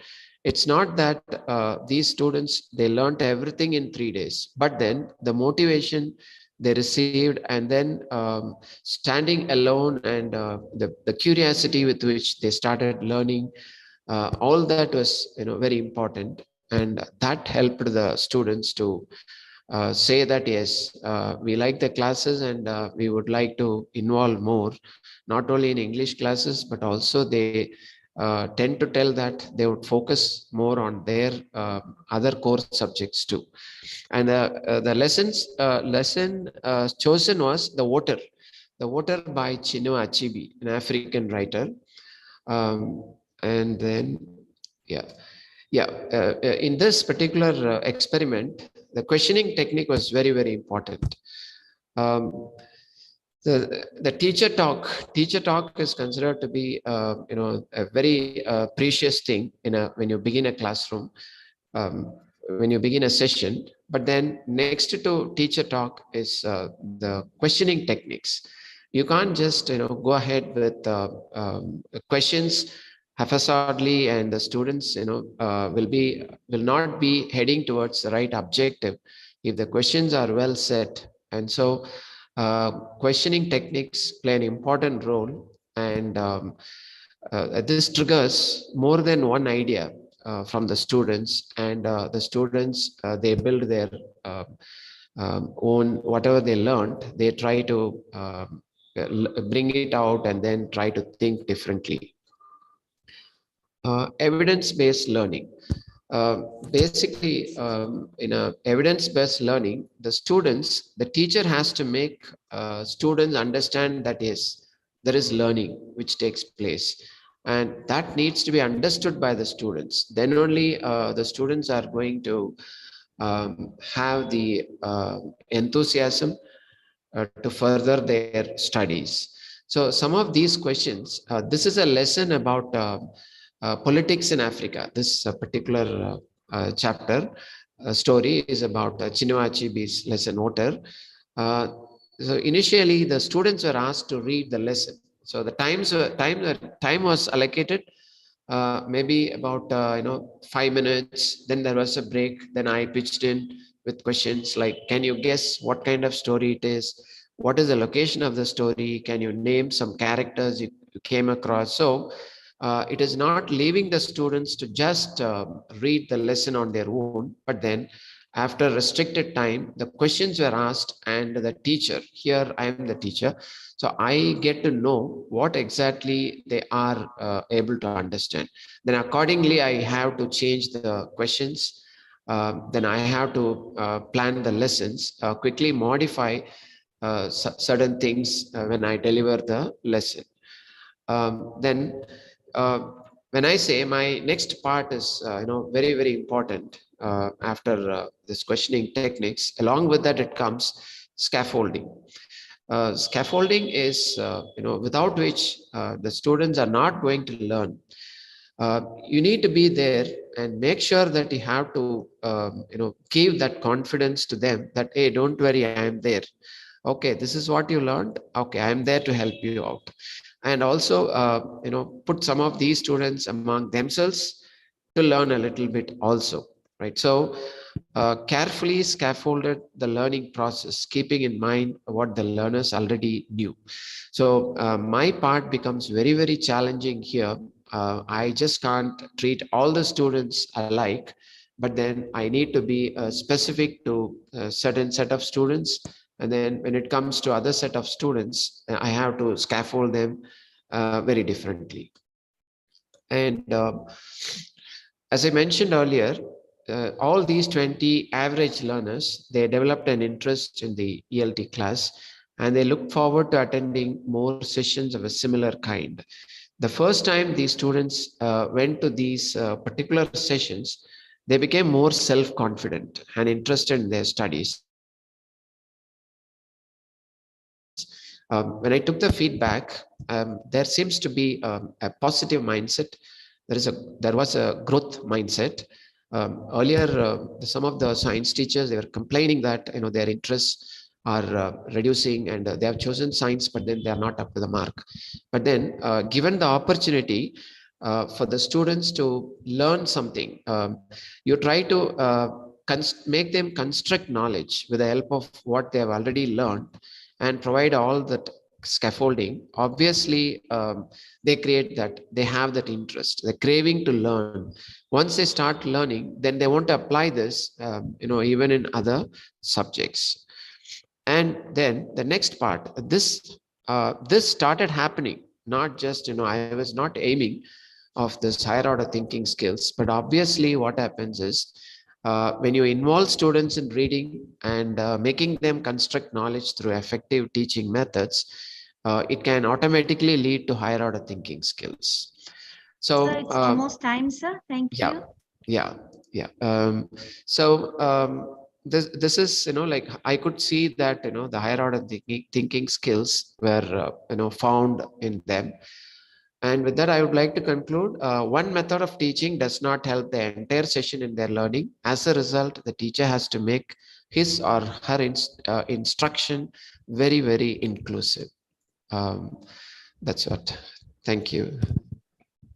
Thank you. Thank you. Next.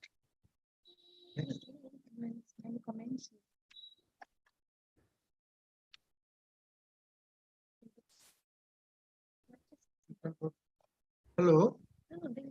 They can hear. Okay.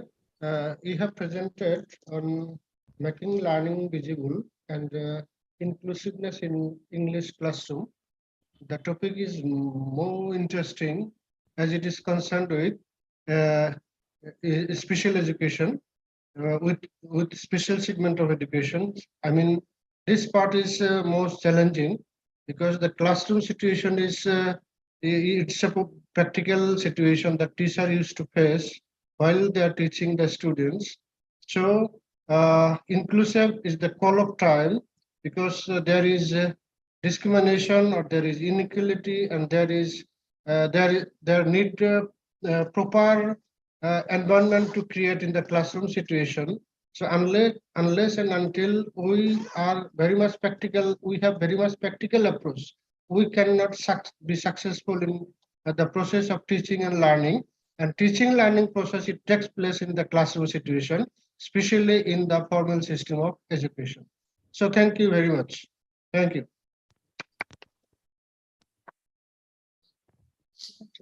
Second person. Yeah, sure.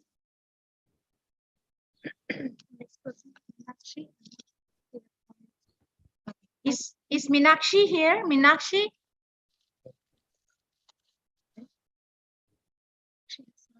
You can call her Vinaya. Okay.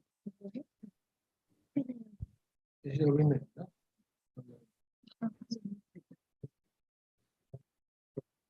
Okay, next presenter, we have V. Abhinaya. The next presenter, we request to present the paper, and he is Mr. Miss. She is Mrs. Abhinaya. Avinaya. So I'll request to Avinaya to present the papers, please.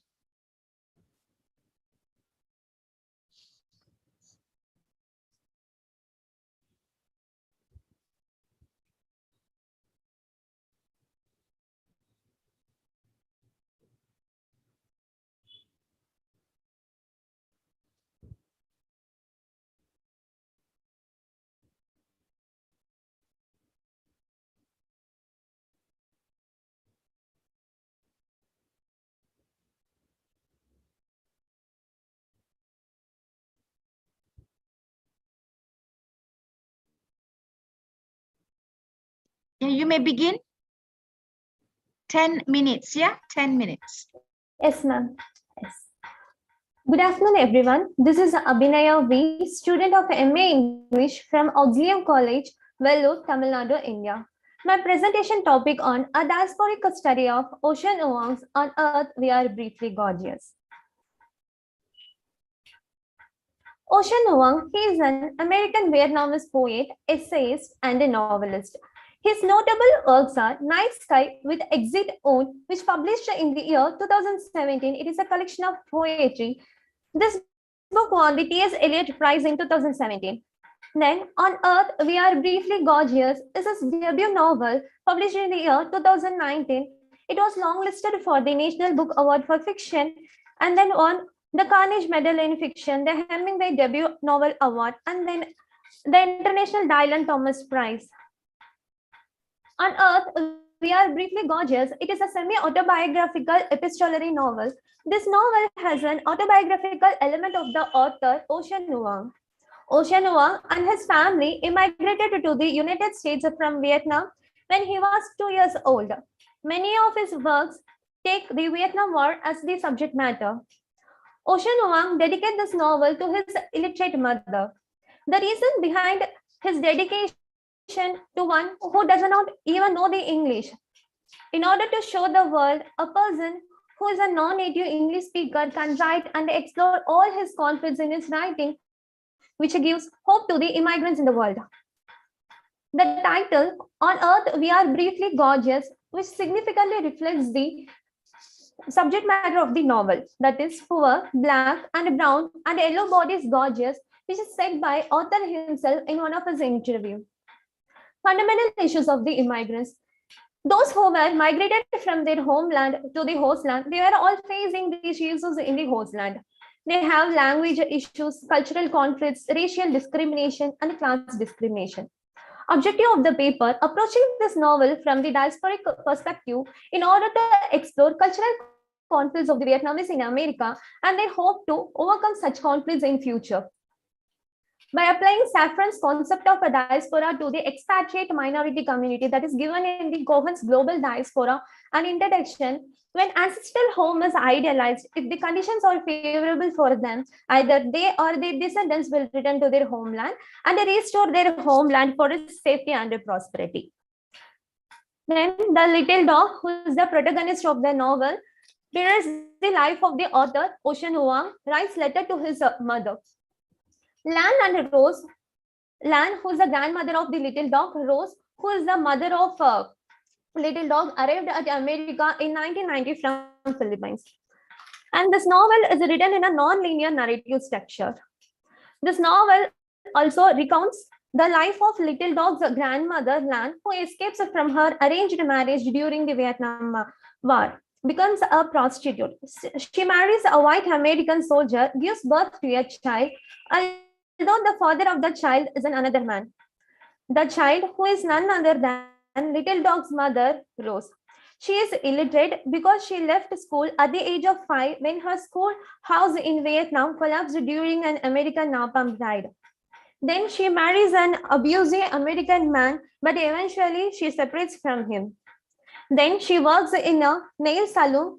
She struggles as a single parent living in Hartford, Connecticut, America with her son and her mother as a refugees. They three were barely speak in English. They find difficult to adapt American English culture and the traditions of America. For instance, when Rose wanted to buy an oxtail, she did not know what to call it in English. So she makes gestures in order to make the butcher to recognize what she meant. But her actions becomes vain because they make the butcher to laugh at her. And they also preserve their cultural identity in the host land by naming their child according to their tradition. The village where Lan grew up, the grandmother of a little dog, they given the child name according to the tradition after the despicable things like demon, ghost child, pig snout, monkey born, buffalo head, then bastard little dog. Their name acts as a shield in order to protect their identity. Then being dispersed from the host land is often traumatic. As a result, Lan's schizophrenia and Rose's PTSD. It is also reflected in the novel. Those who were suffer from PTSD also always abuse their child. Rose, who is always abuse her child, little dog, that is reflected in the novel. Then little dog. Okay. Now the word sorry for the immigrants was like a passport to remind them in America. In a nail salon where Rose works, she always uses the word sorry, even she did not do any mistake. It insists that I am here, right here beneath you. And then little dog's relationship with the white boy Trevor portrayed the cultural differences. Trevor, who is ashamed of his queerness because he was declined from the status of American masculinity.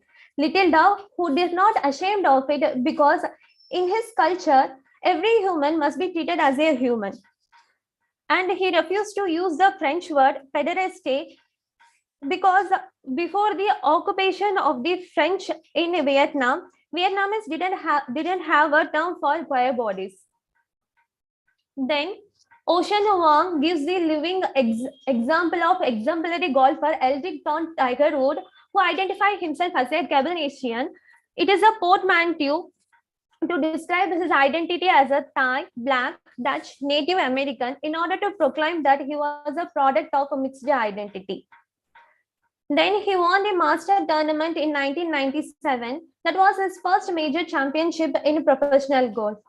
Then Vietnam opened its first professional golf course in 1998. That was designed on a rice paddy, which was formerly bombed by the US Air Force. Little Dog, at the young age, was inspired by the Tiger Wood, then who is a non-native English speaker. He gets a degree in English, becomes a writer, write letters to his illiterate mother, like Ocean Vuong, to show the world a non-native English speaker can write in English and explore all his conflicts in his writing. Ocean Vuong's On Earth We Are Briefly Gorgeous portrays the struggles of refugees. A diasporic approach of the novel emphasizes the struggles of the immigrants. They find difficult to adapt the American language, culture, customs, and the traditions of America. The host land treated the refugees as others, but when they recognized, when they were trying to restore their homeland, like Eldrick Thorn Tiger Wood and Ocean Vuong. Ocean Vuong, through this novel, gives hope to the members of the expatriate minority community that the earth was not indifferent to the people who have gone through struggle, because it provides shelter. I concluded my presentation by stating the quote taken from the poem of James Critchup, "No men are foreign." Remember, no men are strange, no country is foreign. Beneath all uniforms, a single body breathes.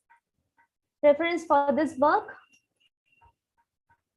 Thank you for giving me this opportunity to present my paper. Thank you. Thank you very much. Abhinaya, I would like to ask you one question. So, what you had been narrating in your topic, that was the Ocean Vuong. It is the story of during the American Vietnamese War, most probably. And you also mentioned about Lynn's schizophrenia or schizophrenia. So under what situation Ocean Vuong suffered from this type of schizophrenia? What circumstances were there during that period? Please, could you understand my point? You need to unmute. Yeah. Okay. So here, Little Dog's grandmother Lan was affected by this schizophrenia because she transferred from her homeland to the host land during the time of war. She recollects her memory of when she was in the Vietnam. She always told the story about the past to his grandson, to her grandson, Little Dog. Okay. Yeah, you said that she's from Philippines, is it? Not she's from. They were from Vietnam. After the Vietnam, they moved to Philippines. Then from the Philippines, they moved to the America. They were migrated from place to place. Right. Okay, right. there were problems like adaptation, adjustment in the new culture, familiarity with the languages, American languages, and therefore he used to come under the problem of schizophrenia. So that is a condition, is not it? Yeah. Okay, okay, thank you. Thank you. Thank you very much.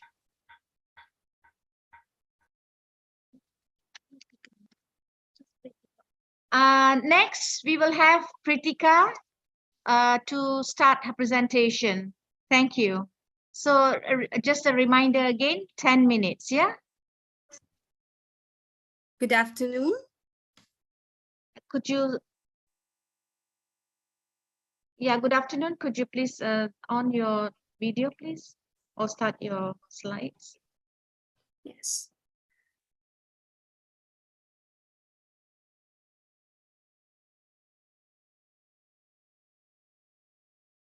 Is it visible, ma'am? Yes. Okay. Good afternoon, everyone. Myself, Pritika from PG Research Department of English, Auxilium College, Vellore, Tamil Nadu. My paper presentation is on perpetual traumatic mapping in Janvi Barwa's Rebirth. Kazuo Ishiguro, one of the Japanese-born British novelists, says memories, even your most precious ones, fade surprisingly quickly, but I don't go along with that. The memories I value most, I don't ever see them fading. With this quote, I would like to start my presentation. This study is to examine Janvi Barwa's rebirth with that of a term, commemoration and remembrance, episodic, substantive memory, explicit and perpetual trauma from memory studies. Janvi Barwa, one of the most dedicated dot-age icon of English for readers in 21st century English Indian writing. Born in Guwahati and raised in Assam, Meghalaya, Delhi, and Manchester. Barwa did a medical schooling but did not work as a doctor currently.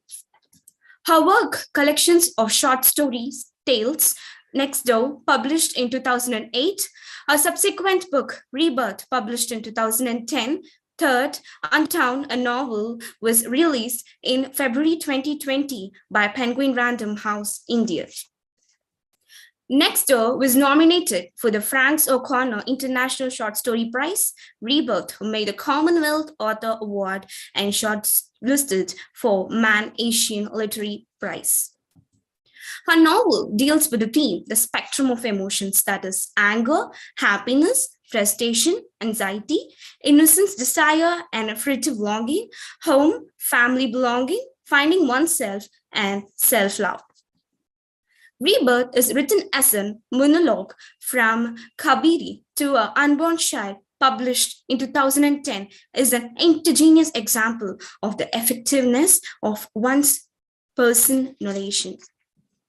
Rebirth is an intimate portrait of a passionate bonding between a mother and an unborn child, in which Barwa lays a strange bearing of unpleasant contemporary urban life and reveals timeless and redemptive power of love, friendship, and self-renewal, which is fascinating and clear in presenting the reality of life. Characters. Kabiri, an innocent Sami woman, enjoys the nature environment from the childhood till a teenage, who involves into an embarrassing situation after marriage. Ranjit, husband of Kabiri, who flings into other relationship after marriage. Unborn child, to which Kabiri delivers conversation of a daily and past remembrance. The objective of this paper is to understand the presence of perpetual memory mapping and prevalence of trauma through analysis of the protagonist in Janvi Barwa's Rebirth. Intertwining the retrospective and traumatic presence, the author exposes the unsettling difficulties of modern life with a signature of restraint and demurring honesty, with demonstrating the enduring and demeaning power of love, friendship, and self-image. Kabiri relationship has been estranged for a number of years, and the narrative being at a time which she is pregnant, but their marriage is in danger. Kabiri inner and outer world are highlighted through the narrative device of interior monologue as she navigates between them in the choppy water of interpersonal relationship. When Kabiri's husband leaves, the darkness grows in the grooves of yet and the sadness of truth in her eyes. Kabiri intermediate recall of memory is to impart the cultural memory she has inherited by participating in the agitations of her unborn child. She wants her child to become familiar with the circumstances that have influenced her country's future. Memory is not a personal matter. Instead, it believes to a great public realm because it is both a collective and a cultural phenomena. I would like to quote a line from a Trauma Exploration in Memory by Kathy Kruth. Individuals who experience catastrophic psyche trauma in adults' life show signs of continuation of the trauma patterns. Such attempts to pass on episodes of collective and cultural aspects of the narration's memory to our unborn child can be plainly read between the lines of the novel.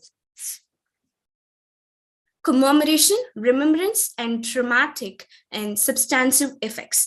This can be seen as a central theme of the work, where memory deliverance to the unborn child and a self-recognition through our alternative personality towards character Zoya, a childhood friend. Kabiri writes seems to be very innocent as she takes past events as the most incredible idea for her writing. Kabiri generates complex feelings by recollecting the delightful past and secure the unborn child from the stranging reality of life. So I would like to quote Devi's lines: the two principles of continuity and interactions are not separated from each other. They anticipate and quit. They are, so to speak, the longitudinal and the lateral aspects of experience. This is the intertwining of past and the contemporary rose from the term experience.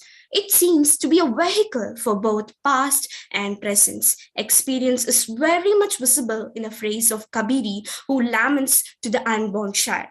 Kabiri goes from being a helpless wife to an independent lady who does not give in to a selfish husband's demands.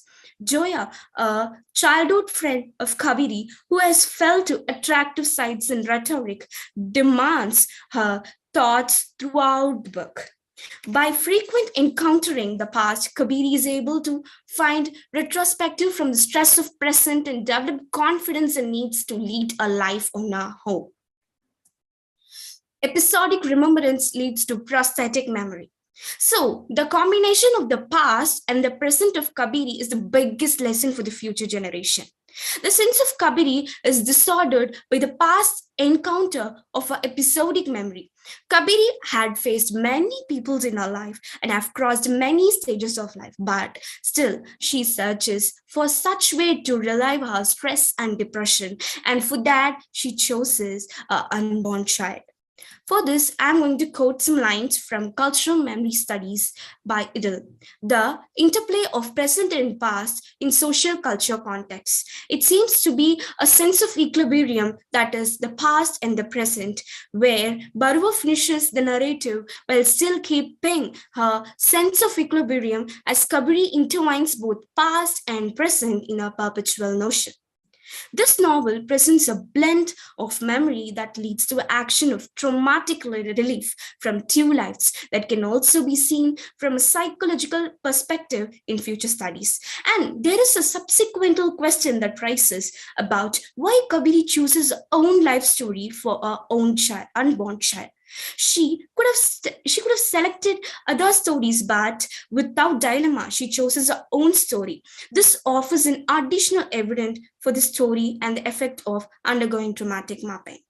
These are the references I have taken for my presentation. Thank you. Have a nice day.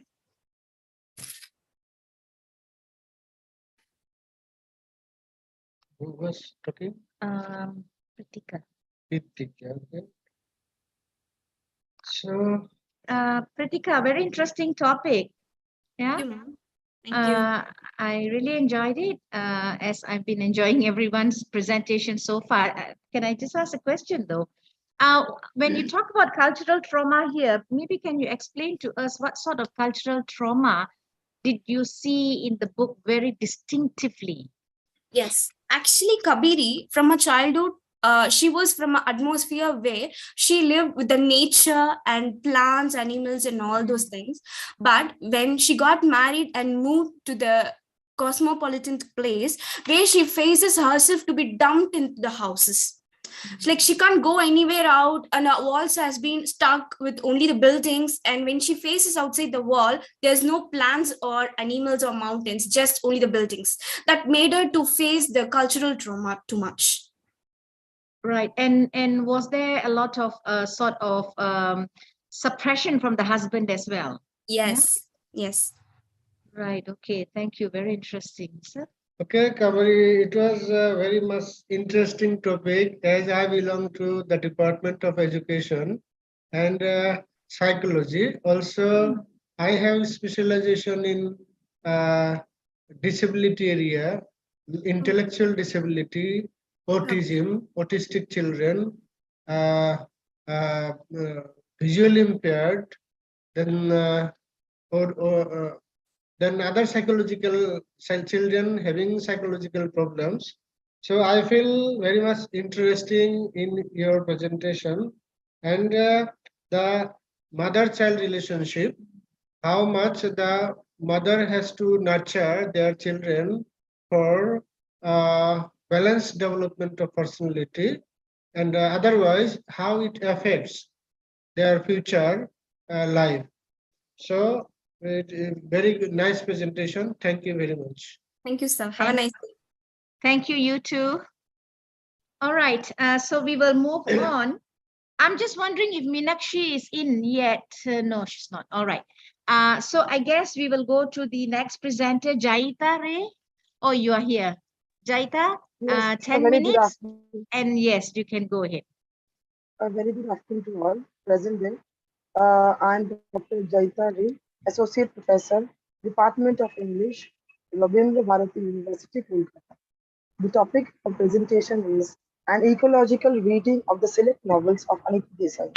Ma'am, am I audible? Yeah, I Because sorry. I have a very bad throat. Yeah, so this I'll this try is my better best. when you put your mic near your Yes. Okay, this is The fine. topic for my presentation is an ecological reading of the select novels of Anita Desai. Eco-criticism is the study of literature and ecology from an interdisciplinary point of view. Eco-critical reading is possible in the case of most of the novels in literature, be they Indian or European, or belonging to any other continent. In brief, eco-criticism guides us to examine the world around us in critiquing the mannerisms of society in the treatment of nature. Eco-criticism, in a nutshell, examines and investigates relationships between humans and the natural world in literature. Eco-critical interpretations are very pronounced in the novels of Anita Desai, who is a very sensitive writer and composes works with a dash of natural descriptions interspersed with human interactions and the relations with nature. Now, Desai has penned novels that are vividly photographic in their natural beauty, and we can find this in the novels like Village by the Sea, Cry the Peacock, Where Shall We Go This Summer, as well as in Fire on the Mountain. Even in novels like Voices in the City, the main characters, Nirod and Monisha, find it difficult to adapt to the heavy monsoons, the overflowing rains, sound of traffic, which make a sharp and distinct contrast to the lush and beautiful surroundings of their hometown, the Himalayan village, which is Kalimpong. The connection between nature and man is pivotal in Cry the Peacock too. In the latter novels, we have the character of Maya, a hypersensitive lady who gets trapped in a marriage with an insensitive person and finds solace in nature. The scene of her adoring the moon and ignoring her husband Gautama is an echo of a similar scene in D.H. Lawrence's novel Women in Love. This paper attempts to explore the Indian writer in English, Anita Desai's stint with nature, as she manipulates nature imagery in the novel in the depiction of the alienation of her protagonist. In the novel Fire on the Mountain, Nanda Kaul is depicted a widow who lives a solitary life in the lap of nature at her abode in Carignano in Casole in a renowned novel that is Fire on the Mountain.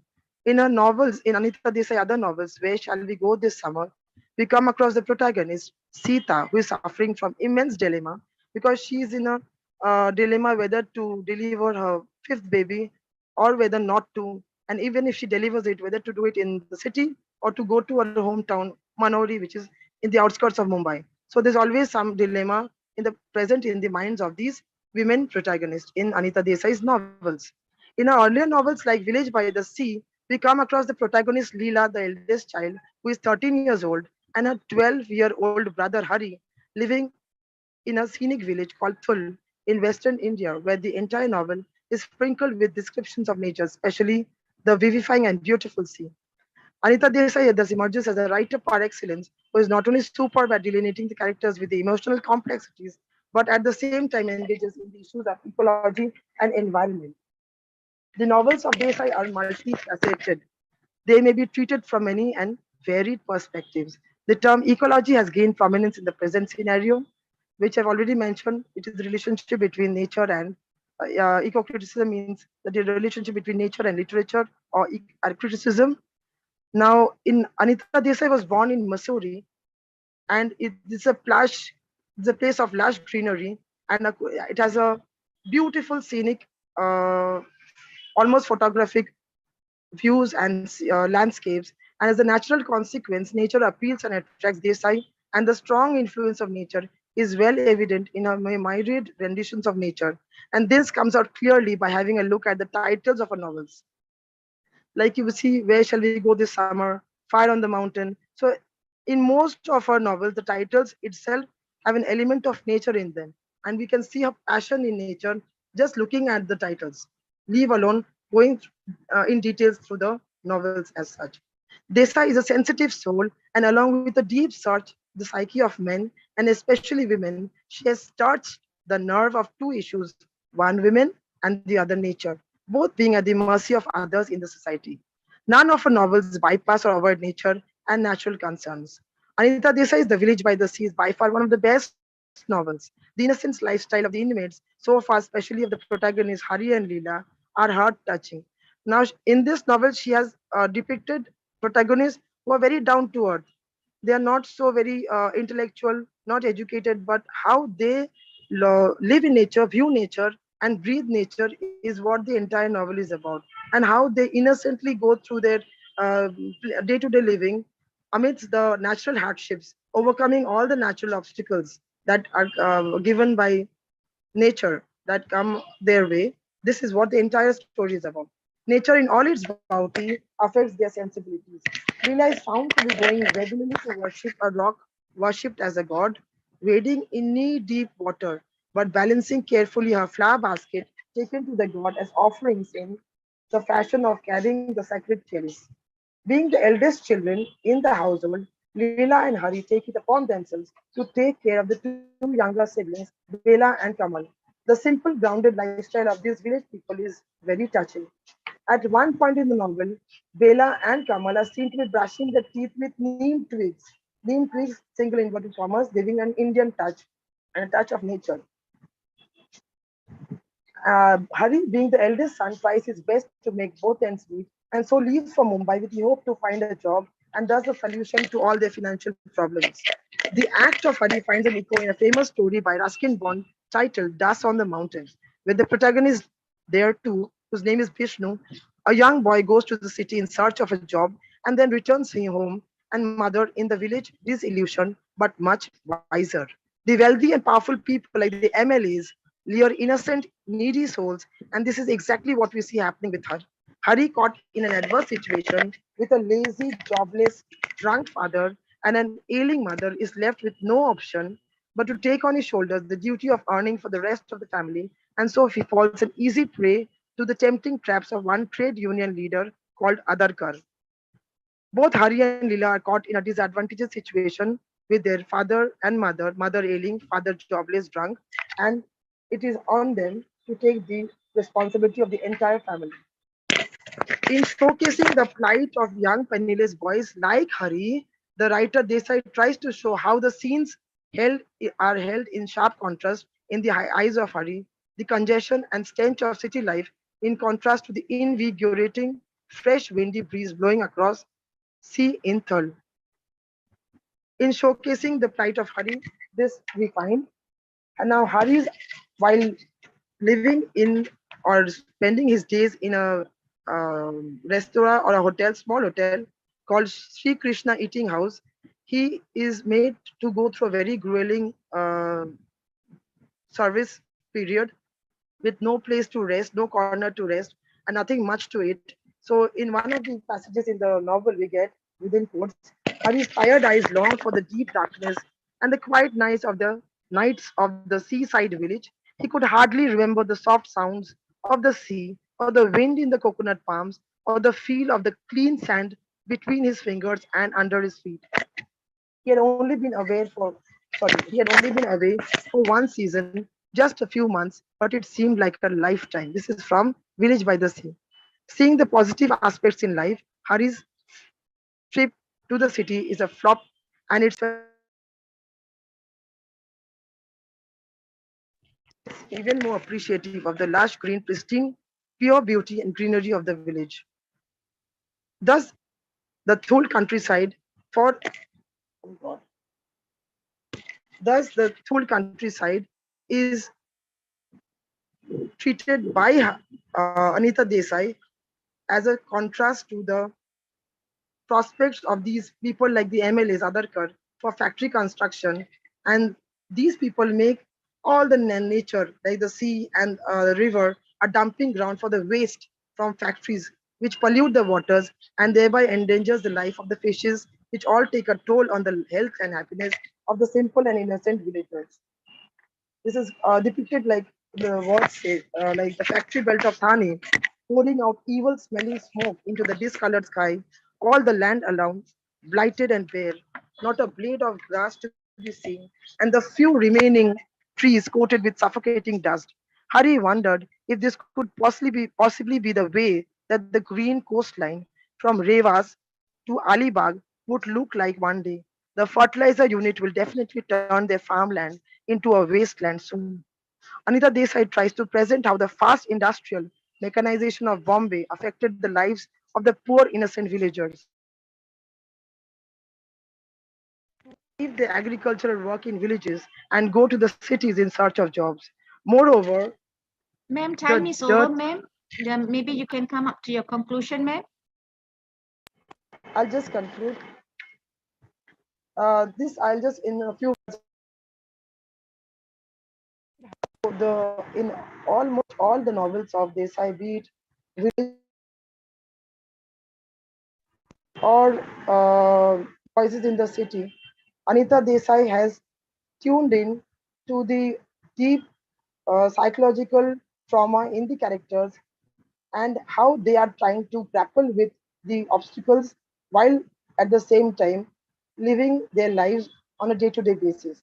So the conclusion is Anita Desai is a writer who is deeply tuned to the human mind, especially the female mind and psyche, and in a novel, nature plays a significant role in reflecting the inner mental state of the protagonist.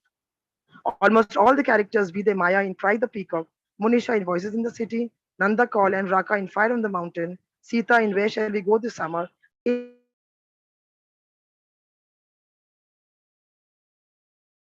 support from their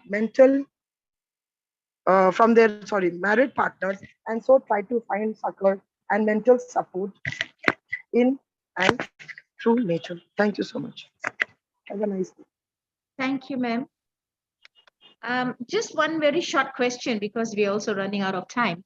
I was just wondering if Anita Desai does give a sort of a redemption as to, okay, so we are having this big problem of being destroyed, deforestation and whatnot.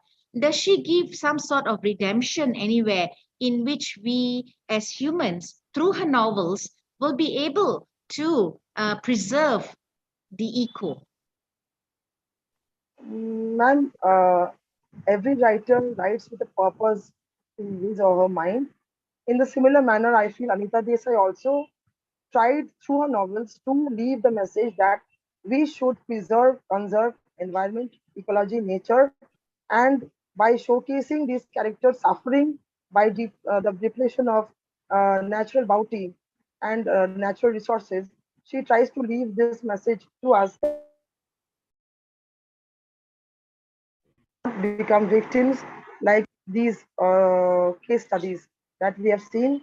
She has depicting in the novels, like say, Fire on the Mountain, Cry the Peacock, Voices in the City, Where Shall We Go This Summer, and most importantly, the first novel that is Village by the Sea.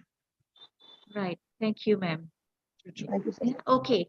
Thank you so much for your presentation. A very interesting, iconic writer that you have chosen. Yeah. Thank you very much. We shall proceed to the next. Prof. Deepa, are you here?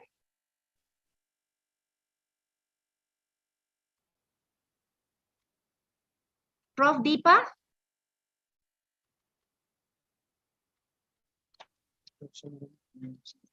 Meenakshi, maybe you can come up first.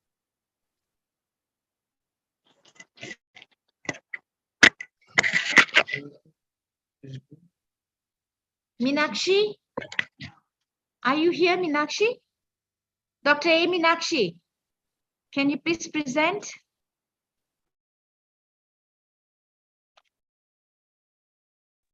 Hi, yes, ma'am. Hello. Yes, yes, ma'am. I'm Dr. Meenakshi, ma'am. Yes, can you on your video, please, doctor? Yes, yes, ma'am. Wait, ma'am. Video. Yeah, Meenakshi.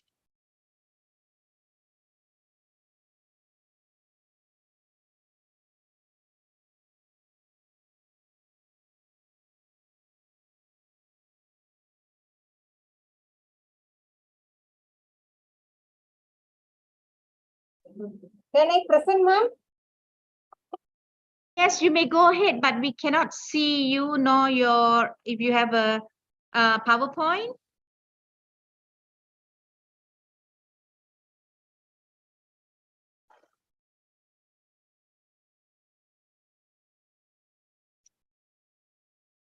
You could on your video, your Yes, camera, ma'am. sorry. Yes, ma'am.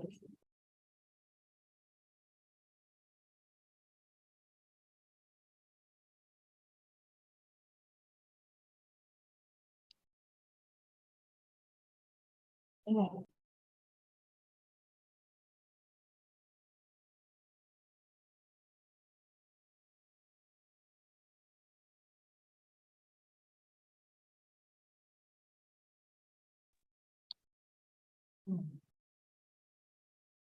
Yes, ma'am.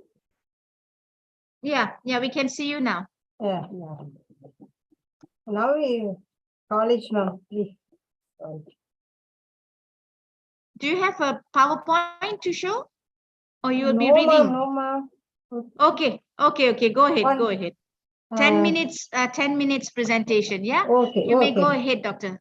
Okay, ma'am. Thank you, ma'am. I'm Dr. Meenakshi, Assistant Professor of History, Kundavai Nachia Government Arts College for Women, Autonomous, Tanjavur, Tamil Nadu, India. I am present paper, the socio-economic impact of Mahamaham tourism in the society of Kumbakonam, a study. Introduction. Tourism is an important activity of economic, technology, socio-cultural and environment significances. So, tourism requires policy planning and management. This growing signification of tourism as a source of income and employment and as a major factor in the balance of payment for many countries. It has been getting increasing attention from national government, regional, state and local authorities. It's a catalyst to socio-economic growth and foreign exchange earnings. Its dimensions are very large with varied location and benefit scattered over large segments of the population. So short, the greatest South Indian festival is probably the Mahamaham festival at Kumbakonam in Tanjavur district on the southern bank of the river Kaveri. Occurring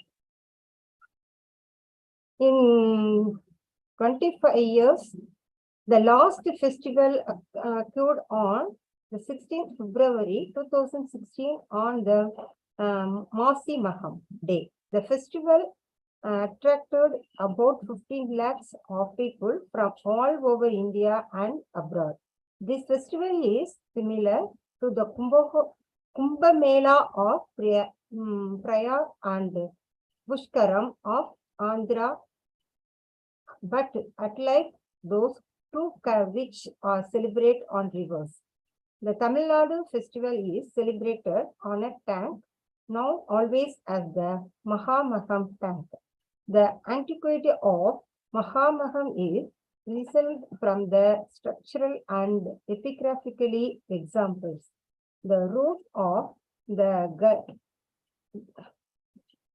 Gangaitra Mandapam convey the sculptural representation of Silaprasantara Va.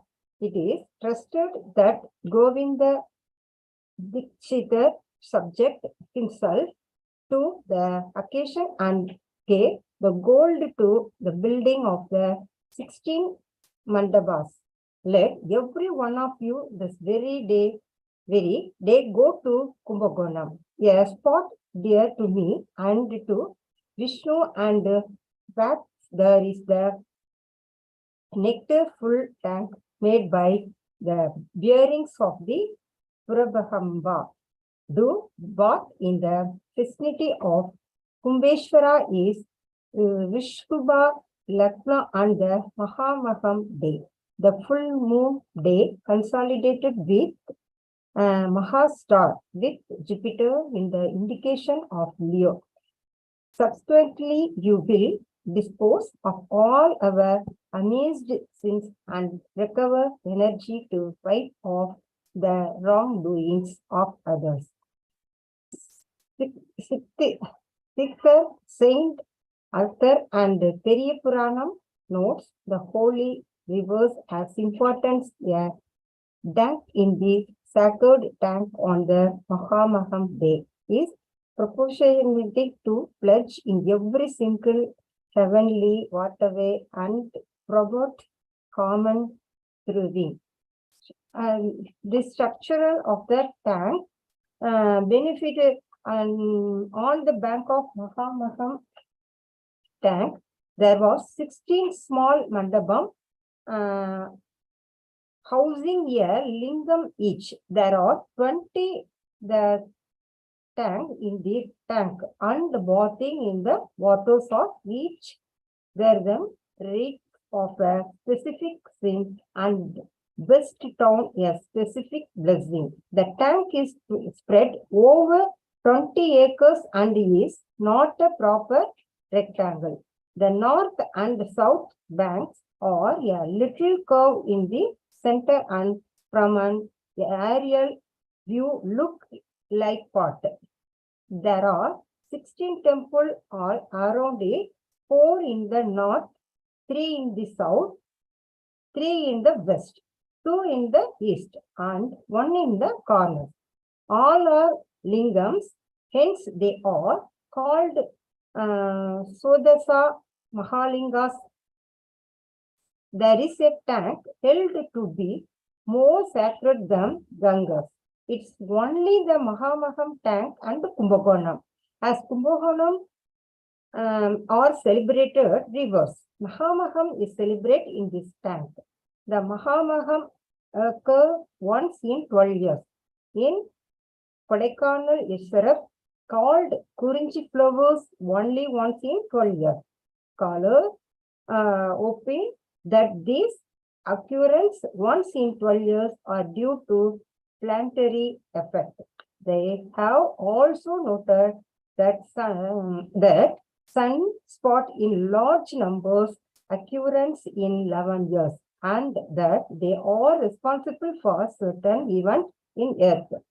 Great revolution such as French Revolution, Russian Revolution, Spain and Hungarian Revolution took place only when the sunspot appeared in large numbers. We all know that tides are caused by planet and the water balance of our body and equalized at that time.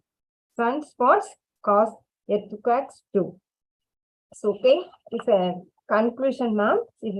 This Kumbakonam special in Mahamaha tank.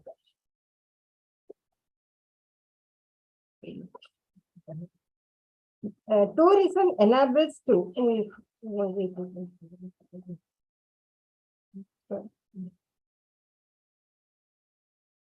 seasonal employment take a tourism center and various awareness employment in tourism, development of infrastructure and multiple effect of tourism. And conclusion, tourism enable to have look into past and learn about different way of life. Social tourism is a great force in education and enlightening the people. It's recognized that tourism has considerable social impact and visitor is highly sensitive to local atmosphere. Tourism has become an integral force for social transformation of India. It is considered as tool for peace. The tourism arrives not only with money, but with treasure of his civilization and the history of his country, of which he is ambassador. He is the mirror of the country, and we belongs as we reflect the social conditions prevailing in their motherland. The outcome of this better equilibrium of general economics growth. Bicohas is a place of great significance because of Mahamaham festival. As per tradition, those who participation in the festival can overcome their sins. It more a great impact in tourism industry. Thank you. Thank you for the opportunity. Thank you, ma'am. Thank you, Doctor.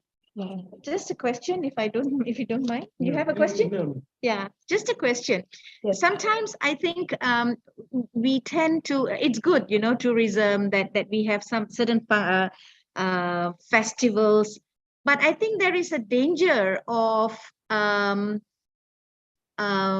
too many different sort of stories that these people, talk about. For example, if there is a festival and there could be several different aspects of that story. For example, one festival, somebody says this festival started because of this. Someone would say, no, it started because of something else. And there could be a confusion to the tourists. So I guess maybe when it comes to, giving accurate facts of certain certain festivals, I think that is very important. Yeah, I think so. Everyone should be educated towards one storyline so that we don't confuse tourists. Yeah, that actually is not a question. It was just my Opinion. yeah, my opinion. Yeah. Okay. Thank you very much, ma'am. Can we have the next speaker? Thank you, ma'am. Thank you. Thank you, ma'am. Dilani? Yeah, ma'am. Good afternoon. Good afternoon. Is it afternoon in India also? 3:30. Yeah, okay. So we will have a presentation from Dilani Jesuya for 10 minutes. Yeah. Thank you.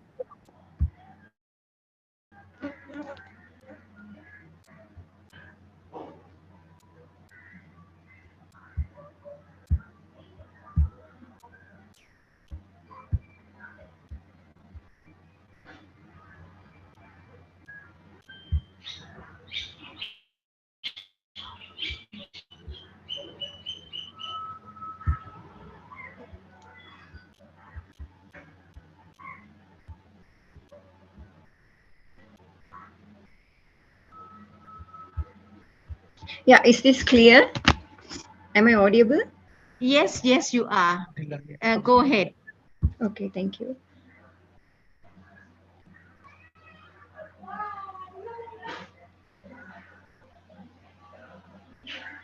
Yeah. Okay.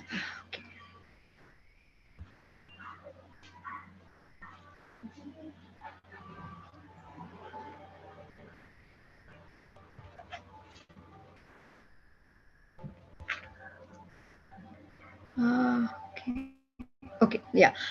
My topic is investigation on child-friendly learning environment preschool. The research area on the particular calculus zone. So I'm Sri Lanka. I'm from Sri Lanka. So I'm working from the Open University, Navala, Colombo. Yeah, this is the background of the study. My topic is child-friendly learning environment. So then this background is the child-friendly learning environment. Child-friendly school ensure every child has an environment that is physical, safe, emotionally secure, and psychological enabling. And according to UNICEF 2009, a child-friendly school recognizes, encourages, and supports children's growing capacities and learners by providing a school culture, teaching behavior, and school curriculum content of the focus on learning and the here. And according to Stantrock 2006, stated that child-friendly schools are aimed to develop a learning environment in which children are motivated and are able to learn the teachers. Staff members are friendly, welcoming, concerned, and attend to the health, social, and emotional safety issues of the children.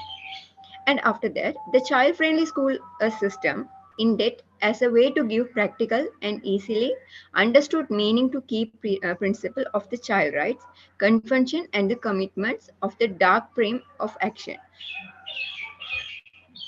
So according to UNICEF 2005 statement, enumerated the following as the objective of child-friendly schools.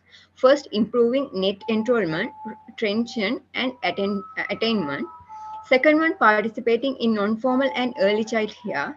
Third one, reducing the number of girls out of school and improving their learning outcome.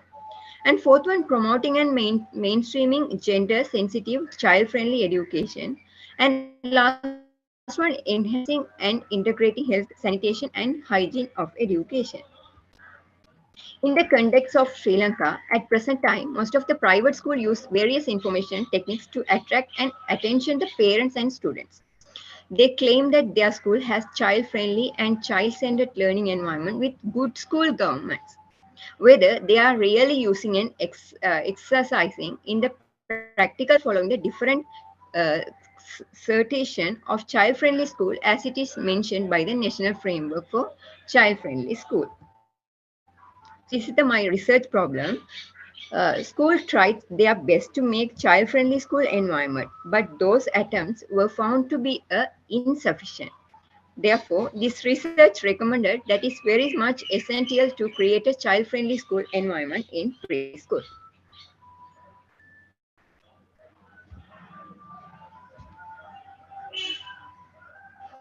These are the objectives. First one, to identify the child-friendly learning environment.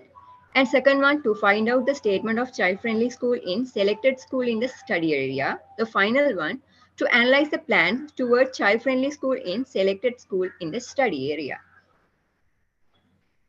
Methodology. To accomplish this objective, the explanatory sequential research design was used. The survey techniques was used, quantitative and observation was used to a qualitative studies. There were 128 preschool in the zone, means Calcutta zone. 11 schools were selected randomly.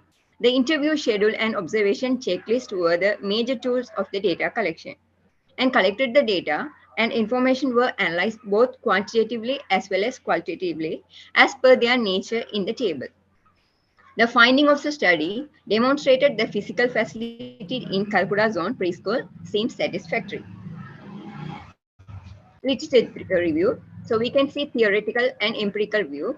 So accordingly, the UNICEF 2009, the child-friendly educational institution in inclusive, productive, and healthy for all children, regardless their social background, ethnic origin, and gender and level of ability. It has all the necessary facilities that makes the child school experience more effective and comfortable. Therefore, the document of WHO 1999 entitled Creating an Environment for Emotional and Social Well-Being, an Important Responsibility of a Health Promoting and Child-Friendly School, focus on their psycho and social environment of the school. So empirical review, we can see the empirical review. A child-friendly school is essentially child rights-based school, while a larger notion to child-friendly education in the idea of an education system impact in all except with child rights-based principle. Likewise, from the aforementioned theoretical and empirical reviews, we can claim that our teachers highly responsible person and creating an interesting child-friendly cooperative learning environment at school. So therefore, in the research finding and conclusion, we can identify some particular things. The first one, location and school site. So first one, the proper school site is the main and first important factors of the launching the school, means child-friendly school, health program, and to make it the interest of children as well as child-friendly school. The area of school is the directly associated with teaching learning activities. The school site should be healthy and out of risk factors.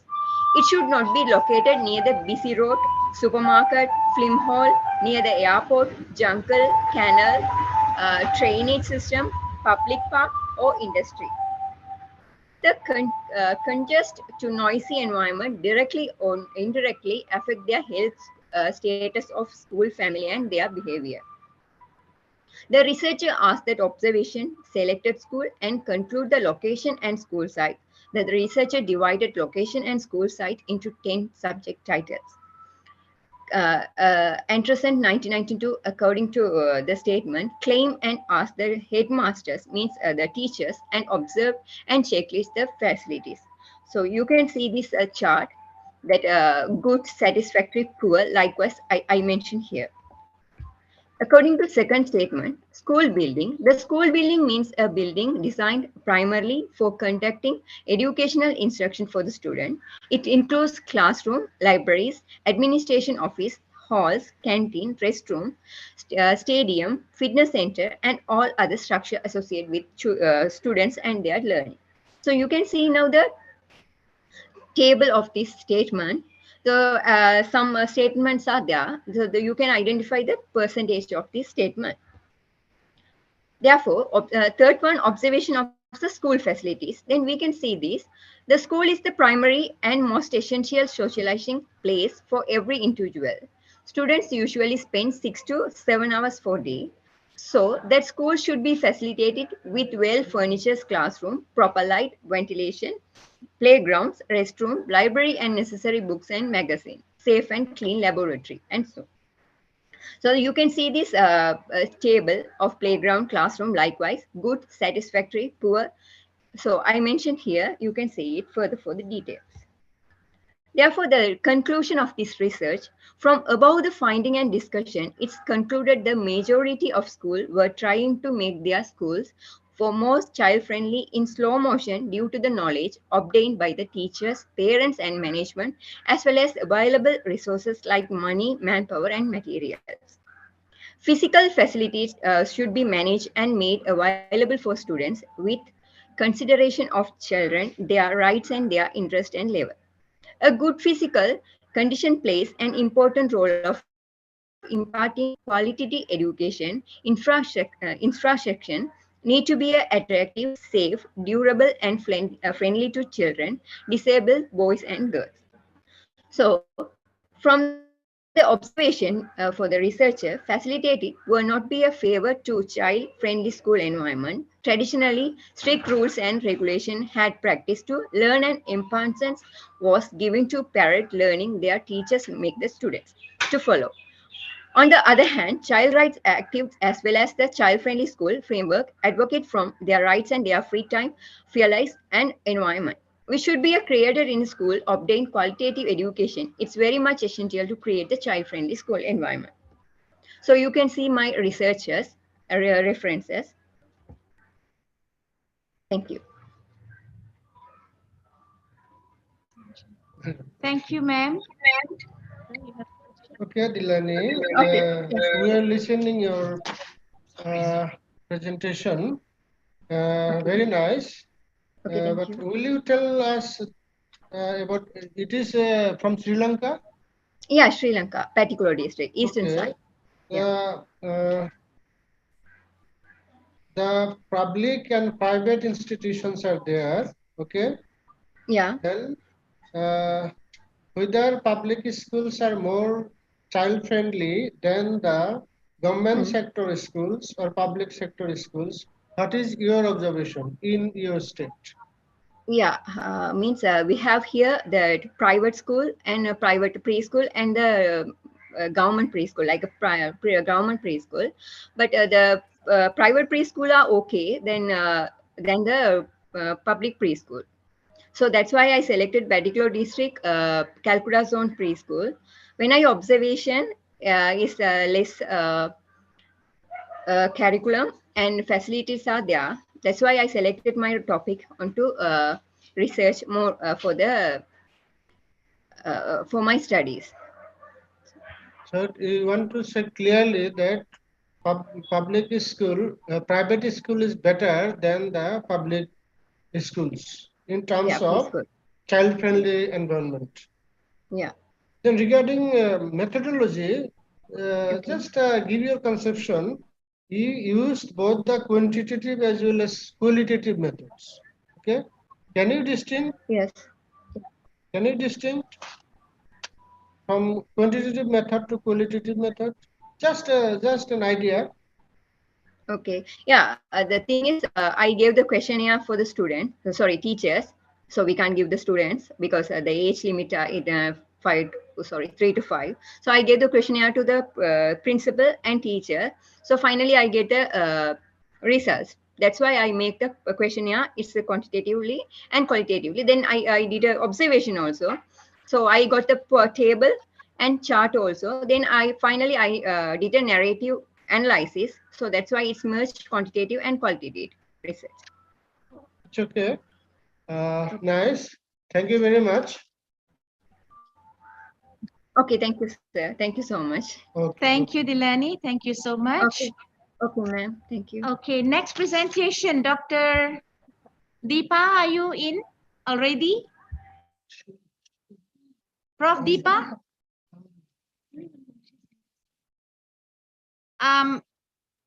Prof. Deepa, I think we have probably lost you due to some technical problem, I think. Okay, so I think we will, we will end the presentations here because I think we have been calling Prof. Deepa since the beginning of our presentations. Yeah. So thank you very much, all of you, for participating in Bicohas 23. I wish you could have been here. I'm your host from Malaysia, and we also have Dr. Zibunishri. Ma'am, next time, surely. This time I was Okay, too busy myself, with Dr. my sons. Ajibur Rahman, Department of Education and Head, Dumduma College, Assam, India. Thank you. Thank you very much. Hope to see you all in the next Bicohas. Thank you. Good evening. Thank you, ma'am. Thank you.